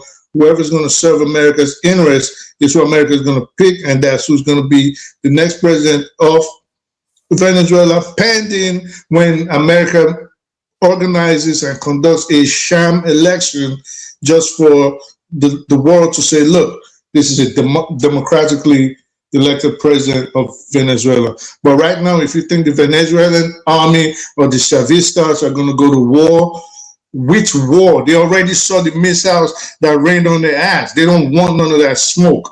It's over with. Forget about it. So, Jide, when they strike Sokoto, what's in our government talk? What do you say? When they strike us in December, our government, what did they come out and what was their response? They said they worked together with the U.S. government, right? That's exactly for the But that's not what Venezuela said. That's not what they said. The military is saying that they are going. Hold on, Jide, it's opposite. Stop rushing. You know why they did that? Why? It's to appease the citizens. Okay. That's it. So that's what you are seeing playing out. Wait. Is it the Venezuelan military or the Nigerian military? Jide, we can't hold on. So we can't prove the counterfactual. Let me say what we are saying here. What we are saying here. Calm down. If you can share the link, that will help. I will send the link right now. I am not saying they did not say that. I'm not saying Jide they didn't say that. I am telling you why they say that.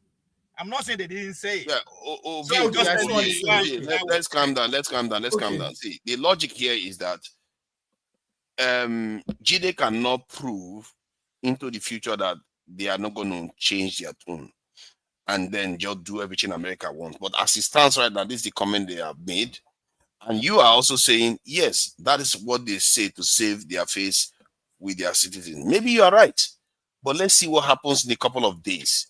If the position remains the same, because that is different from the Nigerian position. If the position remains the same, and they having their position that they want Maduro back, then you know that the previous regime is still in place. The new regime hasn't taken over. This is Reuters. You guys should follow. This is Reuters. Let me confirm it, because this is why you have to confirm stuff. You can't just take what somebody else says. Venezuela defense minister. Let me share it so you can see it. But that's 16 hours ago, though.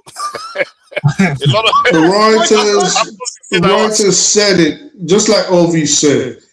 Doesn't it make more sense to you to echo?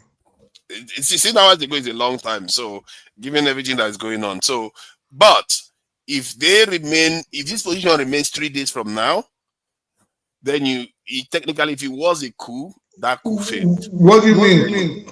3 days from now. If they 3 days from now still insist that Maduro is their commander-in-chief and then the vice president is in charge at the moment, if they 3 days from now, I'm telling you that whatever coup has happened has failed, because they must have a reason for remaining in that position. Otherwise they will be like, okay, you know what, this is time to really talk to Americans, and see what I mean. You don't take out the president. What is coup first? Once you take out the sitting president, what do you take on the coup? What's coup? If you take out the president, the coup is to remove the regime, not just the head of state. A coup is an internal rebellion, usually amongst the same rulers, members of the ruling party, to upstage whoever the head is. It doesn't have to be a member of the ruling party. It could be people from. I said usually, and then both of us should come in agreement. That's agreement. So it doesn't. I'm just adding to it. So the coup happens within a country. No. The government has to change. This is a regime change. Regime change is regime change. You have to change. It's not just the head of state. If the vice president is still in charge, the defense minister and all the key positions are still in place, then you haven't had a regime change. The ideology still remains. The belief in what they are doing still remains. So that is the context you want to look at this. That's why I said if they still hold this position, then the coup may have failed, at least in 3 days' time. They may still be overturned. You know, Trump is saying that they know that there are some bad people still there. So America may still attack and ensure the remnants are defeated. So you can't defeat the remnants. You can only work with them. And then if you cannot work with them, what are you going to do? What if I said you can only work. You can only work with them. Yeah, but what if they refuse? They don't want to back down. They say, give us Maduro back. But they have no choice. They're going to be joining Maduro in a cell in New York. That's my point. Then they will have to fight. America will have to fight them again. Father, why is it echoing? Am I the only one hearing it? I think maybe this now. Is he echoing now? Echo one cell. It's you that is echoing. It's from you. Oh, so that's me? I can't. I don't know. I'm not hearing the echo. You know, I'm not hearing the echo. All right, let me go out and come back. I think. Okay. I think it's cool now. Right? If America achieve what they want, because we need to define that. Once they achieve their goal, every other thing is no matter. Right? So we need to know what is their goal. Once it's achieved, everything is no matter. I think Trump made it clear what their goal is. They want they want the oil flowing for free. Basically, that's what they want. And Trump has made that very clear. That's the most important thing. So it doesn't matter how they structure their government, what comes after that. To them, it doesn't matter. To the citizens, and selling petrol, selling crude oil to China in UN, I think it's a no. They don't want that. And they also want to control the tap to China, just in case China wants to misbehave. So how the country govern itself from now? I don't think they really care. You went all the way back. No, that's what they did to Japan. That's one of the reasons why Japan even attacked Pearl Harbor, because America was trying to block Japan's access to oil, petroleum products. So, and that could be part of the game America is playing. That's why they are going after these oil-rich nations to try to prevent access for China to be able to control those things. I don't know what game China is playing. Maybe China is waiting till 2027. I don't know. But in time, I think sooner or later, if America keeps strangling China like that, China may have to react one way or the other. Can you imagine if Russia just goes around taking over nations too, like the way America is doing right now?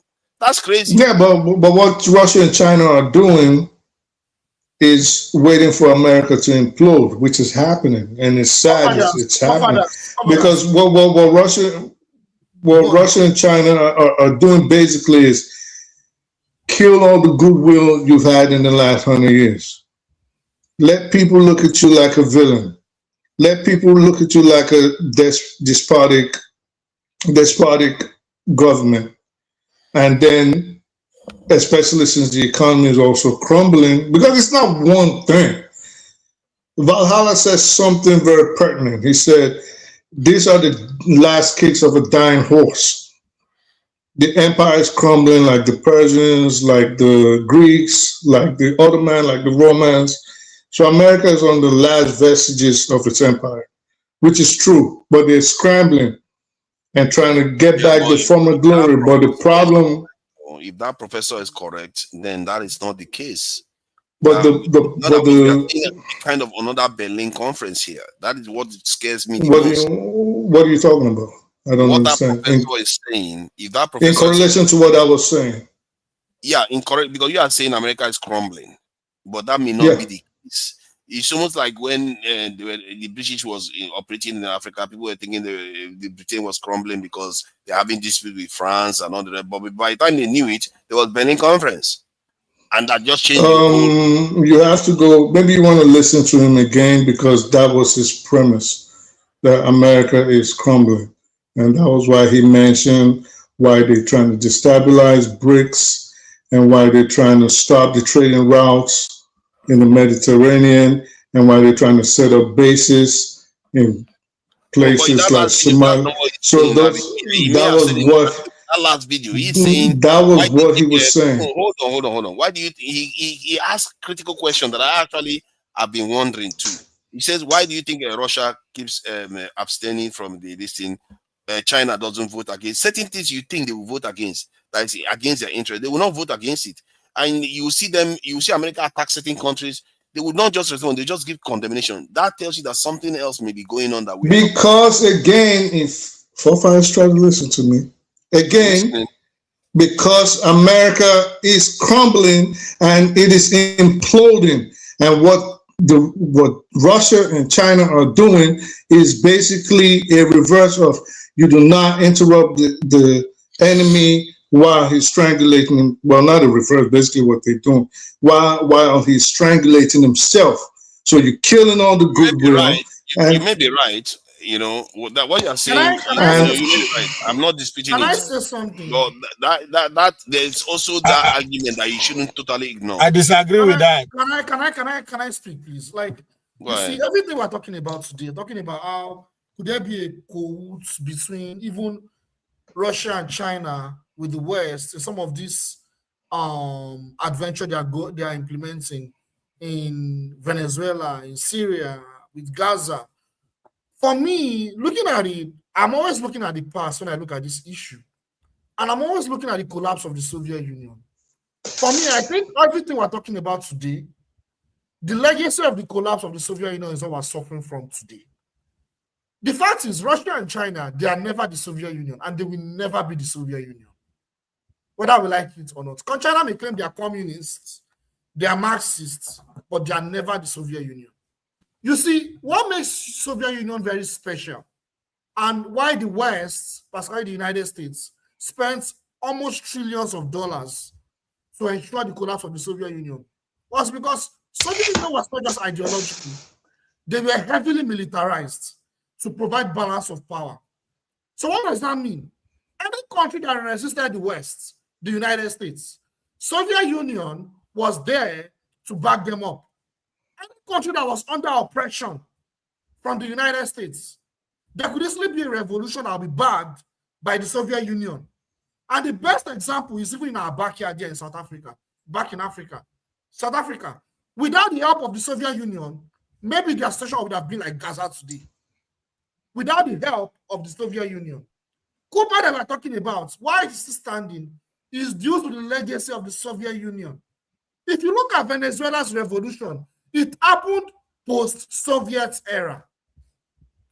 The revolution in Venezuela, it happened post-Soviet era. And so as a result of that, they do not have a spine to lay on. The spine is not solid enough.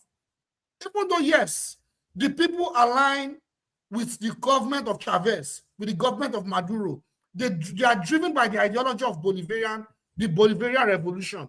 They do not have a spine to stand on because Russia is not able to offer that balance of power sufficiently. That is why it's easy for Uncle Sam to do what he's doing today. It's very easy. So the reason why I'm looking back is we need to understand that whether it is BRICS, it is the multipolar world, we need to understand that these groups, they are not militarized. So it's all lipstick service. It's all, you know, in fact, some members of that BRICS, they are also members, they are also vassal states or even partners with the West. And it's not driven by ideology. So it's a very loose economic movement that can easily be dispatched at any time. And China, mind you, China is a very weird country. Like I said, their foreign policy is not channeled to provide resistance for third world countries or countries that are resisting Western imperialism, because China do not have that capacity.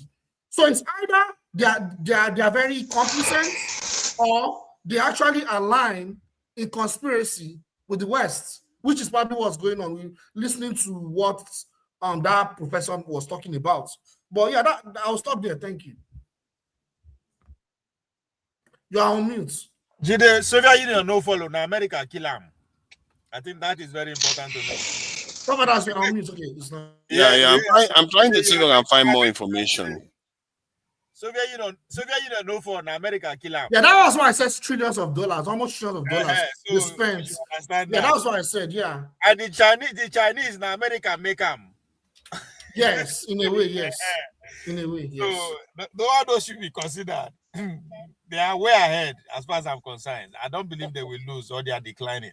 That's my own conclusion. But you don't think who's declining? United States empire. What do you, when they say a nation is declining, what do you call declining?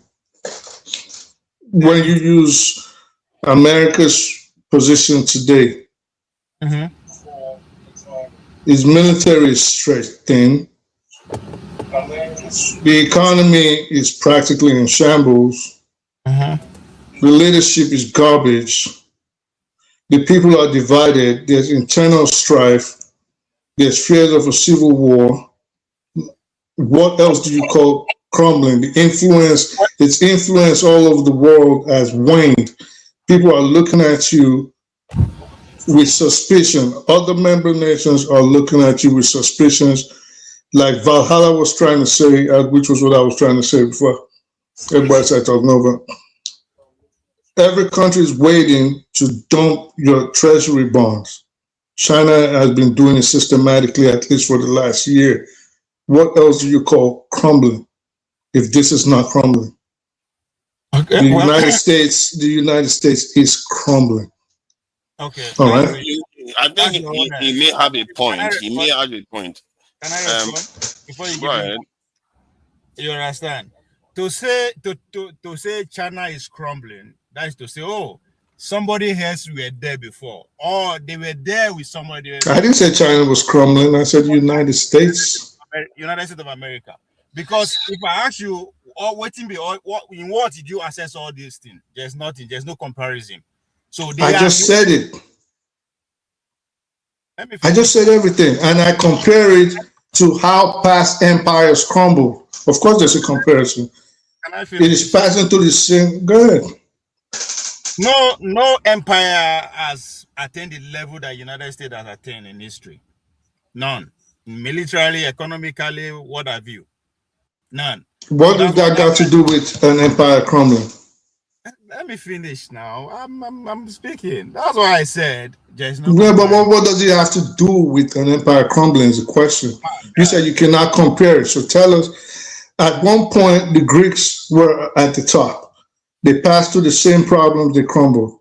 The Persians, same thing. Passed through the same problems, they crumbled. The Ottoman Empire, the Romans, same thing. The United States is happening again. What other example do you want? Are you finished? No country on the planet Earth in history has ever attained the greatness of what America has achieved today. There is no comparison. I know what I said, and I know what I'm saying. So if they come out to say we are declining, I will accept that. America is reassessing itself in order to attain another height.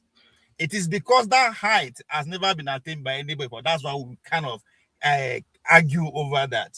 So their economic declining, if they don't know why it's declining, then that should be a thing of concern. Their demography declining, if they don't know why it's declining, then that should be a thing of concern. According to their military resizing, if they don't know why, then that will be a problem. So you think a empire is going to come out and tell people? You think empire is going to come out and tell people we're declining? Let's say America comes. Let's say Donald Trump comes out tomorrow and tells the world we're declining. America is declining. What do you think the markets are going to look like by Monday evening at the close of the market day? You are repeating the same thing in different way, and you has not make me change my assessment. Okay, so it doesn't matter how you phrase it. Because what you're saying is not correlating. Is the point I'm making? It's not about. You're saying. Hold on, it's just like when Rome was declining, right? Let's say we're in Rome right now. When Rome was declining, right, and then outsiders or philosophers or political scientists of that time are saying Rome is declining, and then we have all the Caesar of Rome talking about, well, who are we going to compare it with? There's nobody right now to compare with. Nobody has attained the military success that Rome has achieved up until now. Not even its economic success. That makes no sense. You can juxtapose with past civilizations that fell, past empires. There's nobody to contest America with right now. They're on top. We're on top. See what I'm saying? So that I'm just saying, like, it's not about, oh, I'm trying to change your mind. I don't have to change your mind. I'm just saying. Let let me explain something about why Sorry, America. let me finish. Can I just say something? Jesus No, I Christ. interrupted him. Fair enough. I interrupted him. I interrupted him. People like to be rowdy. Anytime he interjected, I waited for him to finish. But you know they allow I interrupted him. I Yeah, apologize. but you spoke, then he spoke, and now He you want to never speak allowed again. me to land my point. He interrupted, Yeah, repeating but I want to the add something to America what is you the said America. before, so you can be able to respond and wrap them all up in one. If the philosopher of those days, Hold on now. I want to add something to what you said, so you sorry. can respond to both of them. So when you said America is the country that no empire has achieved what they have achieved, depends on how you are looking at it in terms of the magnitude of their technological advancement compared to the past. But if you are in terms of dominance, I'm not so sure, because other empires they dominated for thousands of years, and America barely has lasted barely 200 years. You see what I mean?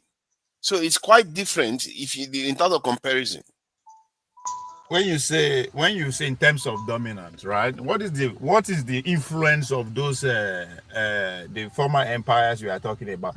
But that's not the problem. Other empires never had military everywhere, right? That's what I mean. The spread may be greater, the technology may be greater, but the dominance in terms of as being an empire, they dominated for thousands of years. Rome had his military everywhere. That was how Africa got its name, because Africa was a Roman garrison. Allow me to talk. Finish at least one point. Go ahead. I mean, you guys make your stand. America is declining. You guys haven't changed it. I'm not. I mean, we are still on that. So you guys should allow me to talk, right? If the philosopher of those days are saying Rome is declining, it's not declining. Those are their time. Me, I'm the philosopher of my time, right? I'm seeing what is playing out before me, before my own lifetime, and I am saying this empire. Moreover, nobody agrees that they be empire before.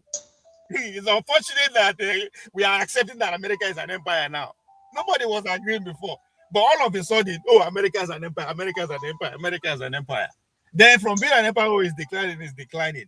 I'm glad it's an unfolding event and it's happening in real time. We're not say we'll go watch documentary tomorrow to say this is what happened. It's happening in real time. And the event are unfolding. So let me see who is going to contest what they are doing. They don't strike Iran. They don't strike Nigeria. They don't strike Venezuela. It's continuous. So let me see who is going to contest to say they are declining, right? So it is a conversation that is still ongoing. So there's no rush in concluding. Say, this is what is going on. This is what is going to happen. It is happening, and I'm basing my evidence based on past history. They were here before. The economy don't decline before they come back. Everything that we think is happening now, they don't experience them before, and they come out on top. But most importantly, action is being taking place as we speak. It's no longer narrative, or we are saying what is going to happen. It's happening today. Me and you gather here today because America carry out action, and everybody will think that is competing with them. Everybody is mute. We see that strategy, but we will see. We will see, right? At the beginning, people don't even believe them. The people take Donald serious. The people take all these policies serious.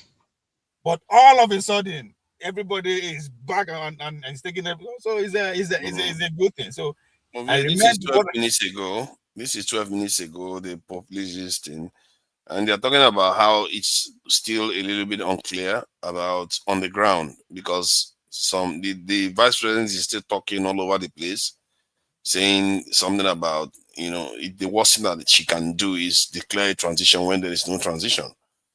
Because America seems to be putting its what do you expect? It's putting its economic interest first, and America could leave her in there as long as she does what the Trump wants. But father, if she doesn't show strength, don't you think they will overlook her?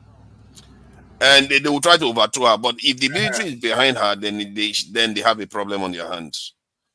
Then they are back to square one again. Because remember, sometimes the military that is the problem is not even the person in charge. That the person that is in charge is the military behind him. They are the really chief. What if they didn't do anything? They decide to say, okay, they will empower the people on ground now to carry out election, just as one Brisa is saying, sham election, and they will empower the opposition. But we don't talk about the opposition. They can do that. I think I think the strange thing is that I'm not even sure there is anything the opposition will give America that this government was not willing to give America. I think maybe some people like Rubio and some people that are welded against justice regime because they are the Sandinistas, they believe in the poor people and all those things, just want them out of office. Yeah, that's what it is. Yeah. So they will carry out the election. If they don't do it now, they'll do it on that Democrat and they'll put that woman, the opposition. But what I wanted to ask though, as Americans, where do you think this is going to go in America in terms of the legal case? Because if you are trying to charge him with drug trafficking and being head of some kind of cartel, I don't think there's any case against him for that. Well, there's no case against him where they put 50 million bounty on his head. Yeah, because this guy has one of the largest oil reserves in the world. Why does he need to be a drug dealer? Yeah, but it doesn't I don't make sense. I don't even think there is a case. Even all these cases are just shenanigans, are just charade. Yeah, that's what I'm saying. I'm asking how is this going to go down in America? Because sooner or later, you can't just lock him up indefinitely. You have to try him sooner or later. How is he going to come out? What do you think is going to happen? I don't. What it might reveal is that American justice system is. No, forget what it might reveal. What do you think is going to happen?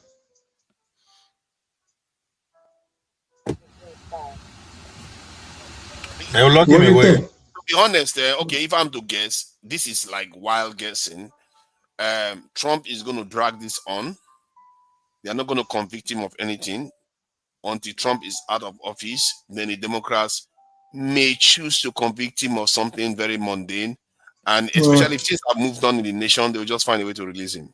That guy is dead. You think he's going to die?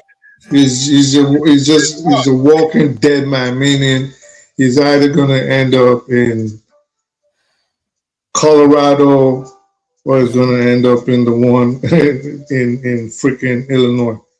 He's not going anywhere. What do you mean, prison?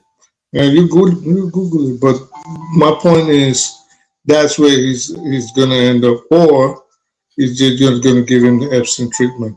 Nothing else is going to happen. That was what I wanted to ask.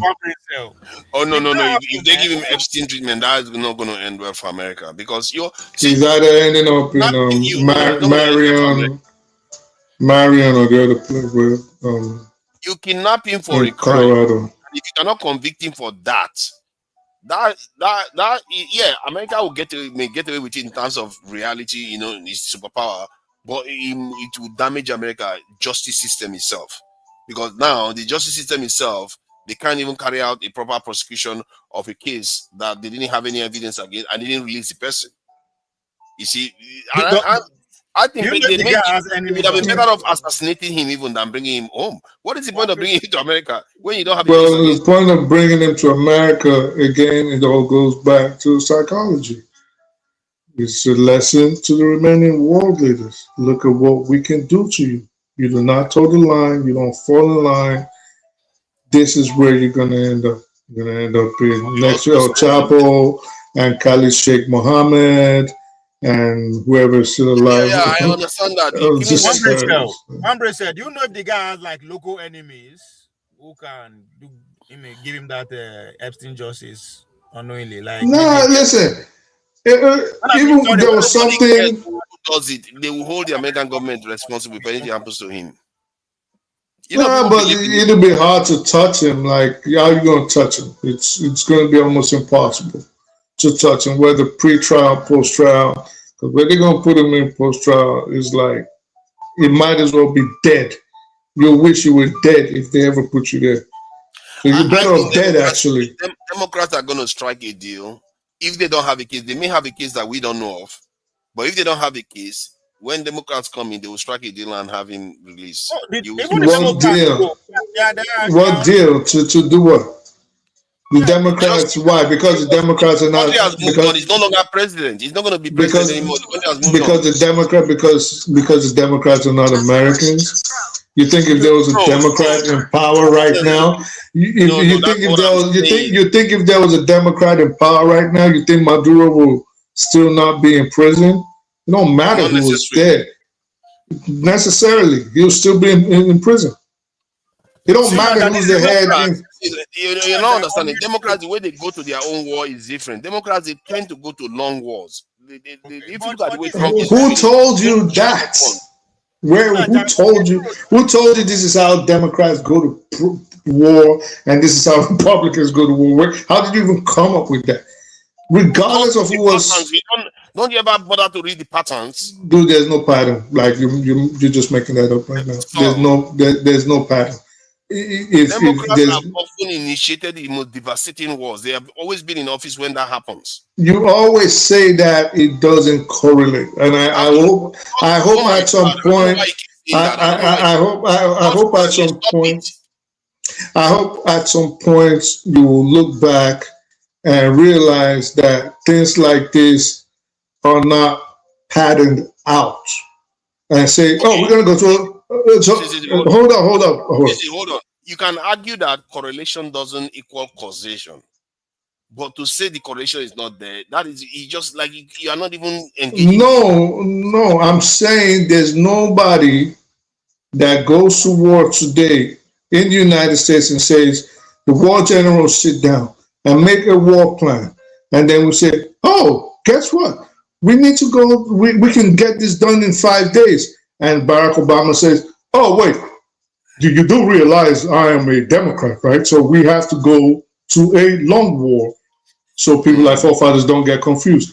It doesn't work like that, bro. Like nobody goes to war and say, "I'm a Democrat, we're going to have long wars. I'm a Republican, we're going to have long wars." It just probably happens to be that way. Yeah, because of their ideology, the way they look at the war they are going into, it tends to be ideologically based, the Democrats, while the Republicans is mostly, at least, okay, make no mistake, all of them are interest-based. But the Democrats paint it like ideology. So the way they approach it is slightly different from the pattern I see with the Republicans. The Republicans, don't make no mistake, they too go to long wars. After all, George Bush started the Iraq War and quite a few other wars that the Republicans have started. So I'm not saying that. I'm just saying, but if you look at the big ones that has occurred in the world for the last 100 years or so, you'll be shocked how many of them Democrats were around in office. There's a word for that. Correlation. Guess what that word is? No, coincidence. That's the word. It could be coincidence. There's just coincidence. Nobody goes to war and plans it around whether I'm a Democrat or I'm a Republican. Nobody goes to war. America does not go to war like that. They don't go to war determining the length of a conflict based on their political affiliation. I don't know how else to explain. Maybe it's just by luck. But the gap is massive in terms of the kind of war that they are in office when it starts. The gap is too massive. And if you look at the way Trump is approaching his war now, he wants to like double tap and take off. Double tap, take off. He doesn't want to because the plan is to destabilize as much places as possible, show them this is what could potentially happen to you. This is why I was against when people came on here. The boy Jude was on here saying Tinubu should have gone to the United Nations. And I remember I'm saying, you really think you want to escalate what's going on? Or you want to pacify this madman?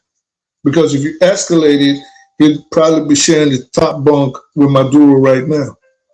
So no, I can understand what you are saying in terms of buying time. I get a feeling, maybe this is an error again. I'm getting a feeling, man, there's so many feelings out there, but still I would say it anyway. I get a feeling that maybe some of the world leaders are buying time to a kind of wait out Trump.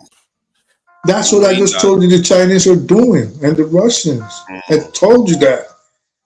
Yeah, you said that, but I'm talking about it from the point of view of the weaker nations too. Not the weaker nations don't have a say by at what time.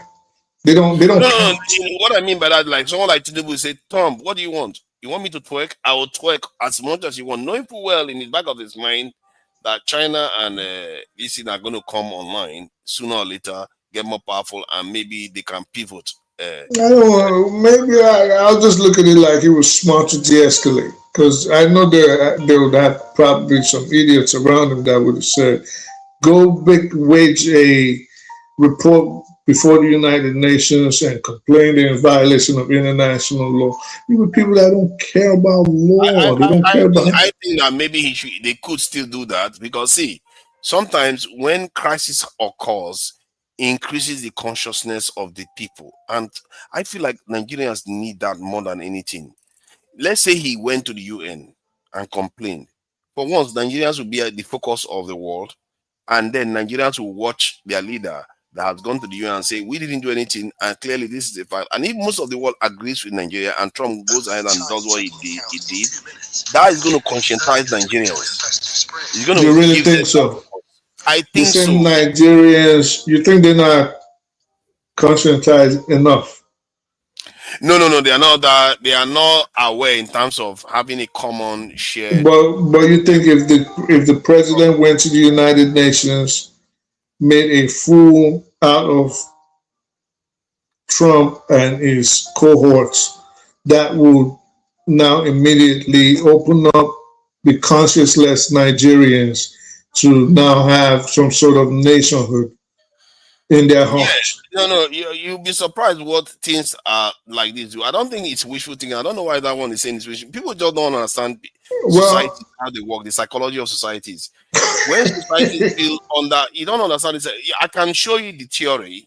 I've not read it, but I'm sure it's there. I can show you right now that it's there. You've not read it, but you're sure. Because I know, see, sometimes when you have seen things happen repeatedly, you start understanding. I've seen in history, like the Yoruba culture now and the Yoruba people, before they started calling themselves the Yoruba people, it was because they were under distress. They didn't see themselves as the same people for a very long time until when they became under distress, that's suddenly they start calling themselves Yoruba. Hear me out. I don't know what the point of that is, but I think I kind of get it. But hear me out.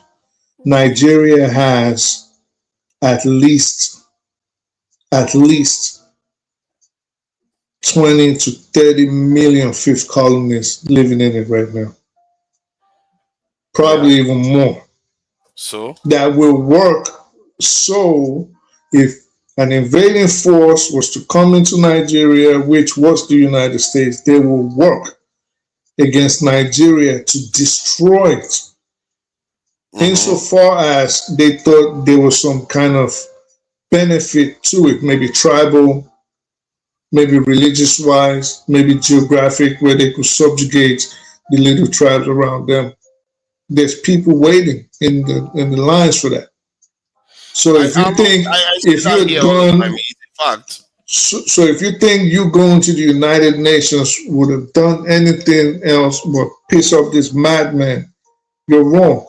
In fact, I'm not saying in fact, going to the United Nations. I don't know why you keep changing the argument. I'm not saying. In fact, let me just land. So going to the United Nations is actually what put Nigeria in a precarious situation.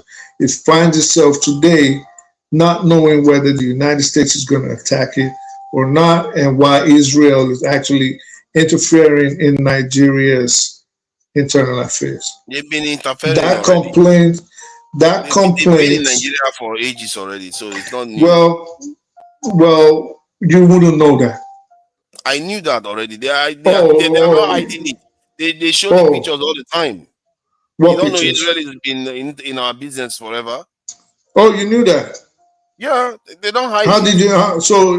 Israel has been interfering in Nigeria's political.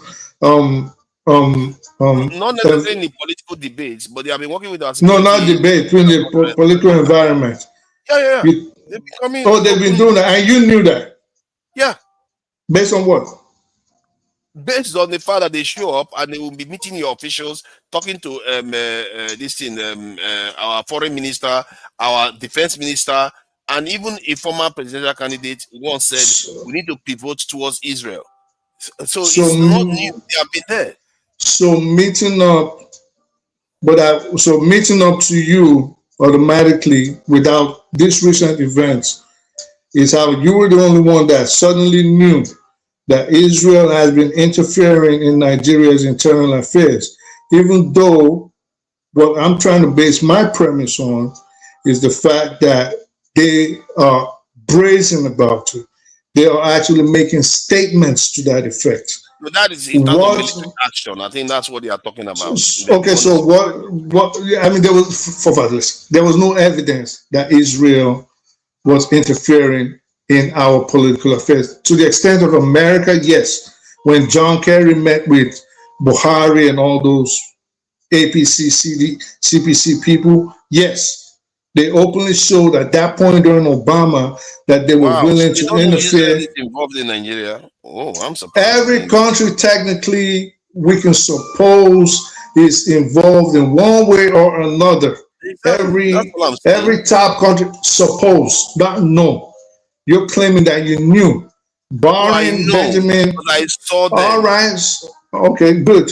Well, see, in my situation, just because I see two separate officials working in the same capacity does not automatically mean to me that, oh, well, look, he met up with the U.S. Nigerian ambassador. That means they are interfering in Nigerian politics. That's not how I look at it. I don't look at it like, well, if the Israeli ambassador met up with Nigeria's chief of staff, and then they talking about, well, we're going to start sharing technology and start sharing intelligence and training. That does not mean they're interfering in Nigerian politics. I don't know where you got that from. I'm saying the way I got it was now Benjamin Netanyahu talking about he's going to be going against terrorists on Nigerian soil. Right there is where I got it, that they're interfering in Nigeria's So this is what I mean. They are not keeping it quiet. It's not something like they are trying to hide in any way. Israeli deputy foreign minister visits Nigeria amid diplomatic push in Africa. So this is something like you will see 1,001 of them. Can you read that again? What do you? How does that even back up your claim? What claim are you talking about? How does that back up your claim that Israel? This is proof that Israel has been interfering in Nigerian politics. How does it back up your claim? Affair, maybe we are getting our words mixed up. How does this back up your claim, forefathers? Read it again. I'm trying for us to have a common ground because maybe we are misinterpreting what you mean by interfere. What do you think? No, what do you think interfere means? What I mean when you interfere in something, what do you mean? What do you think? What I mean by interfere is that they are getting involved in the Nigerian political space. They are providing the Nigerian government tools that is going to be enabling the Nigerian government to do certain things within the country. No, that's not interfering. Okay, that's not interfering. So what do you call interfering? If you interfere, what do you mean? I just told you that just because they sit down together, the same people equals maybe the chief of defense or his equivalent in Israel, just because they sit down together to discuss something does not mean they're interfering. Interfering is when you start injecting your own ideas, your own proposition, your own desires and wills on a sovereign country. And I'm telling you that has never happened until Benjamin Netanyahu started talking on Christmas Day about attacking terrorists on Nigerian soil. That has never happened. It depends on the way you look at it. Oh boy. It depends on how you look at what you call interfering, because you are using a loose language to describe it by saying... You describe what interfering to us is. When they dictate to Nigeria. Personally, I look at interfering in the sense that if they are providing something to aid the country to do something that they are not able to do before, especially when it comes to politically, security, criminal and crime, yeah, I consider that interfering. That to you is what you call interfere in diplomatic circles? That's what you think interfering means? That's a low-level interference. Cooperation is interference? Cooperation is a form of interference, depending on how you look at it. You see what I mean? It's a form of interference. Oh my God. It's based on perspective. This is why it's important that we have common meaning for words. And if we have an agreement on the meaning of the word interference, then I can grant it to you that, okay, based on your definition of interference, then maybe it doesn't... When you say someone interfered, when American... hold up. You don't have to yell. You don't have to yell. It feels like you just like to disagree. No, it's just because you don't like to listen. This is the problem. When they say, is where the issue is, and you just want to No, change it. the word is you're not getting it. And again, I have to win. This is forefathers' way. When they say a country interfered in a foreign election, do you think that is a good thing or do you think that is a bad thing? Let's start from there. Depending on which side you're looking at it from. If a foreign country interfered in Nigeria's election right now, do you think it's a good thing or it's a bad thing? As a Nigerian, that's definitely a bad thing. Good. So if they say so, a foreign country is interfering in another foreign country's affairs, what makes you think cooperation falls under the definition of interference? Hold on.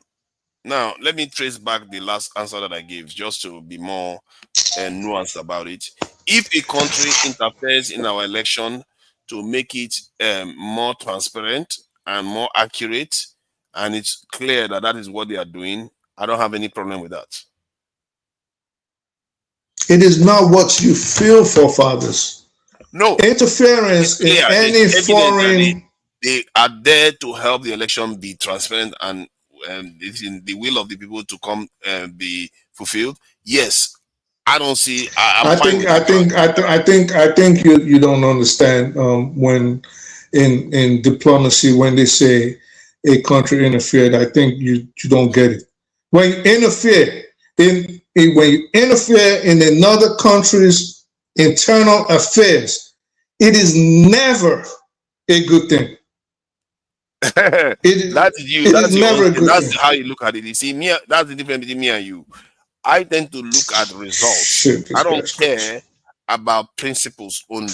I also look at results. If somebody helps you with your child is distressed or something, and somebody helps you, you don't say the principle is that I'm supposed to care for my child, so that person helping me. I keep saying, forefathers, in diplomacy. Okay, my child is not named Australia or the United States.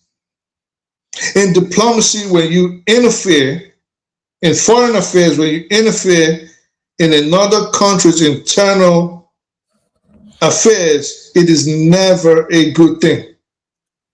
You have impugned on their sovereignty. It's never good. Wow. You can never hear interference and good in the same sentence. Okay, let me confirm. You're impugned on their sovereignty. So you seem to imply that it's always negative when somebody interferes. If you interfere in a foreign, barring, remember what we're talking about, Israel's interference in Nigeria. I think you're looking at it from a point of view like, oh, well, what if there's a war in Nigeria and the United Nations interferes? Well, that will be a good thing. But that is not how the term is used in diplomatic circle. When you complain and say someone interfered or a nation interfered in your affairs, it is not ever a good thing. Okay, I hear what you are saying there. It is a negative thing, especially in diplomatic circle in many cases. It doesn't, to be fair, it's also true because when you are using the term interfere, you are treating that term deliberately to connote that it's negative. But the term that you came in without invitation. That's what it means. I didn't invite you. Why did you freaking come into my business? Yeah. The term itself technically is agnostic of whether it's negative or positive. It can be positive interference. So, but I get what you are saying. So, like me, I don't want to argue for something that is not really a point of disagreement. Yeah. That said, regarding where this is going to go, how it affects this in Nigeria, I've always argued that Nigeria should have made itself like a valuable partner that can work with any nation. That there's no harm in making yourself strong so that you are the point of call for any power that wants to interact in that region. There's no harm in that. The problem with is based on what that professor presented when he's talking about Israel. It just tells you that, yeah, Israel put itself there and people put Israel there. Duality. And they are making themselves useful. And if that is true, if what that guy is saying is true, Israel is going to be one very, very rich country in the near future. if they let it happen. I remember I used to tell you guys about the Greater Israel Project, and I would get pushbacks on it last year. And I told you, look on their patch. I said, look on the patch. Yeah. I don't know how it's going to go, but I don't think the rest of the Middle East is just going to sit down, get destabilized, get their land, ancestral lands taken from them, because the aim is to go all the way to Saudi Arabia and take Egypt past the Sinai. How that's going to happen, I don't know. But one thing I do know, they're going to have to destroy Iran first. They have to get past Iran. If they cannot get past Iran, then it'll never happen, which is why I think anytime from now, we're going to wake up one day and the war has started again. There was something someone was saying earlier, and I was like, don't you realize that what's going on in Iran right now, the uprising is more than likely fomented by the West and Israel?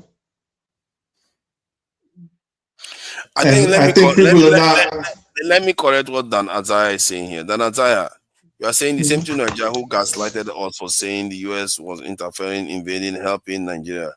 See why it's easy for BBR to make a fool out of you every day, including tomorrow.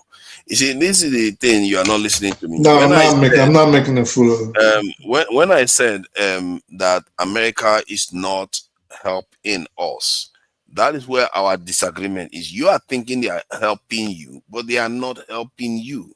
If America was just going to come and only bomb the terrorists, the actual terrorists, only, and didn't demand much from Nigeria, like didn't ask Nigeria to sell something that is very, very vital to our national interest, why would I oppose that? Why would I oppose that? That is a good thing. You want another country, another ally to be able to assist you in dealing with your national security problem. That is not a problem at all. Most nations that emerge have such arrangements. What I have an issue with America is that their history suggests that they never try to help us. And the way Trump is talking, he's not talking like he's here to help us. That is the problem.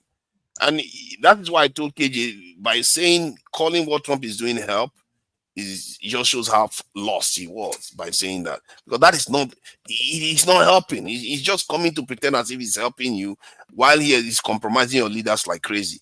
That is not going to be good for us at the same time. So that is where I'm coming from on that. I'm not like absolutist. See, the only thing I'm absolutist for is anything that will help our people. That's all. And also something that will help the world without compromising our people. Would you agree that we're not getting any of these sophisticated weapons or systems anytime soon, even in the next 10 years? I agree. The reason why I agree with that. Okay, so let me ask you a second. No, forget about it, because. So, do you also agree that one main reason why America is in Venezuela today is because it claims that there was bad governance and the citizens weren't being treated right? Mm-hmm. So would you also finally agree that if a nation, I said one main reason. So would you also agree that supposing the Venezuelans or even Nigerians these are the ordinary citizens now, had a high standard of living and unemployment was low, infrastructures were upgraded, modernized, things like that, there was no poverty, or at least as little as possible, social amenities were great, just like you have in the UK, we got here in the United States. Would you agree that the United States would find it harder to invade Venezuela or drop bombs on Nigeria using poverty and injustice and maltreatment of its citizens as an excuse. Sorry, repeat the last question. I didn't get it fully. Basically, if the people's standard of living was, if compared to a first world nation, on the same level, would you agree America would not be able to use economic problems as a reason why we are attacking Venezuela or we're attacking Nigeria? Not saying they use that excuse to attack Nigeria. I'm just saying. Yeah, he's not going to be able to do that. All right, so given that, if we know we cannot get any weapons now, right? It's not happening. We don't have this technology. And if you agree that if the economic situation of the people was uplifted, and if the people had employment and could take care of themselves, America would find it harder to come into societies such as ours or Venezuela. Why can't we now focus on empowering people economically, educationally, build up infrastructure, instead of saying, well, maybe we need nuclear weapons? Because one, to develop to that point, if we had that, I don't think Nigerians will even be opposing their government, and I may not even be conscious of our nakedness, and we'll all be coasting along, and maybe that's not a bad thing. But the problem with that is that America itself, they themselves chose not to enable that to happen. They chose to ensure that Africa remains underdeveloped. As a matter of fact, there's a specific term that they use for it: security minimalism. And it's not only the West that did it, the Soviets did it, and it appears the Chinese are following it too. Almost like the kind of decree that the Romans, the Catholics. You haven't answered the question for fun. I've answered the question, or maybe you don't understand. I will come back to it again. It's almost like the decree that the Pope put that the Europeans should not be selling weapons to Africans. So the question you asked was about if things were, doing well within the country, it would be harder for Trump to use that as an excuse to attack like Nigeria, for example. Of course. Or even Venezuela. Yeah, that is true. But the problem is their politics ensured we don't get to that position. No, forget about that. But we understand the cause. But the cause is not the issue now. I mean, they are part of the cause. But my point is back to a argument that we usually have, which is between my position basically is this: if the people had something to fight for, which would be their livelihood, their well-being, that is the best security you can get. Now, we agree that Nigerian politicians haven't been up to par and the people are impoverished. But I guarantee you, how many Nigerians do we have? 230 million? If we had less than 1 million living under the poverty rates, first of all, we're not going to have Boko Haram. It's not going to happen. Second of all, we're not going to have a foreign nation dropping bombs on us. So this leads me to say, maybe we need to feed our people. Maybe we need to educate our people. Maybe we need to build infrastructures that will improve on the healthcare system, for example. Anthony Joshua damn near just died because of a park car on the road, and emergency services came through. They didn't even have the requisite training. They almost destroyed that guy's life. So these are the things I think we need to work on instead of us saying. I think our problem is that, and the argument is not based on proper, how do I put it, connectedness, feedback, when we say feedback, how things are linked together, kind of based analysis or based evaluation of the situation. I used to Because teach this for fathers. you see, you might be teaching. Believe me, I've seen a lot of people I teach. told you not just in the class. It's like Why at fellas say, class. teacher, don't teach me nonsense. All right. See, some people that think that they have knowledge is not necessarily critical thinking. The point I'm trying to make is that not too young students either.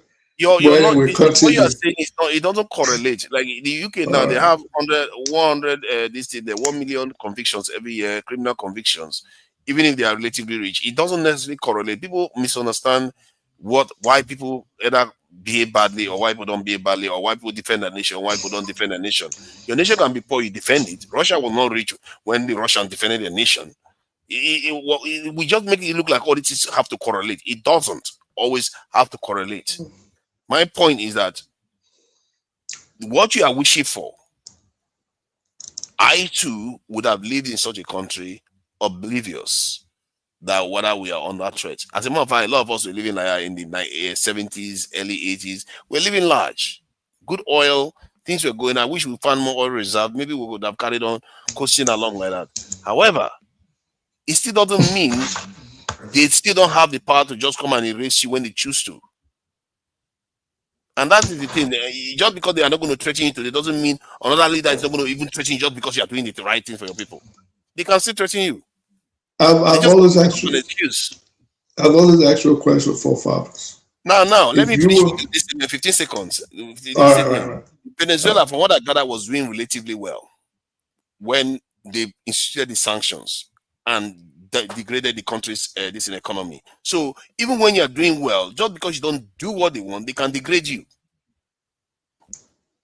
That's the point I was trying to make, even that they won't let you.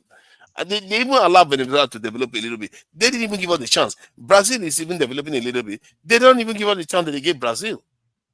They didn't say that, and the umbrella that Brazil is developing it also is a threat to us. No, they didn't do that. Something that they didn't even allow Canada to do, they allow Brazil to do it. But somehow, it's our fault that they are going to accuse us of being poor and attack us. No, they are going to accuse us of being poor because that's the situation. That's the only excuse they have. Tomorrow, if you are rich, they're going to have another one for you. This guy is the owner of the largest oil field, one of the largest oil field in the world, right? And they accuse him of being a drug baron. Right, but can't even make that up. Well, listen. We'll know in the discoveries if they caught him on tape, if there's people saying he conducted narcotics deals with them. We don't know. We don't have the evidence to say they're wrong or they're lying or they're right. They're telling the truth. That maybe he did that well before he became leader. Maybe that's what they're doing. Which means he's a drug dealer. I mean, yes, statute of limit. Was he military? I think so. So if it was military, so it's possible, I'm just, spewing out there, it's possible that when he was in the military, he may have worked with drug dealers. If that is possible. That could be no, they didn't say when he was military. They said as president. Oh, then I don't think they have any evidence for that. Even if it was as military, who knows? What's the statute of limitations on that? I don't know. I don't think there is much. They can just say it's the enemy of the state. I don't care whether it's that. My point here is, if your people are not hungry, just imagine, use a dog as an example, or use your child or a friend. They can still bite you even if you feed them, but just imagine what they're going to do to you when you don't feed them. When they see someone coming, they will be the ones to, as those people are beating you over the head with a club, they'll tear your ass to pieces. So they're not going to defend you. You're not going to scream for help, for the neighbors to come. But I'm still on the position that if the Nigerian government is smart, the people, at least the political leaders, if they start taking care of the welfare of the people, which we know they're not going to do, eventually you'll get to a stage where you will realize, like, listen, I'm becoming a threat. These powers are becoming more antsy, and then you will have to build your weapons or improve on them. But for now, there's too many hungry people in Nigeria for that. And I know the Nigerian government is not even thinking about that. I'm just going based on our discussions. Nobody, like, But India was hungry when they built their own. I don't know why you insist. India wasn't hungry like Nigeria, and the situation in India was also different, and they had Pakistan across the road, so the situations are different. At least they were not enslaved like us. They were not What do you colonized mean? aggressively like us. India was colonized crazy. No, what I mean by that is their colonization was not that aggressive. Yes, it was brutal. Nigeria did not face half of what the Indians faced at the hands of the British.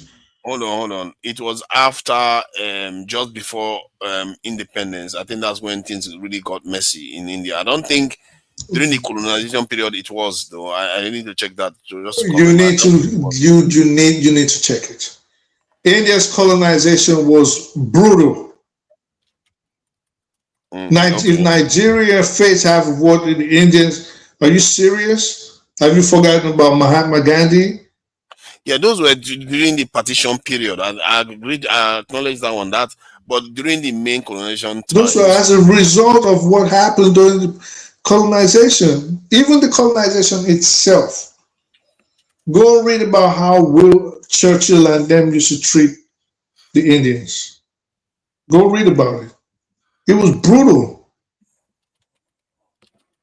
There were a lot of brutal events. I have to say that's true. I remember they're talking about some massacres that occurred. Let me see. Yes.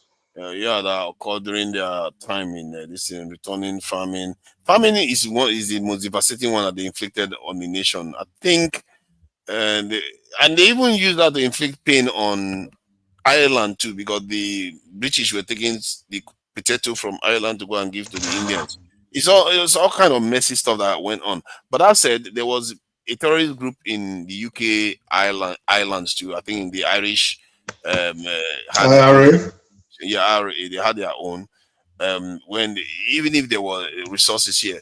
In short, the point I'm making is that you don't stop looking to preserve your people's lives just because you think you're hungry.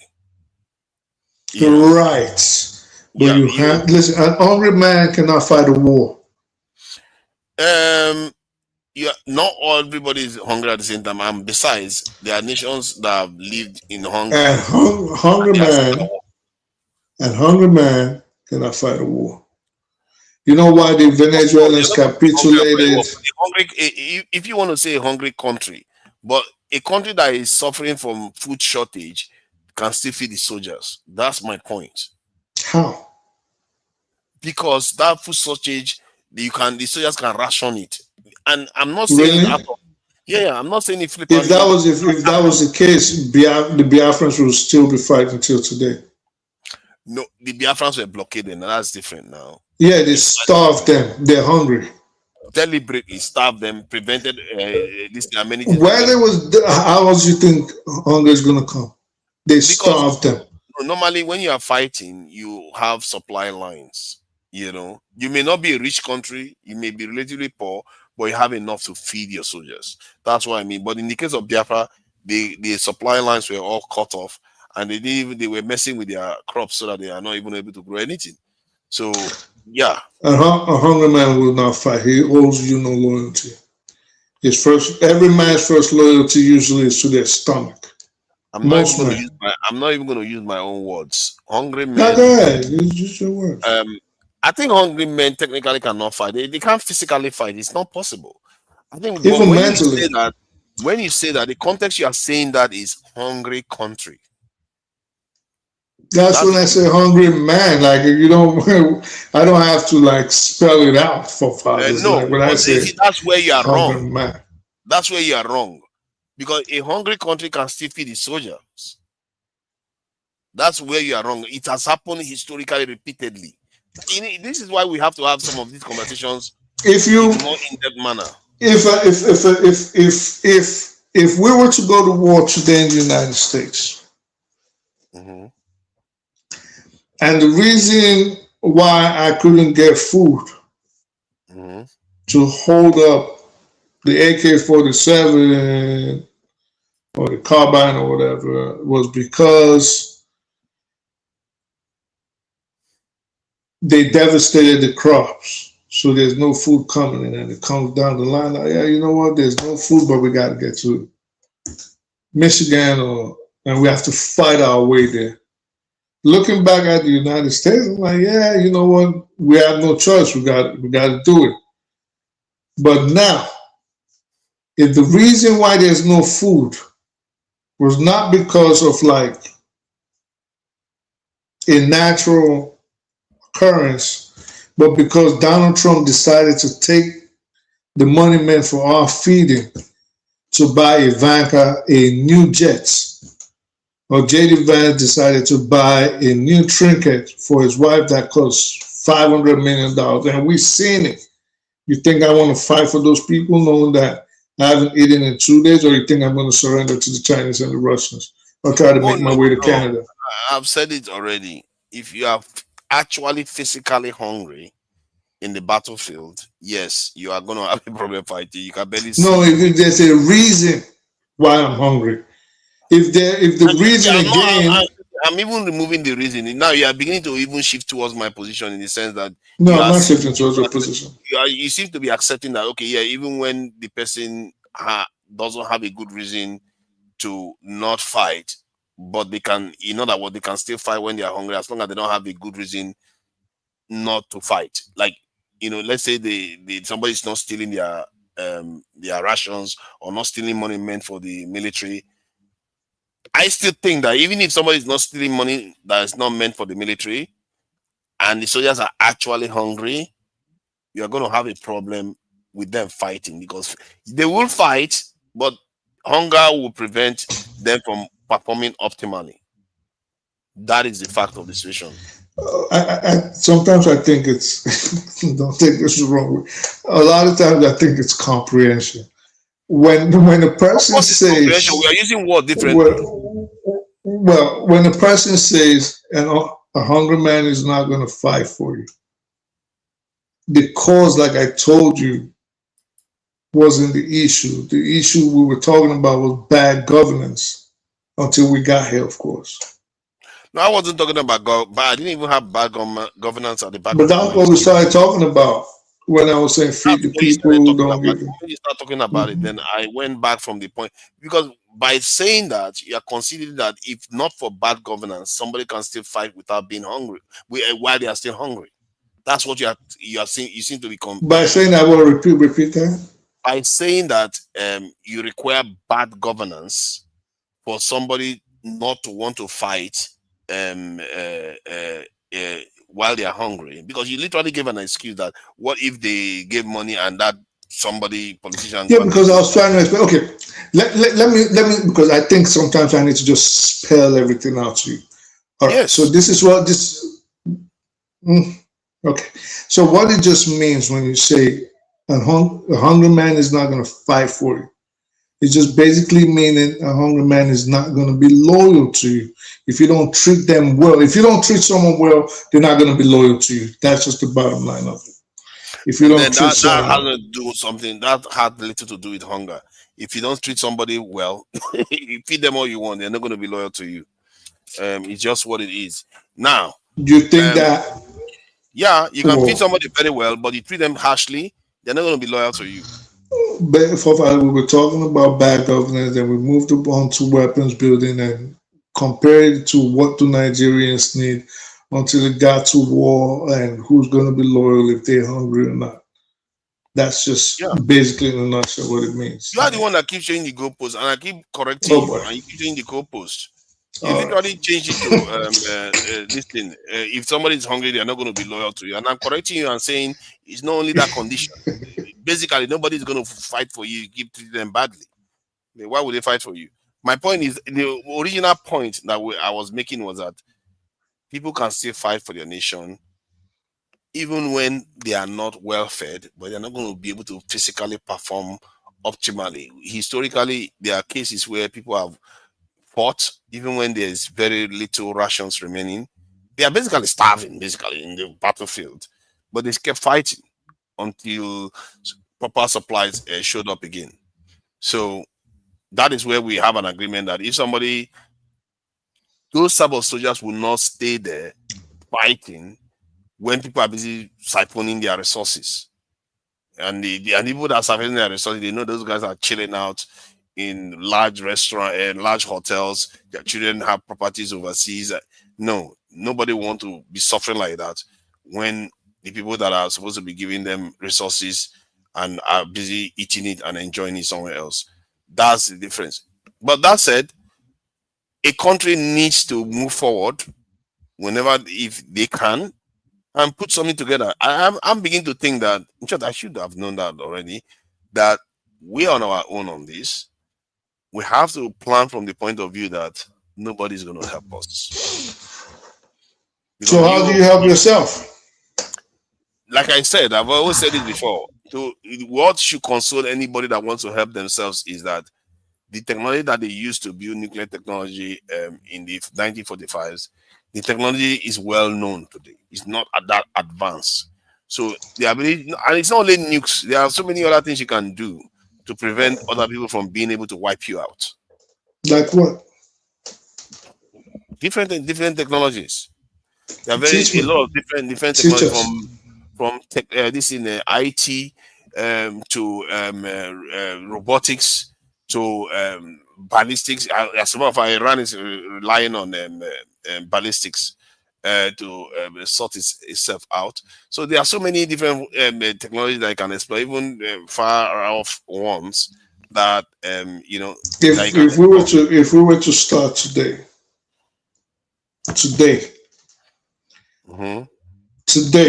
when do you think Nigeria could reasonably create its own ballistic missiles that could be put to use in action during the war?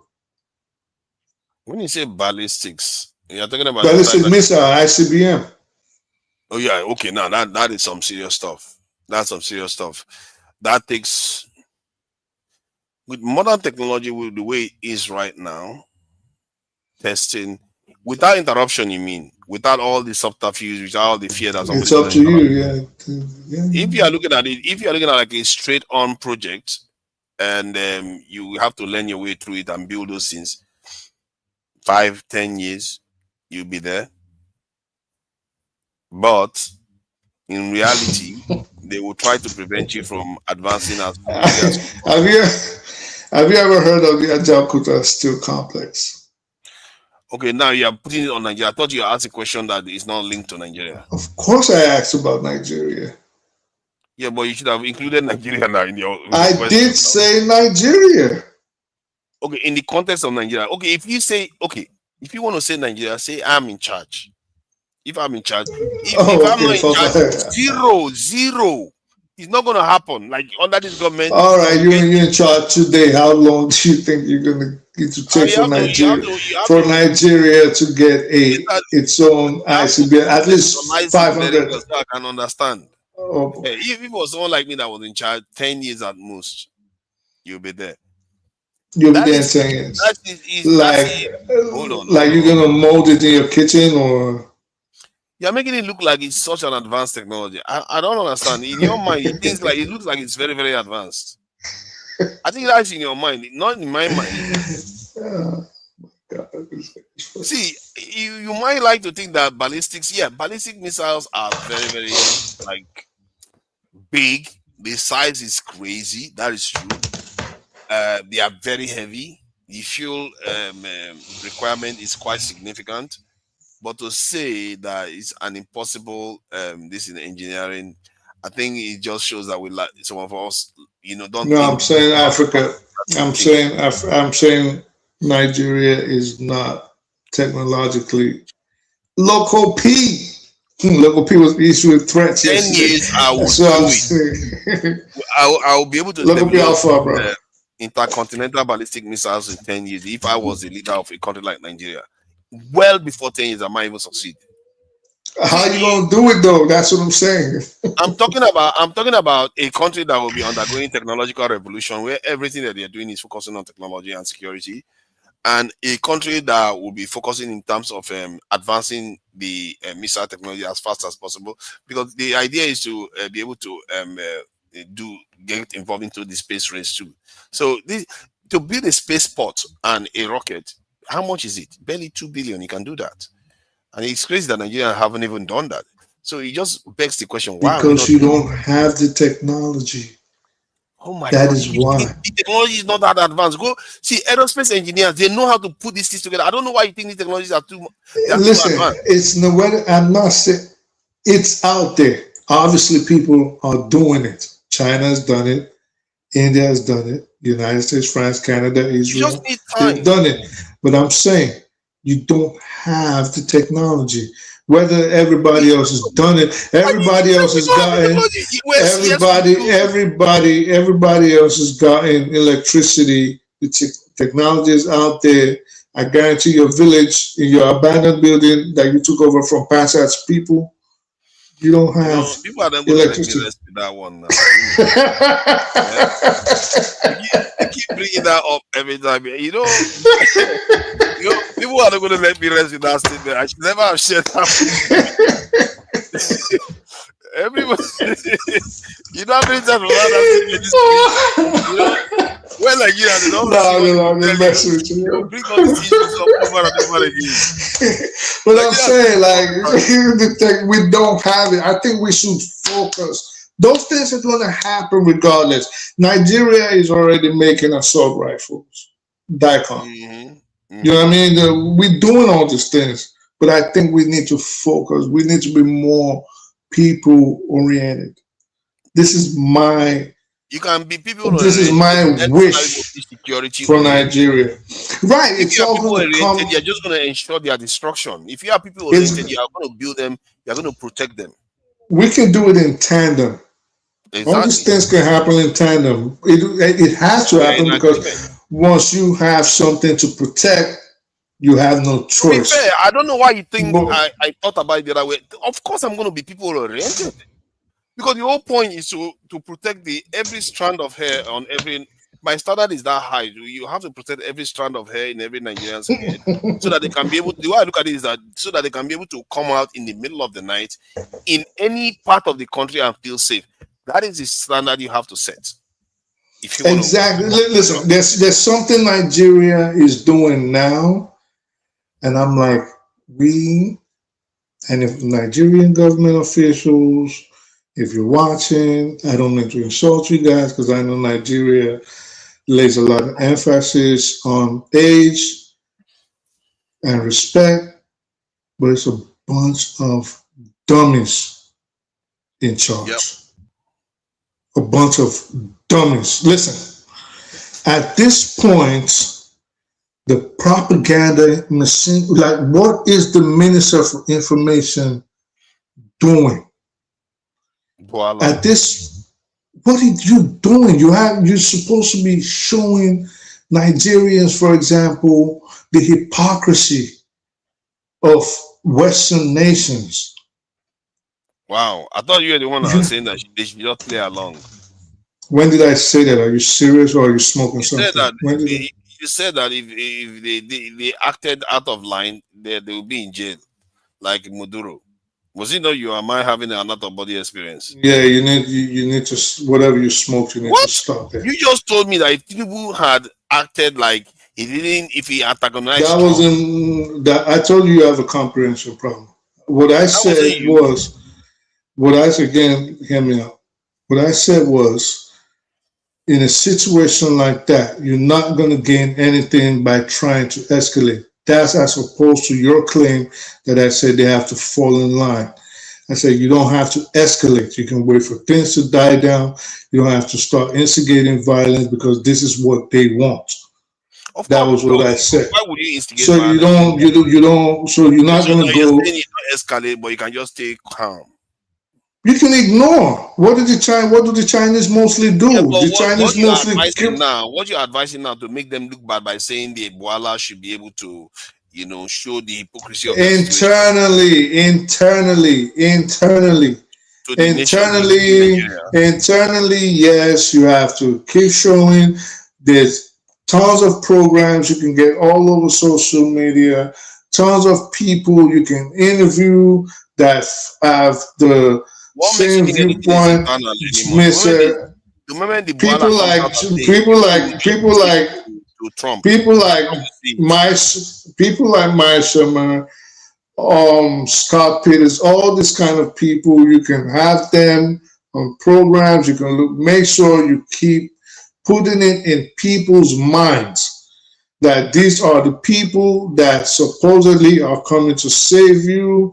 They are not.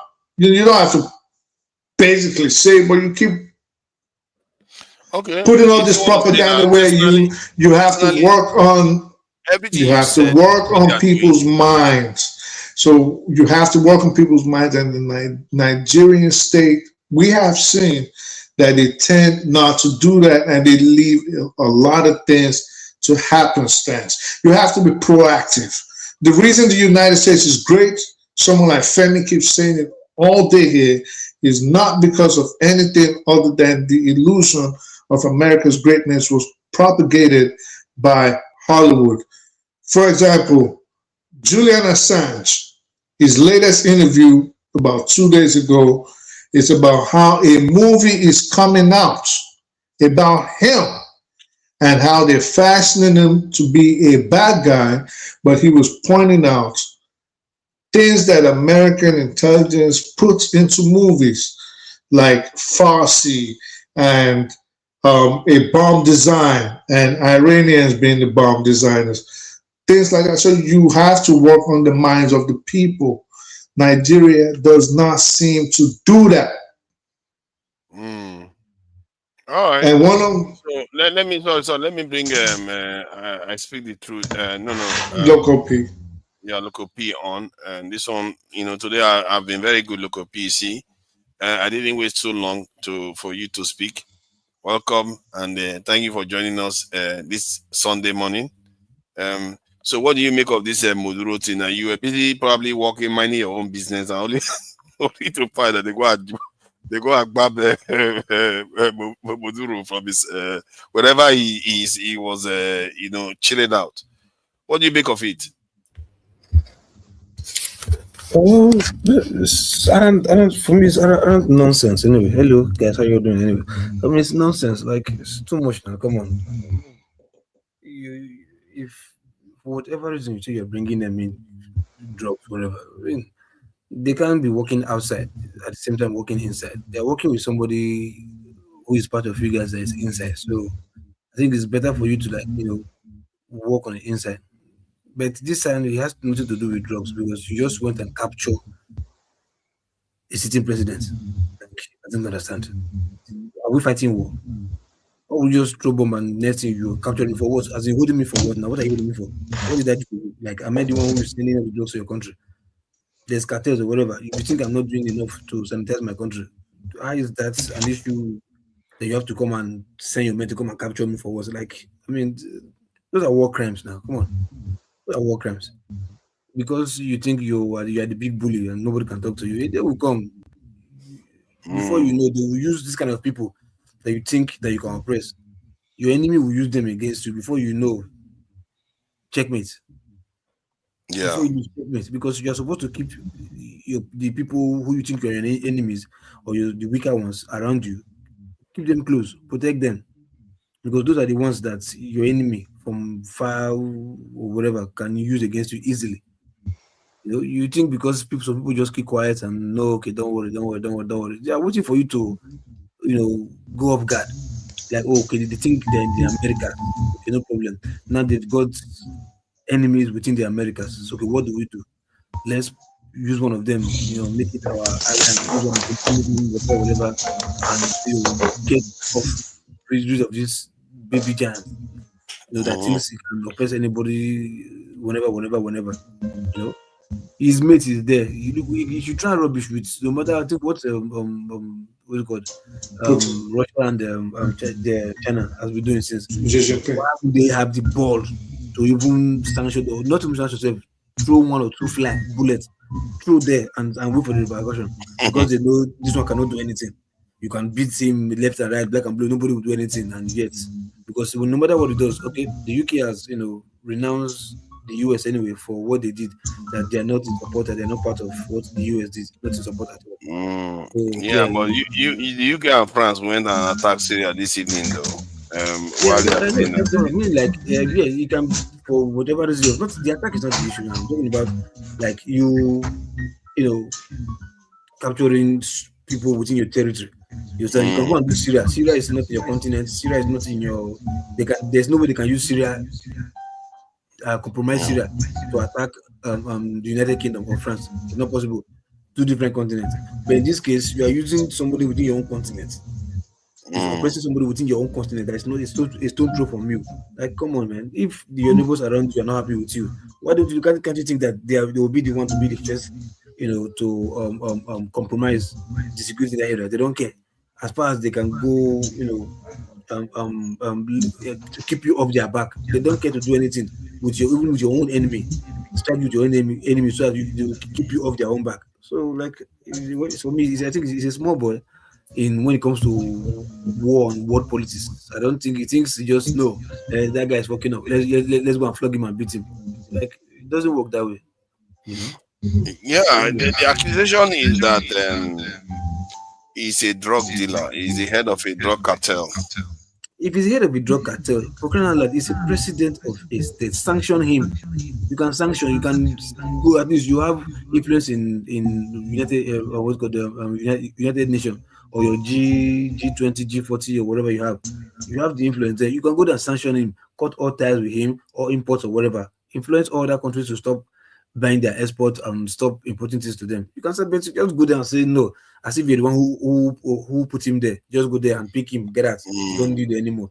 And especially given that this guy is sitting on top of one of the think about it though, this in the local. The guy is sitting on one of the largest oil reserves in the world. Exactly. We know that's the bottom line. We know that's the bottom line. We know. That's the bottom line. And for me, why would he need to be a drug baron when he's sitting on oil? No, but my question is, what do you mean a drug baron? Like, why will he be a drug baron? It doesn't even make sense. And exactly. the entire thing is crazy. I don't even know how the US court system is going to handle this because. But okay, is it that we believe that because the media is saying that he's a drug baron, truly is a drug baron? No, I don't think people believe it. People don't think it's credible. It doesn't make sense. There's no point. Because see, worst case scenario, you might, they might influence you to become the president of that country, and the only thing you can do for them is to turn a blind eye whenever they're doing their drug rackets. That's the highest thing you can do. Not say no, I want to be part of you and come and sit, come and be the kingpin of drugs, to be involved in drug business. And it doesn't even need to. Drug barons are rich, but oil barons are richer. Even though it's not about whether rich or no rich. Like, you have the power now to shut anybody down in that country. So if I thought they were the one who influenced your coming to power, the highest thing you can do, the highest and only thing, the worst thing you can do, is the highest worst, the biggest gift that they can ask in return, in favor, in terms of because they brought into power, is to turn the blind eye towards their business. Not to even, they will not even allow you to become part of their cartel, because they know it's bad for their own business to allow even the president to be part of them. It is bad for their own business, so they will not allow. So no problem. We can be sending your courts if it's money you're looking for. We can be sending your courts. We can be this and that, whatever. Just to say, just look away. You're going to be doing your presidency, whatever. We don't care. Just look away. That's the only thing that I fear that if America doesn't have any evidence for this, then what are they going to do? America have never had evidence for anything. That's a problem. But they will have to find a way to try him. You can't just hold him indefinitely. You have to find a way to try him for the offense you brought him there for. He's going to have a lawyer. Even if you try him and you find him guilty, You never had anything against him. You're just looking for a pawn that is stubborn. But you can't find. You see, that's the thing. That they can't find him guilty when they don't have evidence. Because if they find him guilty without evidence, the whole world is. In short, they're going to make the American justice system a laughing stock. No, which is one of their features that they say. They won't do that. If they're finding him guilty, they're definitely going to find something and frame him up. You understand? But when I'm saying they can't find anything, the reality is that there's nothing. They can only put something, make AI videos or whatever, maybe compromise email or whatever. This is your phone call, AI generated whatever, and put to the world. We know how media was coming. Nobody will buy that. People will not buy it. If you cannot verify, people will not buy it. Even it has to be genuine. When they called Pop Daddy of this and that, Pop Daddy were still looking for. We know what he was saying. It was like, man, asking his lawyer, because they know media controls narrative. He was asking his lawyer to get into the dirtiest media system. People that run the dirtiest in the media, go there and change the narrative, because you know the media can control any narrative. So who controls the media in the world? It's these people now. So they can put anything out there and change the narrative. You will definitely do. I know the word. They will believe. Trust me, they will believe.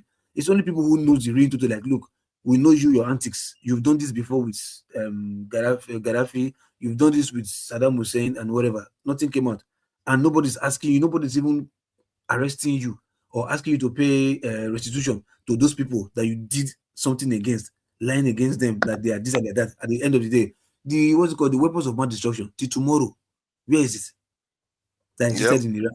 Till tomorrow, where is it? Who is asking that question? To tomorrow, nobody cares. Nobody. People care, but they're looking like, I don't want to make enemy with him. There's no point. Let's just forget. Just hush. Even when they killed Gaddafi, they were scenario where they were asking Obasanjo about the issue, like, because he supported. You understand? Obasanjo was doing hush. He don't pass. Let bygone be bygone. This and that. Because you know the truth. That you joined them, you lied against your own brother here. You supported them because of your own benefit, and they got him killed. They got him kicked out. They got him killed.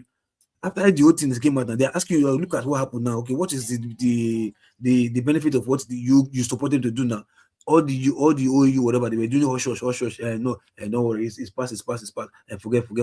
Let bygone be bygone. That's what they're doing. Same thing with Saddam Hussein. The same thing. Asking me questions is only every time the Americans speak about every other person.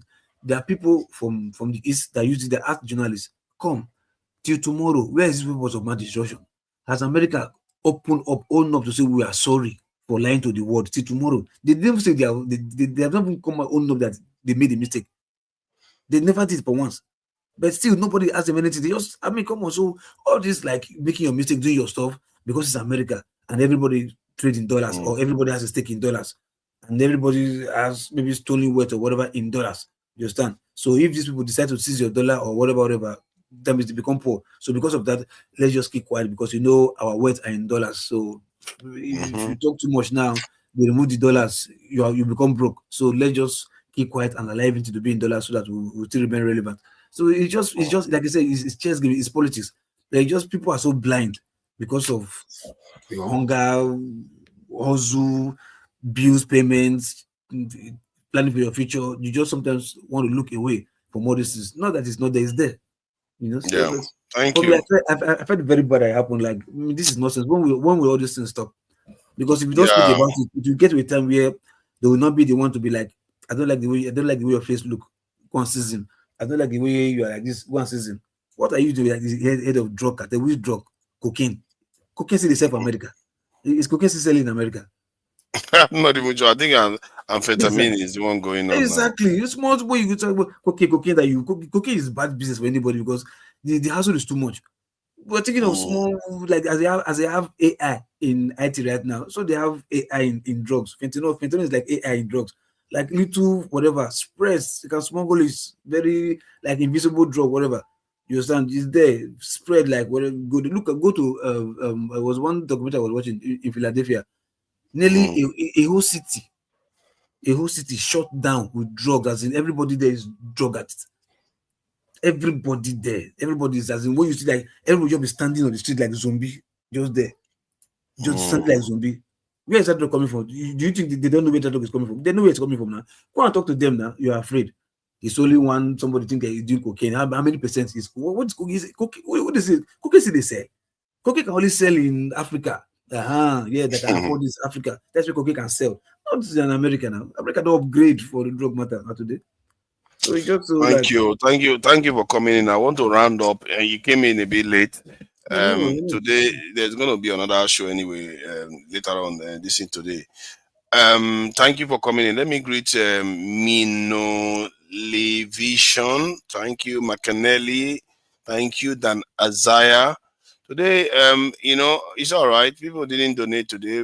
I will let you get away with it because people have spent all your money on New Year party and everything. So it's okay. I also noticed that they donated a lot in Dr. Damage's session. So that too is good. So I'm not going to complain too much. Chikezie Bartholomew, thank you for joining us. Aladdin Kelly, thank you for joining us. I see you there. I appreciate you all on the chat, even if Bad Bele follow you. But it's all right. Dan Azaya, I see you there too. Thank you for joining us here. Who else is there that I've not mentioned? Wananka. Thank you for joining us, Wananka. Chi, I see you there too. Thank you for being in the chat and supporting. Golden Arc Records, thank you for joining us. I think I may want to give the best chat person an award. I think Macanelli and who else is fighting for that one? Macanelli might actually win it because he's often very regular, but still he's quite regular. Who else is there? Let me see. Wanaka, I've seen Wanaka. Tapayo is also there. Pansat was here. Thank you for joining us. And then Jenjem. Okay, that's just in Jenjem Media. Macanelli. Who else did I see there? Ife Lee. Often you came in to the backstage, but your camera wasn't on, so I couldn't bring you on stage for you to be able to speak. Queen TA, I see you there. Thank you for being in the chat and supporting the channel. But why? I see you there too. Tracy Jacobin, always there. Thank you. And Queen TA is also there. I've said that. Mel Vishem.